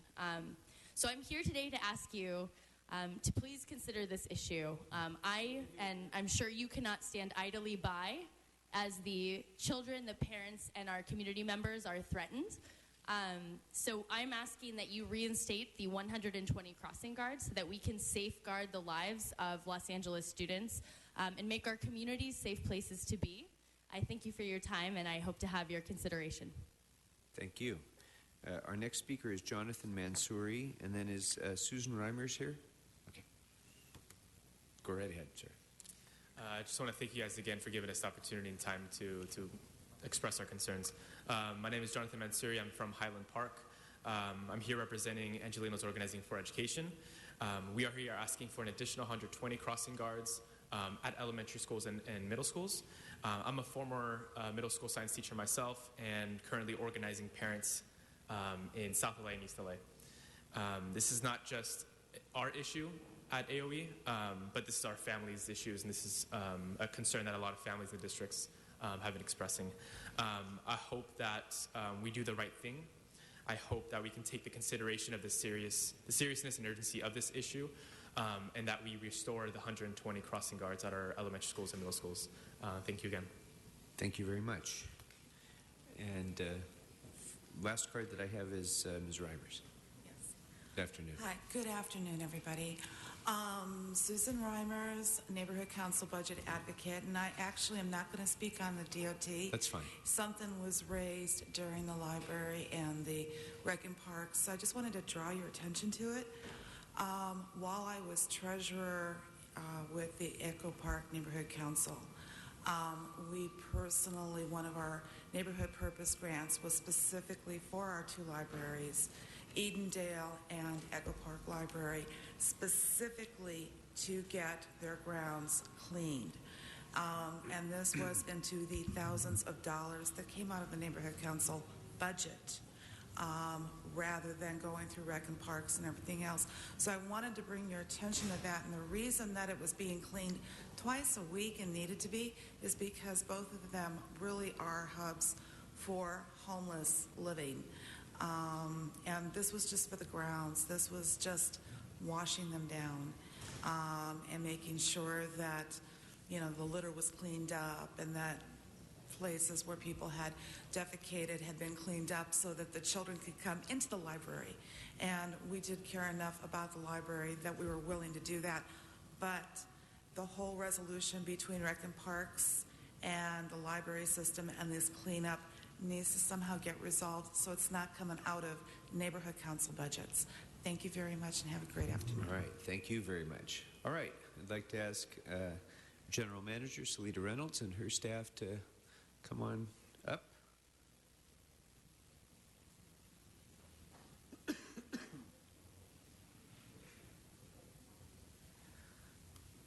Ms. Reynolds, welcome. Good afternoon. Thank you.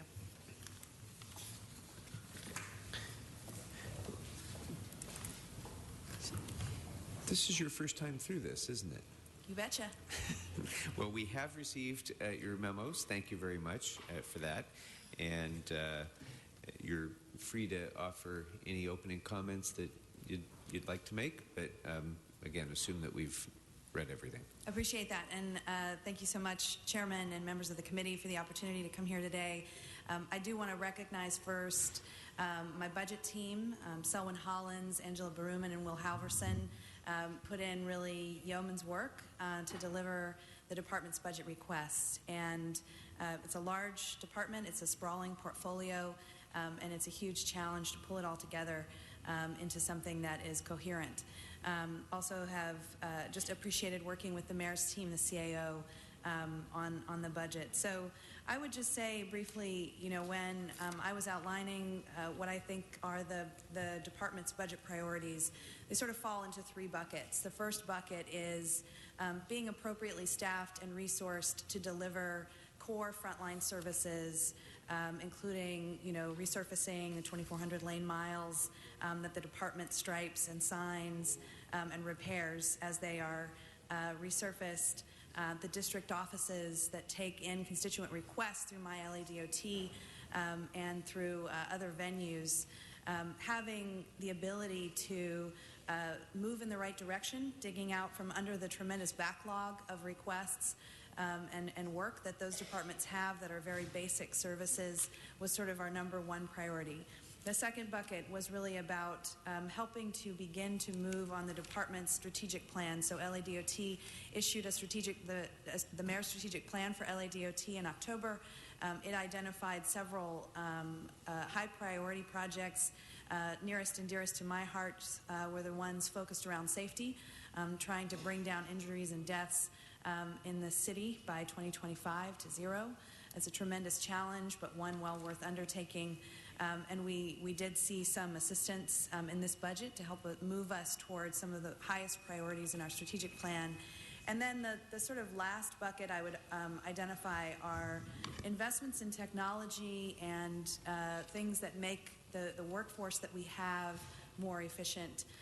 The department, like many in the city, has lost 30% of its workforce over the last several years, and we need to be able to invest in the folks who are here to make their jobs easier and so that they can deliver the care and the service that they care about. An example of that, in November, the department launched electronic work orders for the first time. They had been sort of written down on clipboards and pushed around in triplicate around the department. Now they are done electronically, and it has made a tremendous, tremendous difference in the way that the district offices, for example, process constituent requests, and it has been one of the ingredients that has allowed us to begin to turn a corner on our backlog in the district offices. So those were sort of the three priority areas. The budget addresses all three of those to one degree or another. And so we're pleased to see that in the outcome. All right, thank you. Let's start with our chair of the Transportation Committee, Mr. Bonin. Thank you, Mr. Chair. I appreciate that courtesy. Salita, Ms. Reynolds, welcome to your first budget hearing. Thanks. I should start by saying happy birthday to your 3-year-old daughter. We'll try to make this happen quickly so you can get home and enjoy her birthday. Yes, and I get a sundae out of the deal. Oh, okay. So it's a win-win. It's a pretty sweet deal. Great. Yeah. Okay. Well, I'm glad you're coming out ahead on that. I actually think you came out ahead pretty much on this budget too. I was very pleased to see the DOT budget. I think you and I were both equally excited by it. You may be even more so. Last year was a budget where I know we had to do a lot of tinkering, and I'm glad to see this budget. I commend the mayor's office for it. There's some great stuff in here. You've got some great vision stuff in here with funding for implementing great streets, for Vision Zero, resources to continue the DASH needs assessment and the line-by-line analysis, which is very, very important. And then there's also good stuff in here for the nuts and bolts core service delivery that you talked about, which I'm very, very happy about. There's a few things I did want to drill down on, some of which are in the budget and some of which I can't find in the budget. Maybe I'm just not seeing them, or maybe they're not there. The first is the question of restriping and resurfacing. As you know, we've had various conversations, many conversations in Transportation Committee this year about what we discovered was really one of the faults or the errors in last year's budget, is that we increased resources for street services to pave more streets, and we did not increase additional services for DOT to restripe them. And that has created a really, really serious problem in the city where major streets don't have stop lines or crosswalks or center lines. And it's been a significant problem. Not only does it make us look ridiculous and inefficient, but it has significant public safety consequences. So I'm glad to see that there's more resources here for that. It doesn't seem that it's entirely clear that it's exactly enough to meet our resources, that we may not know until a few months in if it's actually properly matched. Is that fair to say? I think that's fair. As you know, we brought a report to Transportation Committee not too long ago. I believe it also came before Budget and Finance, which did detail the department's recommendations for staffing levels and equipment purchases in order to be able to reduce significantly the amount of time that streets are dark, particularly major streets. And that report represented a continuation of the way we deliver our services now. And, as you know, we are extremely constrained in equipment. A few weeks ago, we had our last white line striper go down, which means that we have to have our crews out there. I was, out there with them, literally pushing a cart to put the lines back on the street. So it's novel and retro, but not acceptable for a city the size of Los Angeles. And so what we had before the Transportation Committee and this committee as well was an increase in staffing of about 60 positions across the board. So support positions, field positions, as well as a request for equipment. What's represented in the budget is an increase in positions, but it is also an increase in contractor services. So the other part of that report did look at how other cities deliver this same service. Most of them do rely on contractors to do this work. So you're correct in, this represents a sort of a sea change in the way we deliver this service. And so it is difficult to say with certainty how it will play out until we've been doing it for a few months. Till we know how good the contractors are and how fast they work and all that. Right. If I could add, I think this is an issue we looked at carefully, particularly since the primary goal is to reduce that time. And given how long it takes to hire city employees, given the challenges that the general manager stated about the equipment that we currently have, given that she currently has contracts that she could ramp up right away, we felt to reduce the amount of time that it takes between the time the street's repaved and the time that's striped, certainly within the first few years of that program, doing a combined contract plus an additional workforce strategy would make the most sense. Assess that next year and then evaluate whether it makes sense to add additional workers, particularly as the amount of time that it takes to hire employees gets reduced as further investment gets done in the personnel department. So there's definitely a philosophical disagreement about whether or not we should be hiring more outside contractors. I suspect my colleague, Mr. Kretz, might pursue a line of questioning along those lines, but I wanted to ask the question about contracting out in terms of quality of work. Over the past year or so in Budget and Finance Committee, we've had some discussions about outside contracting for tree trimming. And I've always said I can tell by level of neighborhood complaints or just by driving down the street whether a tree has been done by a city employee or an outside contractor, because the quality of the trees that are trimmed by outside contractors is at least in my experience, in my district, by and large, pretty poor.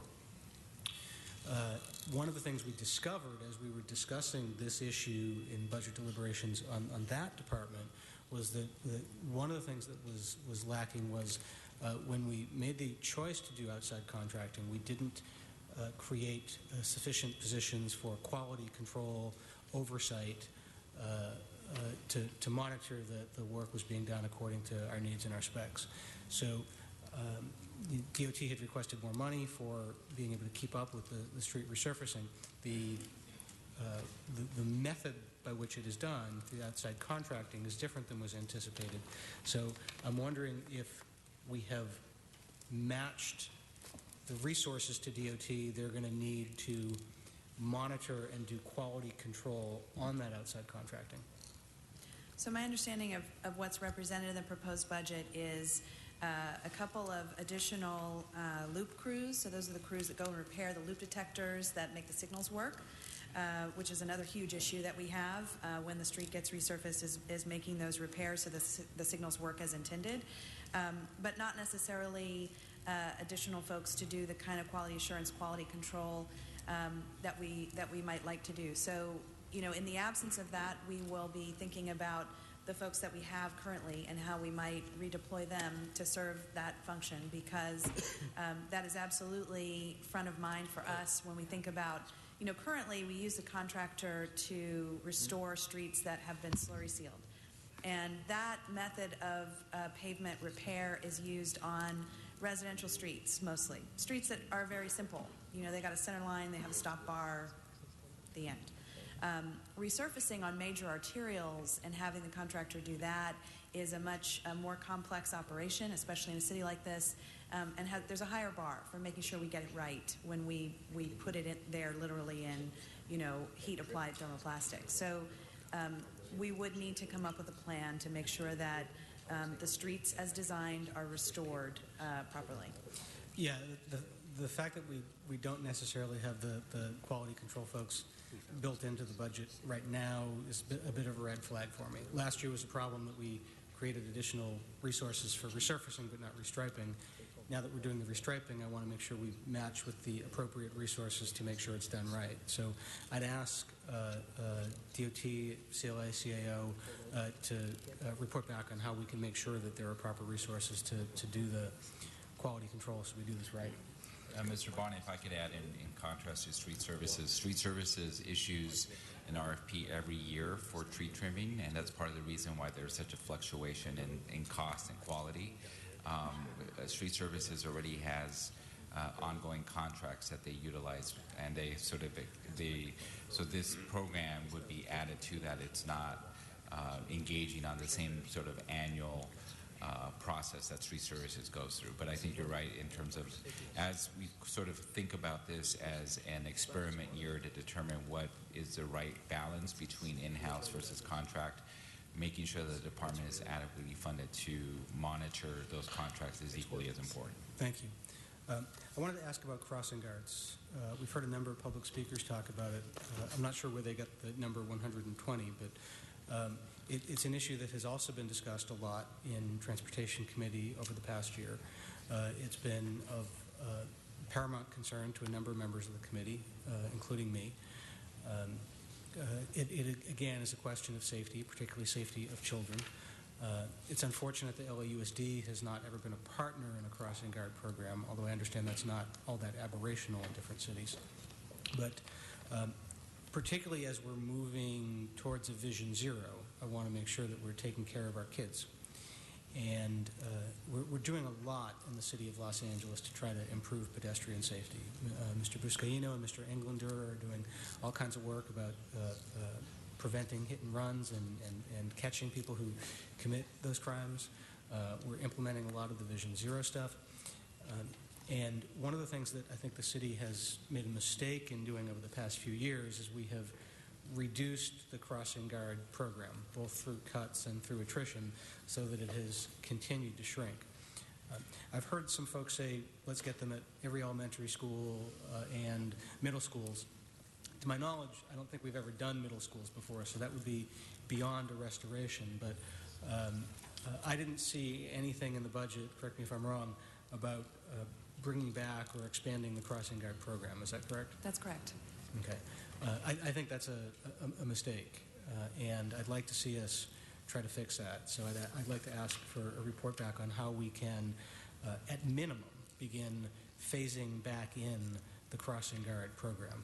These are not folks who get paid a ton of money, and these are not folks who work a full day. So even a good chunk of them probably doesn't drive up the cash register a lot, but I'd like staff to report back on that because I think we have to think about our kids who are trying to get to and from school, and some of the stats we heard earlier about what percentage of vehicular accidents are within close proximities to schools is pretty sobering and demands our attention.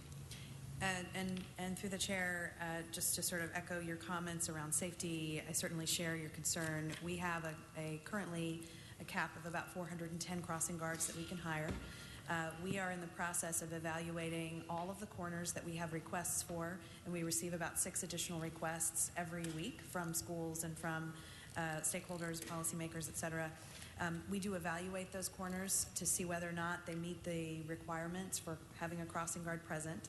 And over the course of the next couple of months, we will have information on what the need is in the city currently, a snapshot of the need, and also some information about corners where we have crossing guards, but perhaps we've put in a traffic signal.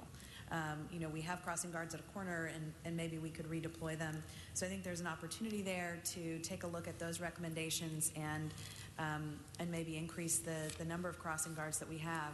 The other point I'll make, as somebody who's been working on safe routes to school, school safety, pediatric pedestrian injuries, meaning children who are involved in crashes for 17 years or so, is that crashes don't pay any attention to the time of day that a crossing guard is present or not. And the only real guarantee to make sure that children are safe has to do with the way we design our streets and the culture of driving around schools and the sort of mindfulness and awareness that people have in those conditions. So I'll say that, and when I look at child crashes, many of them happen in the later afternoon, early evening hours. As you know, over the last 10, 20 years, the trend is that children are at school later and later. They're there for after-school activities. They're there for a lot of other things because you have to have two working parents to make ends meet in a city. So there are things that we really should do from an enforcement, education, and engineering perspective if we really want to get in there and bring that number down, which I know you do, and really want to thank the City Council for your leadership on safety and traffic safety issues in particular. Thank you. I'll also, as a side note, we're not doing the sort of special study reports, but I am going to do a motion to sort of revive an idea that got talked about under the previous GM, which is trying to see if there is a way to come up with a volunteer program where DOT could train or certify parents or school employees to act as crossing guards. So I'll be doing a motion on that. There's a couple programs that DOT had been doing that have been cut in the budget during the fiscal downturn, and I don't see any indication that they're back in there. Speed humps and blue curbs for handicapped residents in front of their homes. Is there anything for either of those in there? So the speed hump program is another one that we had brought before the Transportation Committee with a request for what it would take to restore that program and to restore an application-driven program where people could apply to have speed humps on their streets. We would evaluate them and then be able to streamline the delivery of those. We did request that in the budget. It is not in the proposed budget, but we have the information on what it would take to sort of bring that program back and at what level. And the thing about a speed hump program is that it's very scalable. You can you get a number of requests, you prioritize them based on your budget, and then you deliver what you can deliver. So that was not that did not end up in the proposed budget. One of the requests, I concede I represent a district that demographically is a bit aberrant from the rest of the city, but I often have folks who say, listen, we'll pay for the damn speed humps ourselves, we'll build them to spec, we'll do whatever, but there has not been sufficient personnel to even approve a design or inspect. I'd like CLA report back on what it would take to bring back some of the speed hump program, and whether or not at least there can be some program where if a developer were asked to build speed humps as a result of a project, there would be a way, for instance, to get a speed hump that there'd be someone who could at least certify. Perhaps that's a first step in getting it back where it wouldn't be a huge expense. What about the blue curbs? So the blue curbs, we are currently working with the Department of Disabilities and Bureau of Public Works to articulate what the city's policy should be around blue curbs. The issue with blue curbs is that you cannot just put them anywhere. They must be accessible. When you mark it blue, it says that we have made the investment not just in the curb, but in the access between the curb and the sidewalk for people with disabilities and with every manner of disability. And so that does trigger some additional infrastructure improvements because you can't Under the Americans with Disabilities Act, Public Right-of-Way Guidelines, you cannot use a driveway as a curb. You can't sort of say, well, there's a driveway there, so we don't need to build a curb. You have to make the investment. So it raises some complicated issues for how the city would fund that program or share that cost burden with residents. But we are, I would say, close to having a policy that we can roll out again. But we have not investigated what the cost implications of that policy would be to the city. Okay. A couple questions about traffic signals. Last year, we redirected a good chunk of funding in order to help with a backlog of sort of high priority Class 1 problem intersections to get signals installed. And I appreciate the work the department has been doing this year to get that done. Do we have enough money now in this year's budget so that the backlog is taken care of and that the priority 1, priority 2 level of requests can be taken care of this year? My understanding of the department's analysis is that yes, we do. We have adequate funding to deal with, now that we've dug ourselves out of the backlog and we're back to break even, that we will be able to address the priority 1 and potentially priority 2 as well, intersections that qualify for signals. Great. It's something I'll be checking on mid-year as well, just to see how that comes out. The other question related to signals is I was with the mayor the other day at ATSAC, as were you, and not only was I there for the event that the mayor was doing, but it was also making good on a commitment I made to Mr. Englander to go take a look at what ATSAC looked like and the condition that the facility and its servers were in. And it was as unpleasant as an experience and as alarming as Mr. Englander indicated it would be. This is sort of the nerve hub for our transportation system in the city. There are servers which are potentially older than me. There are, and I ain't young, and there is water damage there. I saw basically funnels and tubes diverting water from the ceiling away from the servers themselves. They're in pretty rough shape. And my understanding is we're pretty much at capacity for what we can hold now.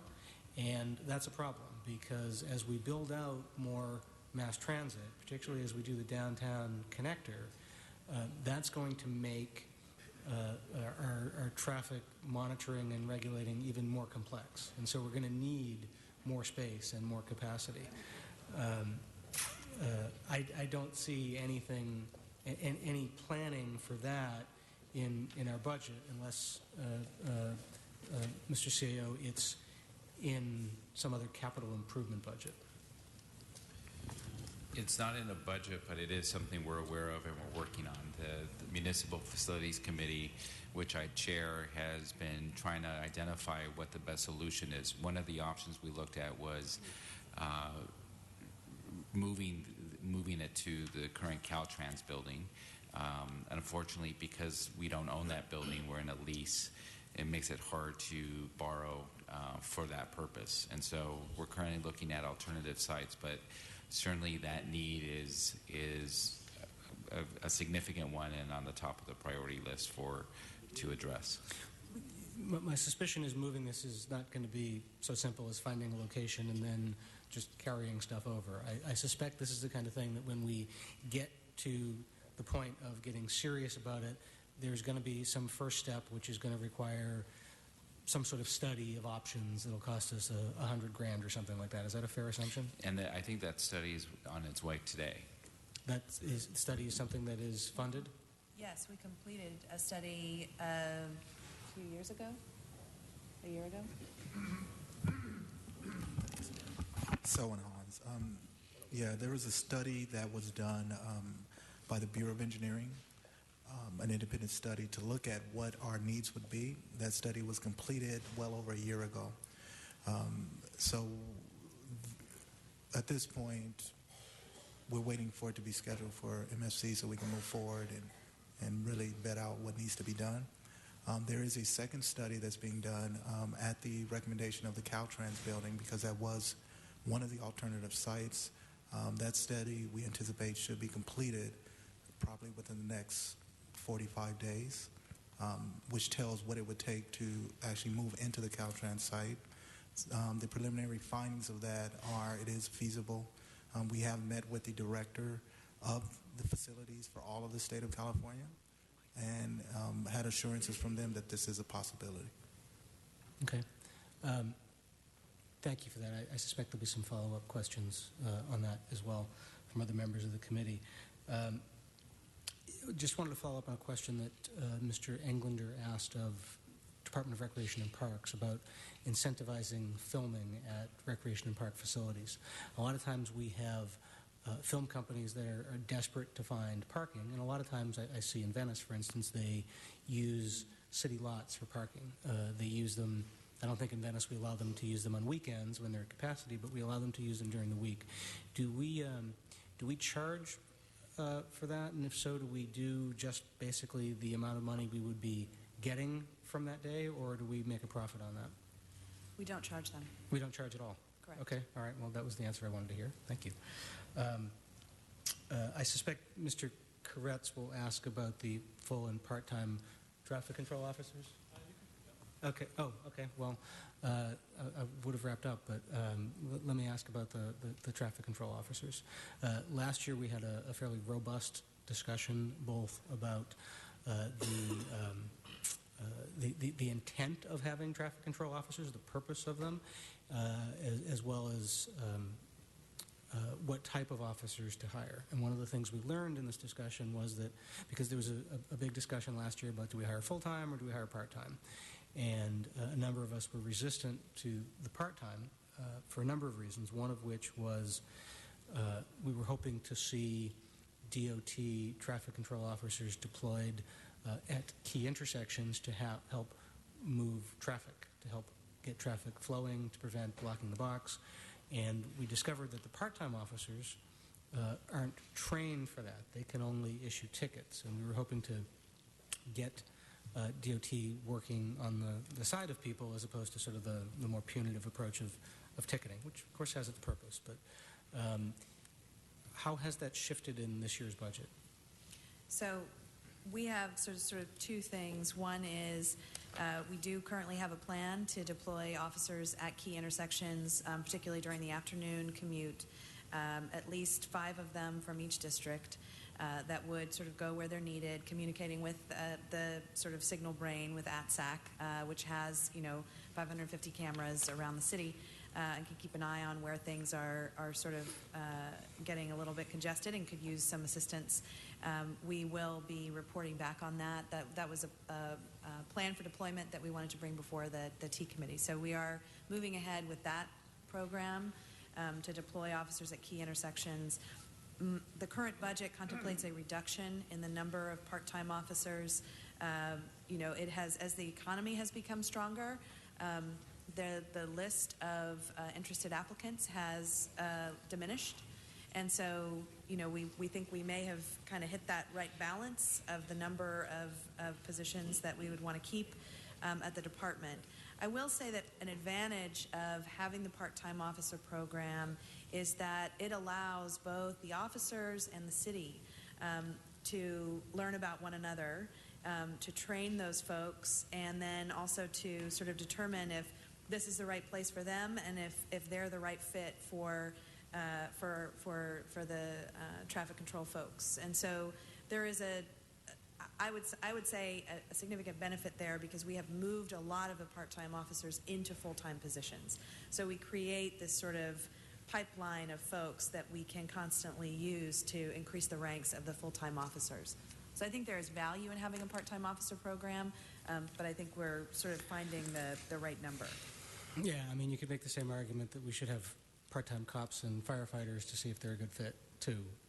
So I'm less than convinced about that being a reason for the part-timers. If they're getting harder to find, why aren't we just shifting over to full-time? And the ones that are willing to be full-time, if they've been good, make them full-time, and the others just convert those positions to full-time and have fewer part-time? I mean, I think we are. I think that's what you see in this budget and what we have done over the last year. Okay. Mr. Santana, do you want to add to that? You look like you're holding Yeah, back well, something. we have this conversation every year, and part of it is the flexibility it gives a department, because a full-time traffic officer, as was stated by one of the speakers, is not just about citation, it's really about traffic management. And this program it allows them to focus on one particular function.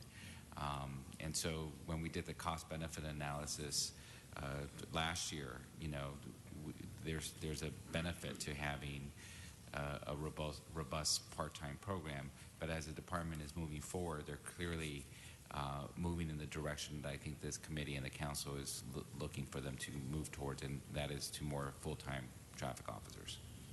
Okay. Last question. Over the past year, there's been a problem with project delivery. There's been times when the Metro Call has become available, or when grants are available, where there's been some serious misgiving about whether or not we have the capacity to even apply for some grants or awards, because we may not have the ability to deliver on those projects. And the last thing we want is to accept money and then not be able to use it, because then we get dinged long term. You've gotten additional resources this year. If there's another Metro Call, ATP cycle, do we have any reason to be concerned that we can't aggressively and robustly apply? I think that the answer to your question is, DOT, Bureau of Engineering, and Bureau of Street Services are sort of the triumvirate that are key to deliver projects in a timely way. And in fact, a lot of the projects that we manage, a majority of the actual work is being delivered by another department. So earlier this year, sort of end of last year, we worked closely with Bureau of Engineering, Bureau of Street Services, and the CAO to identify the resources we need to deliver the projects we have, to get through the backlog that we currently have. And what we agreed to do is that with every additional grant that the city receives, we will bring forward to the council and to Transportation Committee what additional bodies would need to come along with that money for us to deliver the project in a timely way. So we've tried to both address what we need to clear out our backlog, and also a process going forward to more sort of clearly disclose what we would need to deliver the projects in a timely way.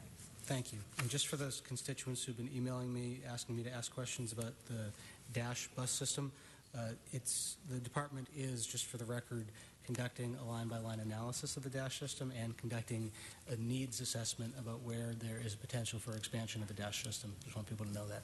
Thank you very much, Mr. Chair, for your indulgence. Thank you, Mr. Bonin. Mr. Kretz. Thank you, Mr. Chair. Let's see if we have sound. There we go. A few questions. One, a while back we got rid of our red light cameras, and that was partly based on research that some cities that had gotten rid of them were able to do so by looking at changes in signal timing, and they found they add a little timing to the yellow, a little timing to the red, and all the violations disappear, and then they got rid of their cameras. So with that assumption, we did the same, and then we're told by a resistant department head that all the timing was perfect, when in reality they just didn't do that. Are you looking at doing that kind of timing assessment for the most dangerous intersections in the city, and do you need any kind of additional funding, or could that be done within your budget if you are indeed looking at making that change? We are definitely trying to take more of a laser-focused approach when it comes to safety and crash analysis, and that's the sort of essence of what the positions and resources we got for Vision Zero are in the current proposed budget. So the answer is yes.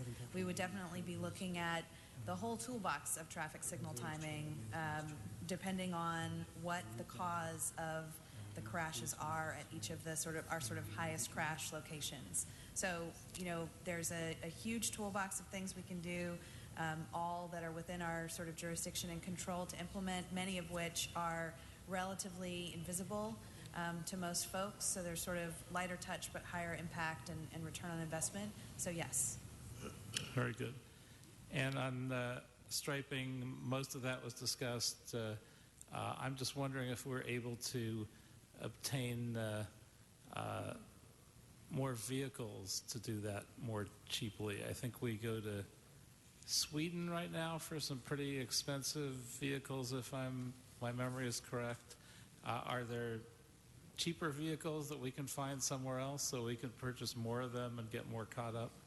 So we've definitely investigated and exhausted every option that we have, including renting vehicles or incentivizing companies that do lease these kinds of vehicles to go purchase them instead of us having to purchase them. And the nature of the work and the nature of the specialty of the work is such that I think the vehicles that we currently use are the best for the job and the most cost effective. Do we have enough of them to do the job? And if not, does the budget cover purchasing enough of them to do the job properly? So the budget does, in the current year budget, we had funding to purchase a couple of additional vehicles and that would replace vehicles that have been offline or no longer working. The current budget contemplates shifting most of that work to contractors.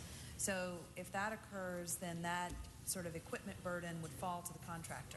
So we wouldn't necessarily anticipate needing to purchase additional equipment if most of the work is being done by a contractor. Yeah, as Mr. Bonnet said, predictably enough, I don't really find that acceptable. I think it's fine in the short term because obviously we don't want to get 6 months more behind by saying, oh, we've got to hire up and we're not going to do any striping otherwise. But the idea that we would do this gradually over the next few years, I think is totally unacceptable. So I would think we want to staff up as quickly as we can, understand that we can't do that at the snap of our fingers, that'll take some time, and our personnel department is somewhat overwhelmed as well. I would hope that we would purchase more vehicles than just enough to get by with replacements, and that we would move as quickly as possible towards hiring an actual city workforce to do that, recognizing, certainly this year, I'm sure there'll be a significant amount of contracting, but rather than saying, let's take our time, I think we should do this as quickly as possible. And I don't know if we have a sense of how long that would take if we made it a priority to actually staff that up. Again, I think, Santana? I think we're trying to figure out what the sweet spot is. And so this is really the first year where the department is receiving a significant investment, the highest investment since 2008-9. We're trying to make sure that they are able to reduce the amount of time that the streets repaved and the striping gets done, finding that right balance. The other benefit, as you pointed out, in relation to the equipment, it's making sure that we're also able to have the equipment and the individuals to repair the equipment. All has to be evaluated. So this is the first major investment to reduce that amount of time. Next year we'll have more information to then recommend what the right balance is. Well, I would try to err on the side of staffing up as quickly as possible. I recognize the first priority is just getting this work done, because this has been a dangerous circumstance where on some of the side streets you might not have a limit line for 6 months or 8 months, and you see people running those stop signs, and that's certainly a dangerous condition. So obviously the priority is getting it done, and I'm excited that we're funding that adequately. Ditto on crossing guards. I think we need to take a look at where we're missing them, and our kids' safety, I think, is of the highest priority. So I'd certainly be in agreement that we should look at where they need to be added and add them. I don't have a number in mind. I don't think we know that 120 or 50 are needed, but I think we want to put them wherever they are needed.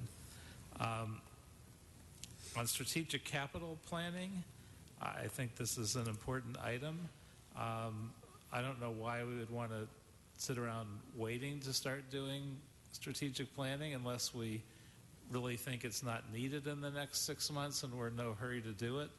I think we should fund this position as soon as we can get it and get cracking. So is it that we don't need it yet, don't have the ability to hire someone quickly enough, or is it just a budgetary step to only So fund it for that 6 months? position was actually called out in the department's strategic plan. It's something that, it's that important, that one position, and really ultimately getting a team together to do it for a city this size. We had requested it for the full year, but it's in the proposed budget for 6 months. So, we would certainly we're flexible. Seems like strategically that would be a good spot to place someone, and not a huge amount of money, but at least 9 months to 12 months, somewhere in there, so they can get cracking on this. Seems a little more logical to me. I think the 6 months wasn't intended to show the lack of interest or priority on the position. It reflects the time it takes to hire. So it's a new position. We'll be moving in light speed if the department's able to hire that person in 6 months. So that's standard in any new positions. They're never fully funded for that reason. And it still has to be allocated by the Personnel Commission as well, since it's a new position. Okay, and then an item of personal interest to me in particular, permit parking. Permit parking applications are lingering for a year or two, and this is a department that's virtually unfunded and is critical in areas with dense parking problems, and that's true in almost all of my district. So I don't know what we can do to cut down the current time and to staff up and recreate this department. But I don't know what your feedback is in terms of what it would cost to get this up and running again, but it's a huge problem, at least in my district and probably the others that have dense parking problems. One of our sort of observations is that if we had backfill authority, we would be able to get out of our current backlog. We have somewhere around 50 or so, plus or minus, backlog of PPD requests that we're trying to work through. So we've identified sort of 2 positions that are currently held vacant that if we were able to fill would be able to help us get ahead of that curve. So that's our sort of current thinking on it, is that we're hoping that we will be able to fill those positions. Now, can you do them from existing resources, or do you need additional funding to do that? Depends on how the whole managed hiring jail situation shakes out. We should be able to do it with existing resources, but we can certainly take a closer look at that with the CAO and report back on it. I can bring you a get out of jail free card for my Monopoly set at home.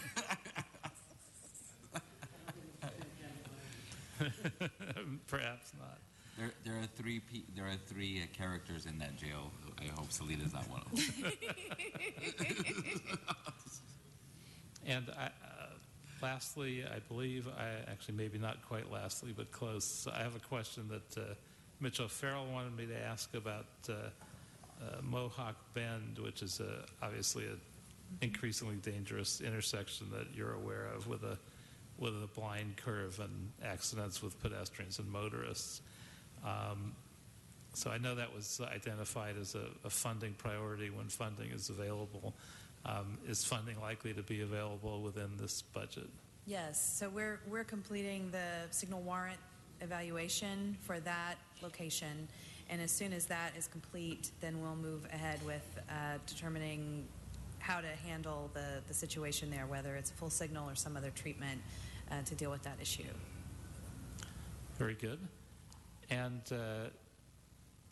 we once had a neighborhood traffic planning division or whatever the structure was, and that was lost, and we feel that we certainly felt it around the 405 as traffic was constantly directed into neighborhoods and could have used some help there.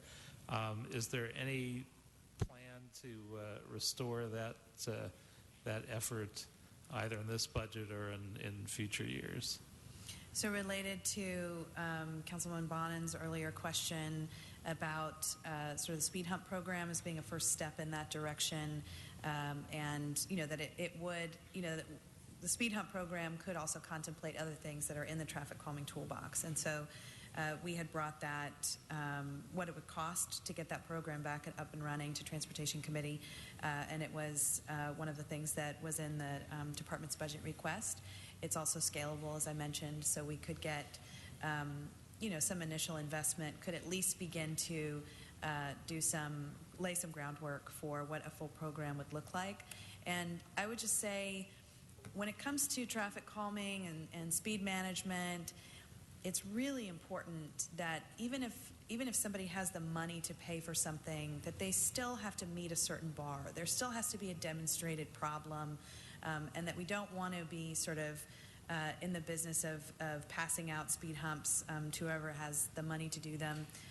The city of Oakland used to be referred to as the speed hump capital of California because it had more speed humps per capita than any other city in the U.S. So they can be great if they are deployed in a smart way, and I think that would be the thing that we would want some initial thinking on and getting agreement on what a program would look like, how it would work, where's the bar, is it 25 miles an hour, is it 30, is it 32, what is the trigger for those kinds of investments, and that's thinking that could get started, with a relatively small investment. Okay, and now last question. In terms of dash buses and renewables, how many of our dash buses are run on natural gas or other electric, other renewable possibilities, and what would it cost to add more than 5, 10, 15 buses that were run that way? So Jim Lefton can correct me if I'm wrong, but I believe 100% of the fleet is on natural gas. Jim Lefton with the Department of Transportation. We have about 220 dash buses. I would say that about 150 or so are propane powered. The other are CNG powered. All new buses that we purchase are going to be CNG powered. A dash bus costs, fully equipped, about $500,000 per bus. So, in other words, we're already there. We are. But we are investigating and bringing on electric buses as well. So I received a grant to get 4 into the fleet, and are sort of heading down, making that part of our mix as well. Great. Thank you. Right. Mindful of the fact that this is the first day of our budget hearings and we now have 28 minutes left before my target cutoff, we'll go to Mr. Blumenfield next. Okay. Thank you. And no worries, most of my questions have been asked ably by our colleagues prior to this, and I share some of the very same concerns and want to get us into that 10-day window in terms of the difference between striping and paving, and we've covered that. So I won't go into it. A couple of quick questions. We talk about the speed humps. Just out of curiosity, because I had been told earlier last year when I was looking into speed humps that we stopped the program not just because of funding, but because of safety issues and back to the question, even if a community wanted to fund it, we were told, even if it penciled out and was found to be worthwhile, the city wouldn't engage in that anymore because ambulances would go over it and fire trucks would go over the humps, and it caused all these other problems. So is the speed hump issue one simply of funding, or is it objected to by the fire department and for other reasons, and is it more complicated than that? I never get a straight answer, so I'm putting it out there. Right. And it may be a report back, I don't know. So I don't have a specific sort of Los Angeles history, and maybe one of my colleagues here can provide insight. But I will say this, working on traffic calming programs all over the United States, it just varies wildly by the fire marshal and who's in charge, and there are also sort of speed humps that are designed to have vehicles with wide wheel wells to be able to go over them without actually experiencing, they have cutouts so that emergency vehicle or larger vehicles can go over them. The other group that sometimes raises concerns is people with disabilities. So in particular, people who have spinal cord injuries, that can be very painful for them as they're sort of going over The speed humps, over the years, the design of speed humps has progressed substantially, and they are a lot gentler now, and they sort of address a lot of those concerns that had come up in the past. So I would say that from my perspective, those are both policy issues but also sort of design issues as well. And if you're looking at streets that are frequently used as emergency response routes, for example, you want to avoid those streets. But if you have a street that's a residential street, there's maybe a design solution for some of those larger vehicles. Okay. Well, I'm interested in learning more about that. Particularly, I've got a number of streets in my community that they're looking for traffic calming issues, and I've never been able to give my constituents a real clear answer of why certain areas have speed humps and why certain areas cannot have them, and so I'll work with you in the future. Another issue the mayor brought up in his speech, using Waze, which I thought was really cool, and that we're going to give them information about some of the things that we're doing.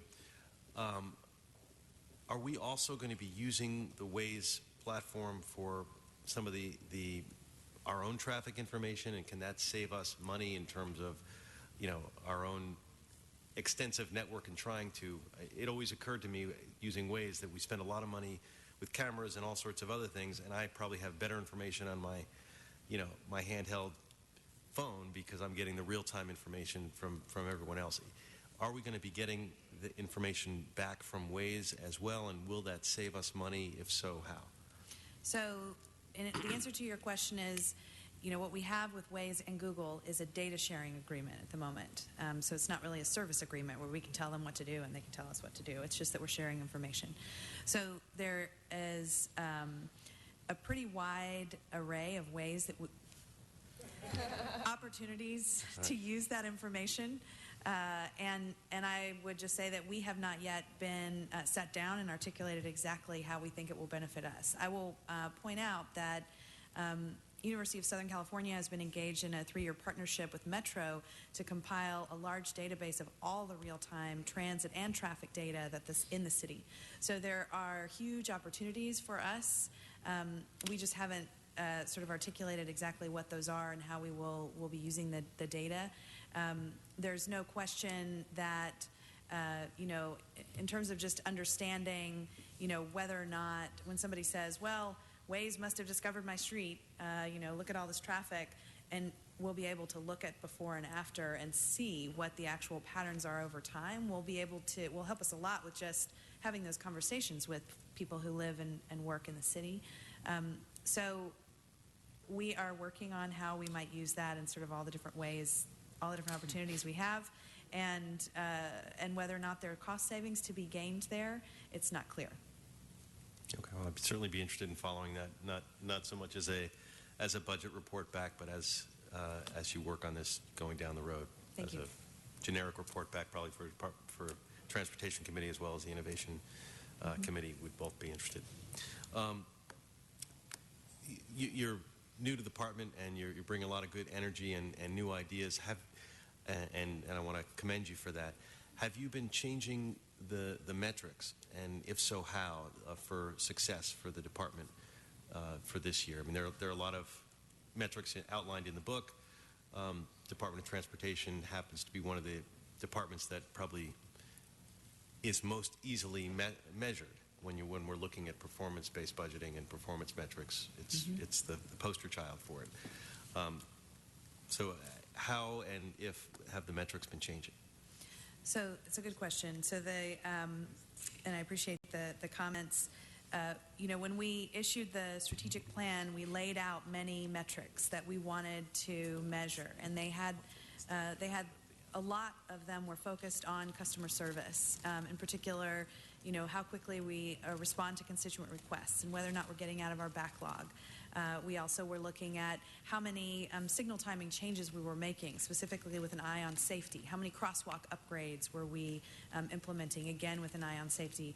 Trying to also refocus the city in terms of our bike implementation on very high quality, neighborhood focused bike improvements rather than, these enormous goals of, 100 miles of of bike lanes, trying to sort of refocus on neighborhood level trips. So the answer is yes, we did change the metrics, and we also have just begun instituting regular meetings where I sit down with each of the assistant general managers and we go through the metrics that are articulated in the strategic plan for their group, and they include things that are in the strategic plan, but also things that we know that the council cares about, turnaround time for development application review and things of that nature. And it's been really enjoyable for me to see the progress that is being made in each of those metrics. There's something about shining a light on something and people feel as though their hard work is being recognized. You can see an immediate effect of that. From my own perspective, the metric that I care most about, that I have begun measuring, is around employee engagement, because that is really the people at LADOT are its biggest and most essential asset. And so, did an initial employee survey when I came on board, and we'll be repeating that and identifying, initiatives that the department is going to invest in to invest back in its staff, which I hope will, in turn, play out in some of the other metrics that we care about. Thank you very much. All right, thank you. And at 20 minutes to 7, we'll go to Mr. Englander. That gives me 20 minutes. No, I think a lot's been covered. Just a couple questions that you already talked about, striping at nauseum. But the 9-day versus the 4-day, is that an average? Is it a goal? 9-day right now is where we're at. Is that an average? Yes. Is that the maximum? The current 9 days is the average. What's the maximum right now? Oh, it can get all the way past 30 days. Yeah, we've seen that. So in the report, what you're looking at is for markout, not necessarily. No, I understand. Right, and so yes, for markout, because we have one markout crew. Yeah. Citywide. So the markout crew, I think in the last 3 months, the longest delay in That's markout. okay. I don't need the details. Okay. So what I'm asking for right now then is if you guys could start measuring not just the average and having a goal of the average being from 9 days to 4 days, and not just for the markout, but for the striping as well. This is something I've spent quite a few years on just the budget committee meetings on this and going through it and talking about different options and opportunities and co-locating, communication, technology, collaboration, all of those wonderful things. So I've got to focus on this. If we could start measuring, not just, okay, here's an average of markout, here's an average of restriping after either slurry or reconstruction or resurfacing, but actually also benchmark the minimum we're getting it done in, the minimum time. The highs and lows. The highs and lows. And so for we can look at markout that. and restriping. Yeah, so we can start having that as a measurement, because it's great to get the average from 9 to 4. If the maximum still stays at 30, that's a problem. So we want to focus on that top end one as well. I'd rather see, quite frankly, a higher average and a lesser. Well, I don't know. It depends on the number. So I'm not going to say what I'd rather see. I think once we see the data. So if you can start tracking that, I don't need a report back. I just ask you start tracking that, so we have the conversation either during a financial status report and or next year's budget. We'll have more of that data. Thank you. And then on the, I'll just jump right into the moving the DOT equipment, servers, etc. On that, they're horrific, scary conditions. You almost want to play horror movie music with the flickering lights as you walk in, because it feels like that's what you walked And into. some days the lights do flicker. They do. That's why, you just need the music. But I don't think we have enough power in the room to support even an iPad or an iPod to play the music. But it's pretty bad, scary, bad, and so important for what we do. We have found a location where we don't have to rent space that we own. And it's at the Emergency Operations Center, which is much better, quite frankly, I think, than moving them to the Caltrans facility. The collaboration with the EOC and DOT that's already there with LAPD and all the others just makes so much sense. So I went over there and brought in a lot of different experts, also met with LAPD and Jim Featherstone and had him over there since it's his building, and he was great. And we said, let's walk the building and go find a space for this. And he said, I've got just the space. And we found the perfect location. And it's right outside the main doors, across the courtyard. There's a great office space in there. It's a learning center right now, a training center that's incredibly underutilized that can locate almost anywhere because they're temporary and there anyway. And Jim suggested that space, which is terrific. And so if you can go look at that, not to mention we own it. So we're going to save taxpayer dollars off leasing, renting, or tenant improvements, and it would be minimal to build that out. The other thing that they suggested is the studies have not been done to get off the servers. In other words, there's most cities that operate these kinds of facilities, and many of their countries that have. London is a prime example of what they're doing. They're the cutting edge in technology in terms of automation and signalization systems, as well as others.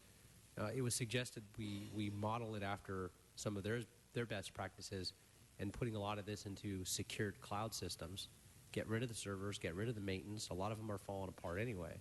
Move those folks over there and use the resources instead to convert to a digital system instead of analog, so we can have split feeds, and real-time monitoring and recording capabilities and all the things we should be doing with our AdSAC system.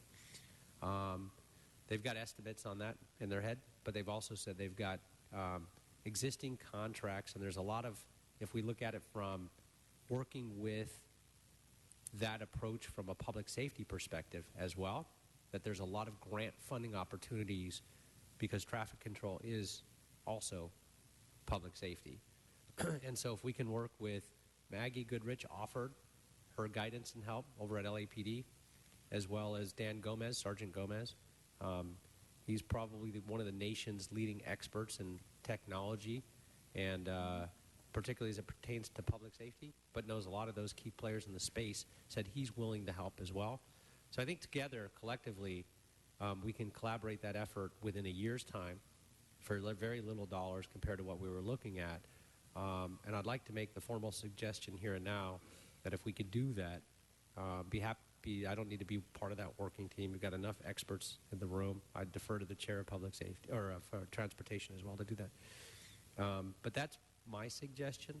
I gave it a little thought, and I appreciate it. And so, I think there's an opportunity to do it quickly in the immediate future, and hopefully upgrade all the pipes right now. All the wiring that goes from our camera systems are all analog, and the cameras are better quality if we replace them with the Siemens technology recently, but we haven't replaced the feed lines that are coming from the cameras. And so I'd rather see the money spent on that, and there's a lot of opportunity for grant funding for that. So I would love to make that a priority and get regular updates on that as well. Sure.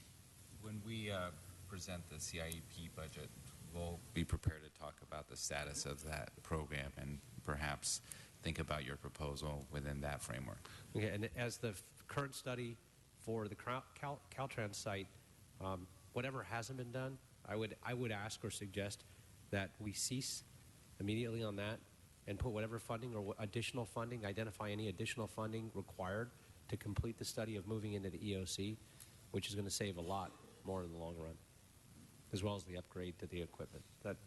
That's all I've got. Thank you. I'd like to ask for a few reports back really quickly. You don't need to respond to any of this.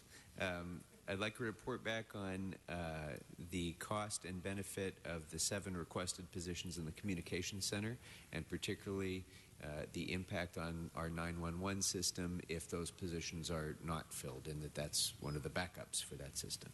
I'd like a report back on the costs and benefits of the 3 resolution authority positions for plan review, and in that regard, I'd like to know whether it's feasible to have cost recovery, an enterprise fund or something, so that developers can in fact pay these costs as they do in other departments.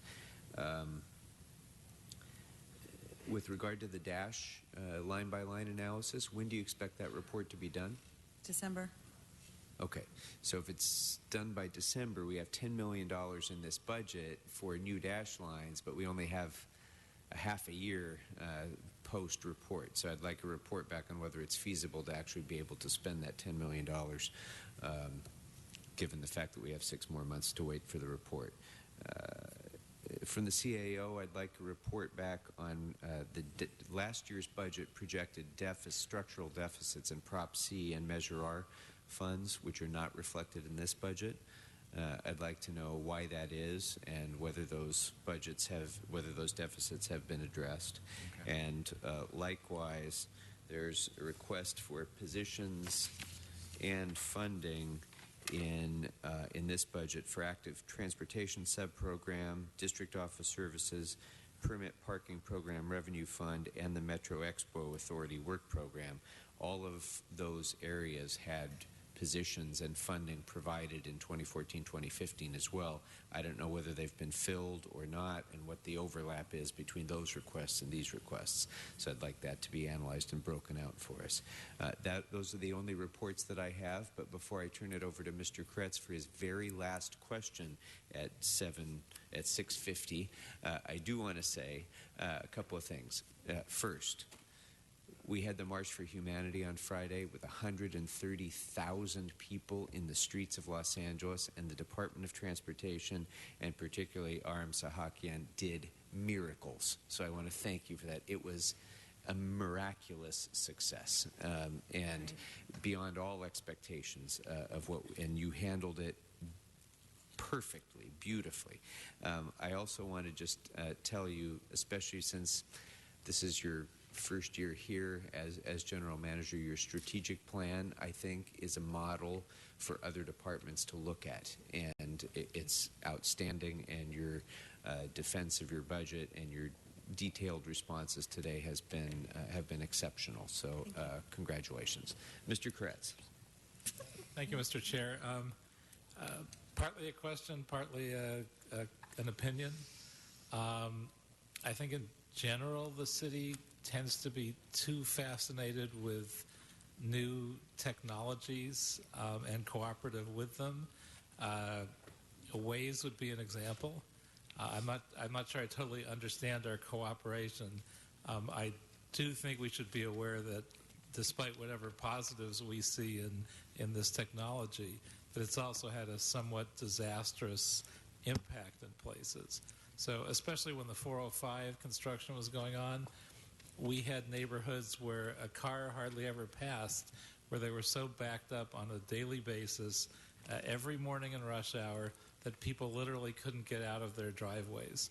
And we've, as a result, have had to ask for no right turn, 7 to 9 signs, and redesigns of how traffic patterns work.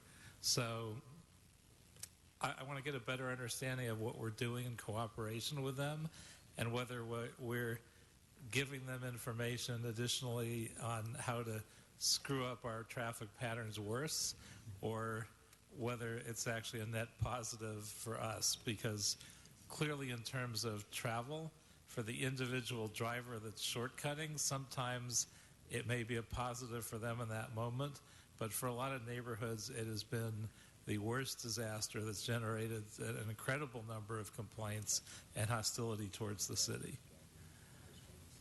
Just to clarify, what we are sharing with them is information about when there are street closures for events and parades and other things like that, or major construction, so that we're not sending drivers. For example, the street near my house has been closed for years, but Waze still sends you right down that street into a bunch of planters and people sitting around drinking coffee. So, first and foremost, we want them not to send drivers into harm's way, and that's my understanding is that is mainly the information we are sharing with them. And then we have certainly opened up a conversation with them about how their app sends or doesn't send people down neighborhood streets that were not designed to carry large volumes of traffic and fast traffic. And are we talking to them about the disastrous implications, and do they have any ideas for ways to resolve these, where streets that might have literally 50 cars a day now have hundreds and hundreds and have total gridlock during certain hours? I think we, sort of similar to my answers to Councilman Blumenfeld earlier, we are going to be working on that, and responsive to the motion that Councilman Krikorian and yourself passed, we'll be coming back with some information about, to have a dialogue about how that's going to work. Very good. Thank you. Thank you. Very good. Thank you very much, Mr. Kretz. Members, there's nothing else, right? At 6:55, I want to thank you, members. We've gotten through, and thank you, Ms. Reynolds, and your staff.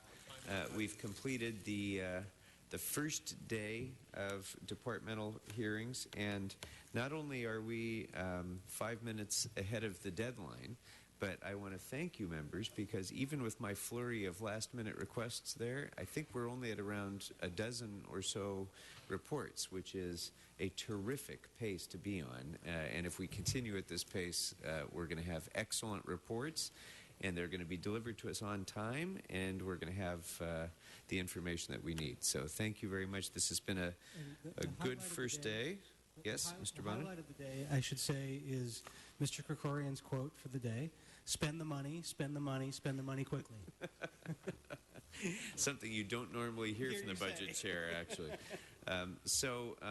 Tomorrow we'll be beginning at 1 o'clock p.m. or as soon after council finishes as we can with the fire department, followed by the city attorney, the Bureau of Sanitation, Bureau of Street Services, and Bureau of Engineering. So with that, thank you, staff. Thank you, members. We are in recess.